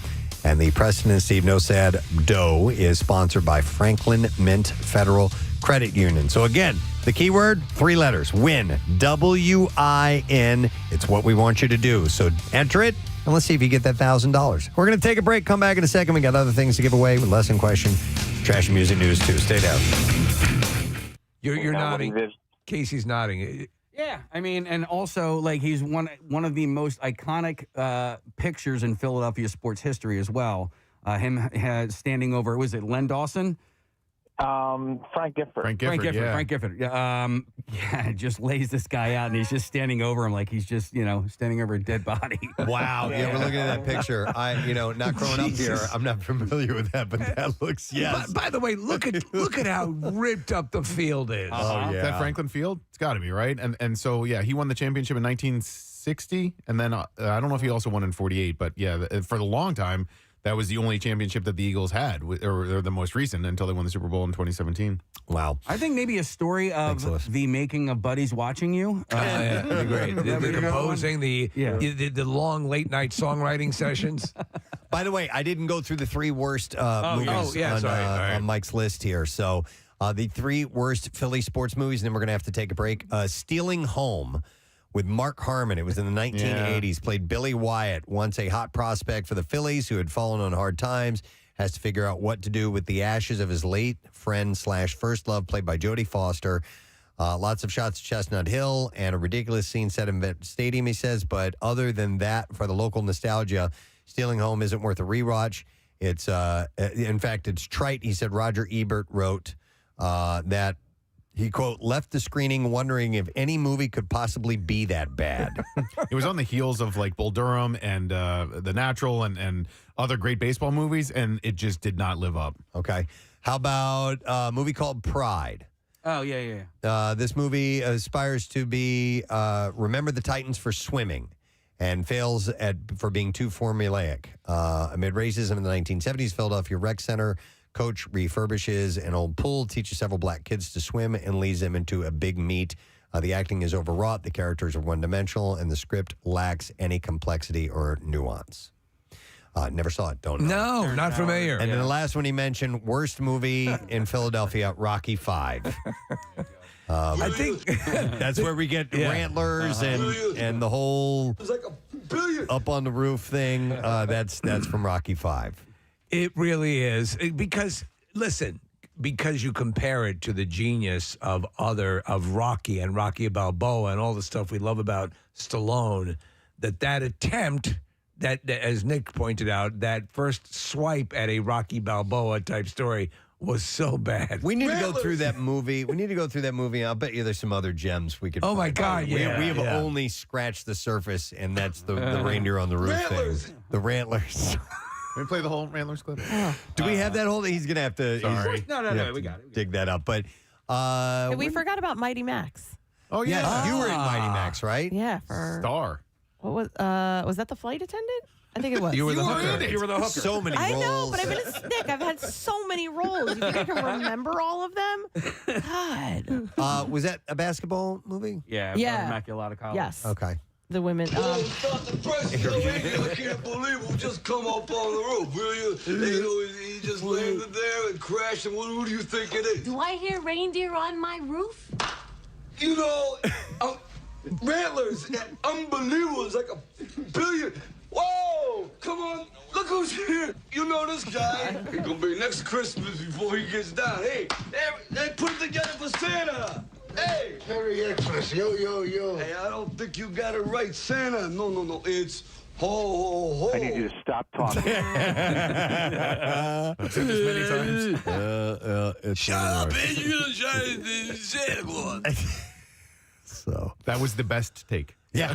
You know? Yep. There were other takes that weren't as good. Let's watch it on playback. Perfect. That's the one they went with. All right. Well, anyhow, interesting. But this movie, Hustle, looks pretty damn good. Yeah. I don't know any feedback. We do have that screening tonight. We'll do a couple more movie passes in a little while to give away. I'm going to hang on to those. What I need to give away now as we take a break are some passes to our sorority party at Parks Casino next Wednesday. Ladies, we want to welcome you to the fold of Zeta Eta Pi. We have not had one of these in years now. Now years. Yeah. And it is time to get you on board for this event. And our activity this time around, we're going to square dance. Just like we did in high school or junior high. You know what? I actually did do it in high school, too. I'll guarantee you a lot of the people that'll attend have never done it. That's fine. It's a stupid, fun activity. Yes, and it's next Wednesday, so it's rapidly approaching. Bill, I'm going to take 10 callers right now. 215-263-WMMR is the number. And you need to be ladies, you need to be female and able to join us, 21 and over only at Parks next Wednesday. And we'll set you up with a free drink, and we got a free happy hour buffet. You can bring a friend, ladies only, invitation only event, 215-263-WMMR. Call only if you can go. We're going to be back in just a moment. B-File up next. Stay with us. Clearview Regional High School, Mullick Hill, New Jersey. You're up next for Coolest Teacher, you, and then we choose one more tomorrow, and then we're done. So make sure that you do vote. Take advantage of this. It's a way to let your teachers know that you care about them and you thank them for what they've done for you. So just text word teacher to 39333. And if you go to Clearview, make sure you let the faculty know that we are doing this. One of the more frustrating things that can happen to you as an individual is in a moment when you're trying to tell someone about something and there's a word that you just can't remember. And you start flipping through the card catalog in your mind. The inability to articulate. You just can't find it. You know what you're talking about. You know what you want to express, but that actual word doesn't come to you. So on occasion, you will find a suitable replacement that you feel will get the job You done. rig something together. Yep. In your mind that makes sense to you. And sometimes it sounds ridiculous. So I found a list that is titled Times That People Failed to Remember What a Simple Thing is Called, so they came up with the most hilarious new name. And feel free to share examples, because sometimes once you say these things and they get out there, it becomes, like what your friends will bust your balls over or something like that. So 215-263-WMMR. So I have examples of these. I can't think of anyone's personally, but maybe I will if we go through this list. But people responded, and one of them said, my boyfriend's mother once referred to a peacock as a disco chicken. Yes. Oh, my She couldn't God. think of Disco the name. chicken. Why does that sound familiar? Disco chicken. Disco chicken. I don't know, but she felt that maybe the plumage. elaborate flowers, Yeah. and the plumage, flowers. See, there you go. I did it. Bird flowers. Bird flowers. The fluffy bird things, flowers. the bird flowers that on the grow things. out of That's it. bird. That's exactly it. It's a bird flower. Yeah. You just, I just you created said you one. didn't have one, and you just Bird flower. created Did a it. bird flower. My dad one time was trying to say catapult, except that he said boomerang.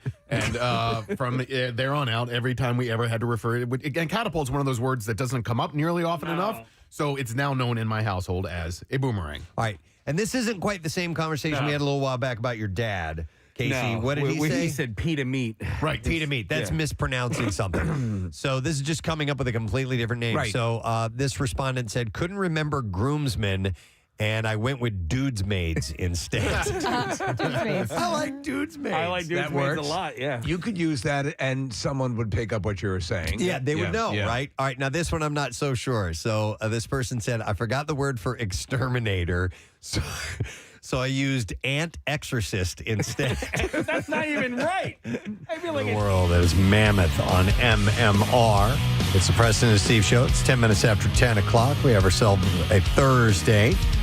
I have about 60 degrees. Nice, beautiful sky with some high wispy clouds. And we're going to be loving tomorrow. Partly cloudy, high 71. Just a beautiful spring day. Perfect. And then over the weekend, mid-60s. Our high temps. Not really seeing any rain in the forecast, so that's good. But Monday, mostly cloudy, but the high 82 degrees.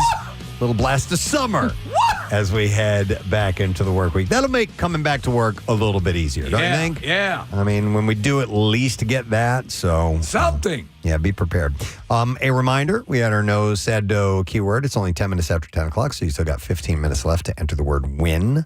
All right, WIN. So you can go to the MMR app or WMMR.com, or you can text it to the special contest short code number, which is 45911. So make sure you do that now. We don't have, are we doing lesson questions? Yeah. Oh. They're right here. Sorry. All right. Now, I have not seen these yet. We are going to give away a prize. We have a pair of grandstand tickets for NASCAR All-Star Race 2026. Sunday, May 17th at Dover Motor Speedway. Let's go with, wow, this is a real super gimme easy and one that's kind of hard. How are you feeling now that we're a couple hours into my no sad bro? I guess maybe a gift. Yeah. All right, so we'll do this. 10 years later, and Casey still doesn't want to eat pizza with what? There you go. Still doesn't always eat pizza with what? That's All right, right. so that's a gimme for any fan of the show. 610-660-9333. Let's see if you know the answer to that, and we'll get to the trash. The trash business is a gold mine. 93.3 WMMR with Preston and Steve's Hollywood Trash. All right, let's go ahead and dive into the story. Steve, what's going on this morning? Well, Preston, Britney Spears' son, Sean Federline, is now going by the name Sean Spears on Instagram. Sean says he really wanted to honor his mother by exploiting her name. Hey! Bravo having huge success with their newest series, The Real Housewives of Rhode Island. Bravo says even though Rhode Island is the smallest state, they still manage to produce a large number of whores. And finally, rapper Offset is being sued by a Detroit casino after failing to make good on a $100,000 credit line. Offset says he recently uncovered evidence suggesting that gambling might tend to favor the casino. And that's your Hollywood Trash. All right. I'm sure you know the answer to this, but we'll grab our caller and see if we can get somebody a prize. And it is Tom that we're going to go to. Hey, Tom, are you there, bud? Yes. All right. Let me reiterate this question. 10 years later, and Casey still doesn't always eat pizza with what? Ranch dressing. Yes. Hold on, Tom. We are going to give you the tickets, pair of grandstand tickets, MMR Rocks NASCAR All-Star Race 2026, Sunday, May 17th. Dover Motor Speedway. Tickets are on sale now via dovermotorspeedway.com. Now, Preston and Steve's Music News on 93.3 WMMR. Brought to you this morning by Rita's Gelati. Sunday brings Italian ice, frozen custard, and toppings together in one cup. Stop by Rita's and build your gelati masterpiece today. I'm sorry, Marissa just had a video of Casey dancing with the Stixers, the Sixers drum line. I still got the jiggle. You do, dude. But in a good way. Yeah. In a very much good way. All right, we'll start with this. News about Tears for Fears. Co-founder Roland Orzabal is releasing a memoir this summer. It's called Welcome to Your Life, Love, Death, and Tears for Fears. The book will chronicle his life and career, exploring themes of love, fame, identity, and creativity. Tears for Fears is one of my favorite bands. And will also reflect on the huge success that the band has seen over the years with hit songs like Shout and Everybody Wants to Rule the World, while also touching on Orzabal's personal struggles. Any indication on whether or not they will be mentioning me? I think there's just one chapter, and that's it. Welcome to Your Life, Love, Death, and Tears for Fears will come out on August 4th. This is fun. 9 Inch Nails and German electronic producer Boys Noise have announced a collaborative album under the name 9 Inch Noise, which is due out April 17th. All right. The project is their 38th official release in the 9 Inch catalog and designated Halo 38. The announcement came via social media and a billboard going up on the route to Coachella, where the trio set to perform in the Sahara tent on Saturday and again on the 18th. Trent Reznor, Atticus Ross, and Boys Noise Alex Rida have worked together before on the soundtrack for Tron Ares and toured together on 9 Inch Nails' Peel It Back run. Didn't they collab with D's Nuts? Maybe. I don't know. During which Boys Noise performed electronic remixes of 9 Inch Nails songs on a B stage. Did you end up watching the latest Tron movie? I did not. It got reviewed so poorly that I didn't want it to sully what I love about Tron. It was visually, it's very interesting. The music is good. It's just it's missing the, for lack of a better term, the soul of Tron. I didn't think they needed to bring everybody into the real world. Nah. I thought the real world needs to go into the computer world. That's what works. Yeah, so they finished up the last one prior to this one with, her coming out of Yeah. and that's what they expand upon. All right. Most people outside of rock's inner circles would not recognize his name, but every note on Van Halen's greatest records carries it because of him. Don Landy, the engineer and co-producer behind Van Halen's first 8 studio albums, died of natural causes at the age of 79, per Van Halen's news desk. Landy's career began working on records like The Doors, Waiting for the Sun, before joining Warner Brothers. As a staff engineer in 1971, it was there that he formed what would become one of rock's most fruitful partnerships, teaming up with producer Ted Templeman on a string of landmark albums by the Doobie Brothers, Little Feat, and Van Morrison, among others.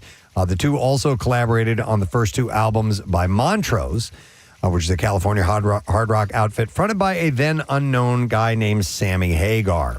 Van Halen cited Montrose as a direct influence on their choice of Templeman, and Landy as well for their explosive 1978 self-titled debut, a record that announced the band to the world and sounded like nothing else on the radio at the time. Landy went on to engineer the band's first 8 albums, and his contributions extended well beyond the recording console. He played a key role in helping Eddie Van Halen construct his legendary 5150 home studio, reportedly even helping the band convince city officials that the project was a racquetball court rather than a professional recording facility. Yeah. When David Lee Roth departed and Hagar stepped in, Landy was elevated to co-producer on 1986's 5150, then OU 812. Though OU 812 marked his final studio collaboration with the band, he remained connected, helping remaster Van Halen albums for reissue campaigns and expanded box set editions. So he was a big part of the Van Halen world and sadly passed away. One last story. Elvis Presley's Hagstrom Viking 2 guitar from his 1968 comeback special is headed to auction. And it's expected to go for between $1 and $2 million. Jeez. After being featured on songs like Blue Suede Shoes. That's right, man. And Guitar Man during the iconic broadcast. And Sotheby's expert Craig Inciardi shared this guitar became a symbol of Elvis's legendary comeback. Goddamn right it did, man. Calling it a defining image that cemented his status as the king of rock and roll. And this rare electric guitar was only used once and later displayed at the Rock and Roll Hall of Fame. It will be available for bidding now through April 23rd, and it will also be on display at Sotheby's New York Brewer Building from April 13th through April 20th. So if you got the money, maybe you can buy it. May I mention something concerning? Did you get the clip over there? You got it. Good to go. Excellent. Yeah, this is what I was going to mention. Finally, a good friend of ours, his band is reuniting. You may have heard Jeff Devlin on our show from time to time. The best. Stonehouse Revival, and he's done a bunch of stuff for us over the years. Well, he had a band called Powder, and they are getting the band back together for a 30-year reunion. 30 years. They're playing the Trap Tavern this weekend. Saturday from 8 p.m. to 12 a.m., you'll be able to see them play at the Trap, and it says on the ad, Powder returns to the place where it all began. So it's a fun night of 90s music and a good time with the gang. So again, that's at the Trap Tavern this weekend on Saturday. Jeff Devlin's band, Powder. So there you go. And that, what we have in music news. Yeah. We're going to take a break. When we get back, the show wraps up. The letter of the day for the Word of the Week prize, and then Matt Cord takes your hand and guide you through the rest of the day. So we'll return in just a moment with all that. Stay with us. Cleansing their souls, and eradicating. You're trying to get them out of here. So you're exercising them out. And another one says, my friend couldn't remember the word cow. For some reason, she Googled moo beast to remember the word cow. Moo beast. What kind of lapse? Oh my God. What kind of lapse would make you forget cow? Some kind of big brain fart. I mean, something has blocked you and you just can't recall. Though you could remember moo, the sound they make. Yeah. This one says, my ex called an animal shelter a cat refugee camp. Oh, there's some people who could confuse refuge with refugee. Right. Yeah. Right. Another one says, to this day, most of my family refers to a strainer or colander as a noodle stay water go, because noodle stay and the water goes. Yeah, my brother called it that once when he couldn't find it and needed to ask where it was. Where's the noodle stay water go thing? So that's what they refer to it. Oh my God, I love that. That is great. This one says, back in the 90s, I was 14. I was begging my mom to let me go to a Guns N' Roses concert. And I kept nagging until she got frustrated but couldn't remember the name of the band. And she said, I'm not letting you go to any damn Death and Flowers concert. Guns N' Roses. Death and Flowers. It's like a bird flower. And flowers. Here's a text. It says, I had a friend ask for spicy yellow mayo on his hot dog once. He meant mustard. Spicy yellow mayo. Do you have any of that spicy yellow mayo? This one says, a Polish exchange student was thirsty after a night out and didn't know what to say, so he pointed to his mouth and said, Sahara. Okay. He had a dry mouth. Yeah. Oh, okay. Sahara. Let's see. How about... It's amazing how the mind works that you would forget. Yeah. Right? I mean, wow, you'd have to be gone. This says, a couple weeks ago, I was getting a pack of darts. I don't know why. Needed some change. Pick up some darts on the way home. You're probably having like a balloon race. Maybe they're having a balloon contest. Are darts cigarettes? I don't know. Needed some change for the parking meter. As the girl is getting my change out, I was panicked what it was called. My mind went blank. All I could get out of my mouth was, "Can I have my change in metal money?" Instead of coins. You couldn't come up with the name money. coins. Do you have metal money? Metal money. That's great. Let's see. I will go next to this one. Somebody said, instead of saying reindeer once, I said Christmas llama. Another one says, my boyfriend thought I was clever when I asked what the right word for an angry... Wait. My girlfriend or my boyfriend thought I was clever when I asked what the right word for an angry parade was. It's a protest. Oh, God, yeah. And they Angry couldn't parade. an angry parade of people. And, let me go to Brian. Hey, Brian, good morning. Good morning. Hey, what's up, buddy? Good. How are you? Good. Do you want to share something with us? Yeah. So back in college, they were doing, I don't know, yard work or something on our apartment complex, and they had like tractors and like backhoe type things all around. And our one friend referred to it as like, oh, what's up with all the cranes out here? Well, there's some people with heavy machinery don't know the names. That don't know. Well, that's incorrect. A backhoe's a backhoe. Yeah. But I call okay. everything a backhoe. Like, Do I mean, you? I would know the difference between a backhoe and a crane, but like, I Like don't. a bulldozer, you I'm- call it a backhoe? I'm like, oh, what are all those backhoes doing? Think of the Yeah, movement like, of the. It's scooping. I know, but like, I don't know what the other things are, so I just call them all backhoes. But a crane, yeah. I would know a crane. I would give that person a pass on that. This one says, I can't remember who said it, but ever since I heard a person call a cupcake a party muffin, they were permanently renamed in my mind. Love that. I like that too. Once I had to listen to my mother tell a 10-minute story about all the honkers she saw in the park. She meant geese. Oh, okay. Right. Not knockers. So she would call them honkers. Here's one that said they were in Target, and I forgot the word for insecticide or even bug spray, and so I asked an attendant for a can of bug murder. Oh, my God. Mom, it says, my mom once referred to Guitar Hero as carpet banjo. All right. I like that one. Another one says, couldn't remember the word athlete, so I went with sportican. Couldn't remember athlete. Yeah. Wow. Yeah, listen, it's a common word that will escape you, Right. and it happens. In fact, this one said, I forgot the word for pants, and so I called them long-sleeved shorts. Oh, yeah. When this so we did growing up, they were long sleeve shorts. Really? Yeah, yes. Exact Okay. same It's usually you're doing something like, you know, and you're trying. Yeah. And by the way, that's where these words are born. I've often posited that when you can't think of a word, that is contagious. That can be like, if I can't think of a word You and can cause other people to forget the word. Yeah, Yeah. I don't yeah. know why that is. Yep. And there is there a word that anytime you try to say it, you forget what it is? Well, you know what? A word that eludes you because I have one and I'm trying to think of what that actual word is. What is it? So, okay, because I would often say this because, when I would like drink, I would get out of control. Right. And I have my best friend never did. So he always had the ability to control it. And there's this word. And every single time I talk to him. I don't know what you're talking about. Moderation. Moderation. Oh, you can moderation. You can never think of the word Can't moderation? think of the word moderation. Okay. Every single time. Okay. Yeah. Everything in moderation. Everything It's one of those things you just have a hard time recalling. Right. For whatever reason. Okay. You know what happens?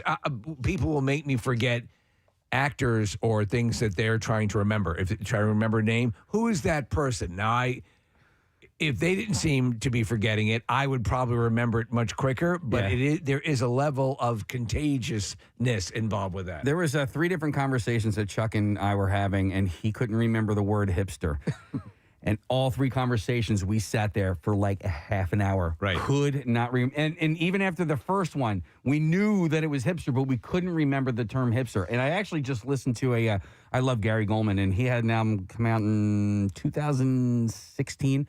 And he's got a whole bit about synonyms because he had a friend who was telling him about a documentary about Hitler. And the word that she was searching for was atrocities. but she didn't come up with atrocities. She called them shenanigans. Okay. Hitler's shenanigans.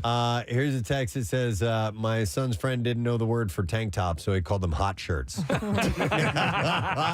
Yeah, that makes sense. Another one says, my son calls the aquarium a fish zoo. Okay. But there's a difference between a little kid name and you just not being able to remember it, and you all of a sudden give it another name. I'm going to go to Joe. Hi, Joe. You're on the air. Good morning. Hey, Gadzooks. Hey, Gadzooks, buddy. What's up? So years ago, when my oldest daughter, when she was smaller, we were driving past the farm, and I was like, "Look, it's and then I said, "It's a moo-moo," and she goes, "You mean cow?" The kid knew right away. What's even funnier is the fact that later, we've done it for so many years that my younger daughter goes into school, and they said, "What's this?" And they picture of a cow, and she goes, "It's a moo-moo." Yep. And they're like, "It's a cow." She goes, "No, it's a moo-moo." It becomes moo-moo. She never realized cow, like it was actually named cow. It becomes part of the modified vocabulary. I remember us calling them moo-moos for the longest time. Yeah. Let me go next to, where is this? Oh, yeah, it's Mike we're going to go to. Hey, Mike, good morning. Oh, my balls. Oh, my balls. What's up, Mike? Hey, first thing, Preston, congratulations on 50,000. Hey, how about it? Way to go. Oh, my balls. And I was one of those 50,000. You're in for some real entertainment, my man. Thank you for following. What's up? All right, so my son, he's 16. When he went to daycare, she got paid every Friday. Some days we'd give her a check, some days we'd give her cash. And one day we forgot. So she said, "Hey, tell your parents, remember to pay me." My son goes, "Oh, yeah. You like the paper monies, not the little round ones." The little round coins. Right. Yeah. NMR rocks ya, little buddy Holly from Weezer to wrap things up for us on the Preston and Steve Show. This Thursday morning, happy that the majority of the week has slipped on by. Weekend is now within grasp, and we've got several things set for tomorrow morning. I'll give you a rundown of what you can expect.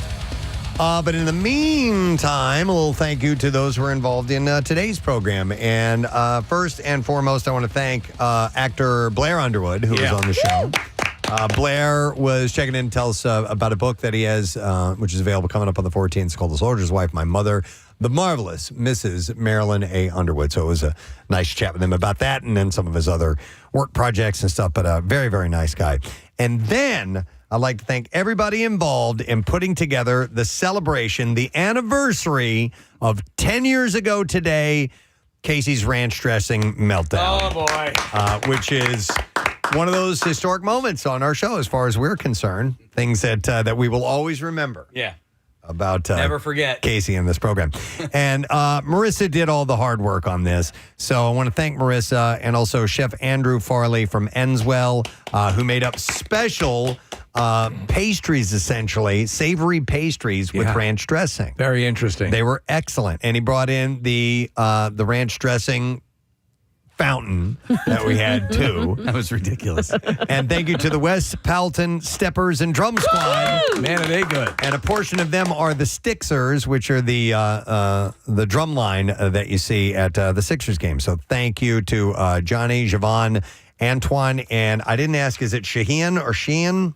I'm not sure how you pronounce his name, but thank you guys for coming by. We appreciate it. And a quick thank you to Ryan, Sam, Liv, and Caroline behind the scenes. Pulled off their first surprise. Hey, their first that was Preston and amazing. Steve radio surprise. So nice job, guys. Most definitely. But it was fun, and go back and watch the video if you get a chance if you've never seen it before. What's up, Matt Cord? What's up, Prez? Nice to see you, bud. Good to see you. Heard you hanging out with the drum line. Stixers. You're friends with them. Love those guys. Yeah, they're awesome. They when Lily turned 21, they were like the surprise at the party. Oh, they came. I hired two people. I hired them, and I hired Jackie Bam Bam. So they come in and do their whole thing, and the place goes. And then all of a sudden, this big tall guy in a mummer's hat comes in, and we put on the Rolling Stones, and he gets everybody up, and they're all doing the Stones. Awesome. It was a pretty good 21 party. These guys are so nice, man. Yeah. That's excellent. I mean, I didn't pay Jackie. But it's like hiring somebody when he comes to a party. He's like, I'm in the car. I'm putting on my costume. Hang on. You know? For sure. He's like a clown that shows up to entertain everybody. And I don't mean that he's a clown. No. You know what I mean? He makes you laugh? He got everybody up to dance. You know, like the older people, get up here. We're dancing to Mick Jagger. And he did the whole, It's great. It's the best. Anyway, those guys are great, and what they do for the community is unreal. Yeah, the story's amazing. Fun. And they're in, you know what? They're in the Mummers Parade every year too. Oh, I didn't know that. Yeah. They That's marched really out. cool. Yeah. Wonderful. Love those guys. All right, Matt, we got our word of the week. You ready? Yes. Here we go. Preston and Steve on 93.3 WMMR. Now, the Daily Letter. All right, the Preston and Steve show is brought to you today by the letter B as in Bjork. All right, Yeah. and we have it's B as in Bjork, and we have the 5-week meat streak by Wild Fork. It's a $100 gift card set up to spend on premium meats from Wild Fork. And Wild Fork is your neighborhood meat and seafood market. Unbeatable quality, even better prices. So tomorrow, we hopefully are going to be giving that to you. We'll find out. What's happening, Matt? I heard the Masters theme song early this morning. Yes. That was sweet. Sort of it. Yeah. There it is. Can I borrow that? Yeah. Oh, yeah, it's in the system. It's in the system? Yeah. Is that something you watch? Oh, man. I great. love the Masters. Yeah. I watched it once a few years ago with Kevin Gunn at his house. Oh, there you go. And I learned so much. You know, all the different things they do at the Masters they don't do anywhere else. Mm-hmm. Like Gunner's like, there's only 4 minutes of commercials every hour. Yeah. And it's only the sponsors like Mercedes and American Express and IBM. Yeah. And he goes, they'll never go, coming up later on CBS, 60 Minutes. None of that. No promos of other shows. And there's no blimps. There's no trackers. Yeah. It's why it feels different from any other golf tournament that you see. You know, the patrons and, yes. Yeah. Not the, and what's the other? Not the audience. All the wrappers that everything's a green wrapper at the Masters in case it gets out of your hand and blows onto the course. You really don't see it. The trash. Yeah, Do you play? Huh? No. Yeah. I think the last time I played was with Preston and John Brazier. Ages Bruce ago. Hornsby was playing on the course. Oh my God! Yeah, I remember that. Yes, Yeah. And somebody was in our foursome and we were the celebrities, and he was like, "Really?" Yeah, yep. Like because it was all former Phillies that were in this golf tournament. I think some of them left our group and joined another one. That's how disappointed they were. This was like Marissa. It was like 25 years ago. I can It was imagine. before my kids were That's around. the Leslie, my ex-wife story, where she's on the golf cart with Rochelle, and they're like.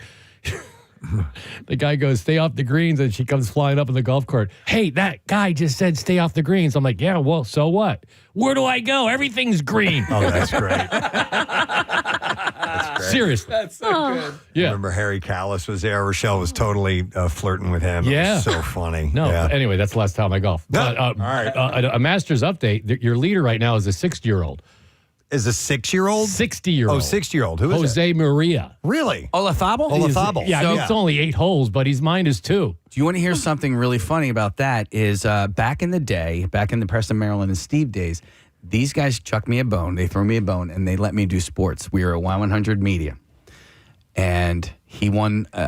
Maybe he won the Masters. that year? He's won 2. Okay, so this had to have been back in like 1998, 99. I did not know how to pronounce his name. Well, it's not spelled like Othello. No, It's a hard name. And my buddy Jack Rick, college buddy of mine, he made so much fun of me. You guys threw me that bone. You let me do sports. I think it lasted maybe a month or 2, and then you were like, you can't do this anymore. I was a child, and I just didn't know how to do it. I didn't know how to pace myself, and I just got too excited, and you guys threw me a bone this year. How do you say his name? Olafable. Oh, very good. Jose Maria Yeah. Olafable. But I didn't know that then. Right. And I was like, oh, No. man, I butchered You're wet it. behind the ears. Yeah. But now you're a full mature sportscaster. All right. Anyway, coming up on the show today, we have a block of Buck Cherry, Candlebox, and Steely Dan.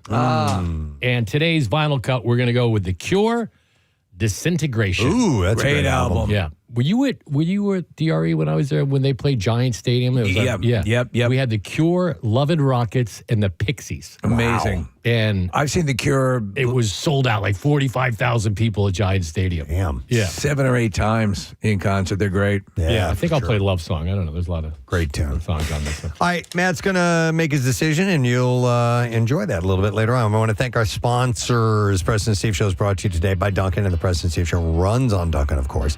And Wild Fork, your neighborhood meat and seafood market. Unbeatable quality, even better prices. And also Pella Windows and Doors. Visit PellaPhilly.com. Schedule a free in-home consultation. Tomorrow is obviously no sad bro, but we will have joining us a comedian, Trey Crowder, in the studio. We will have William H. Macy joining us. There you tomorrow go. morning. which is really cool. And also from the show that I just finished with my family, it's called Company Retreat. It's from the people who brought you Jury Duty. Very funny series. I love Jury Duty. Yeah, and this is the follow-up to that. Same scenario, but cool. just different setting. And we'll have one of the actors, Emily Pendergast, joining us tomorrow. So that is it. We are done. Rage on and have a great day in the morning. We'll see you tomorrow, friend. Bye-bye.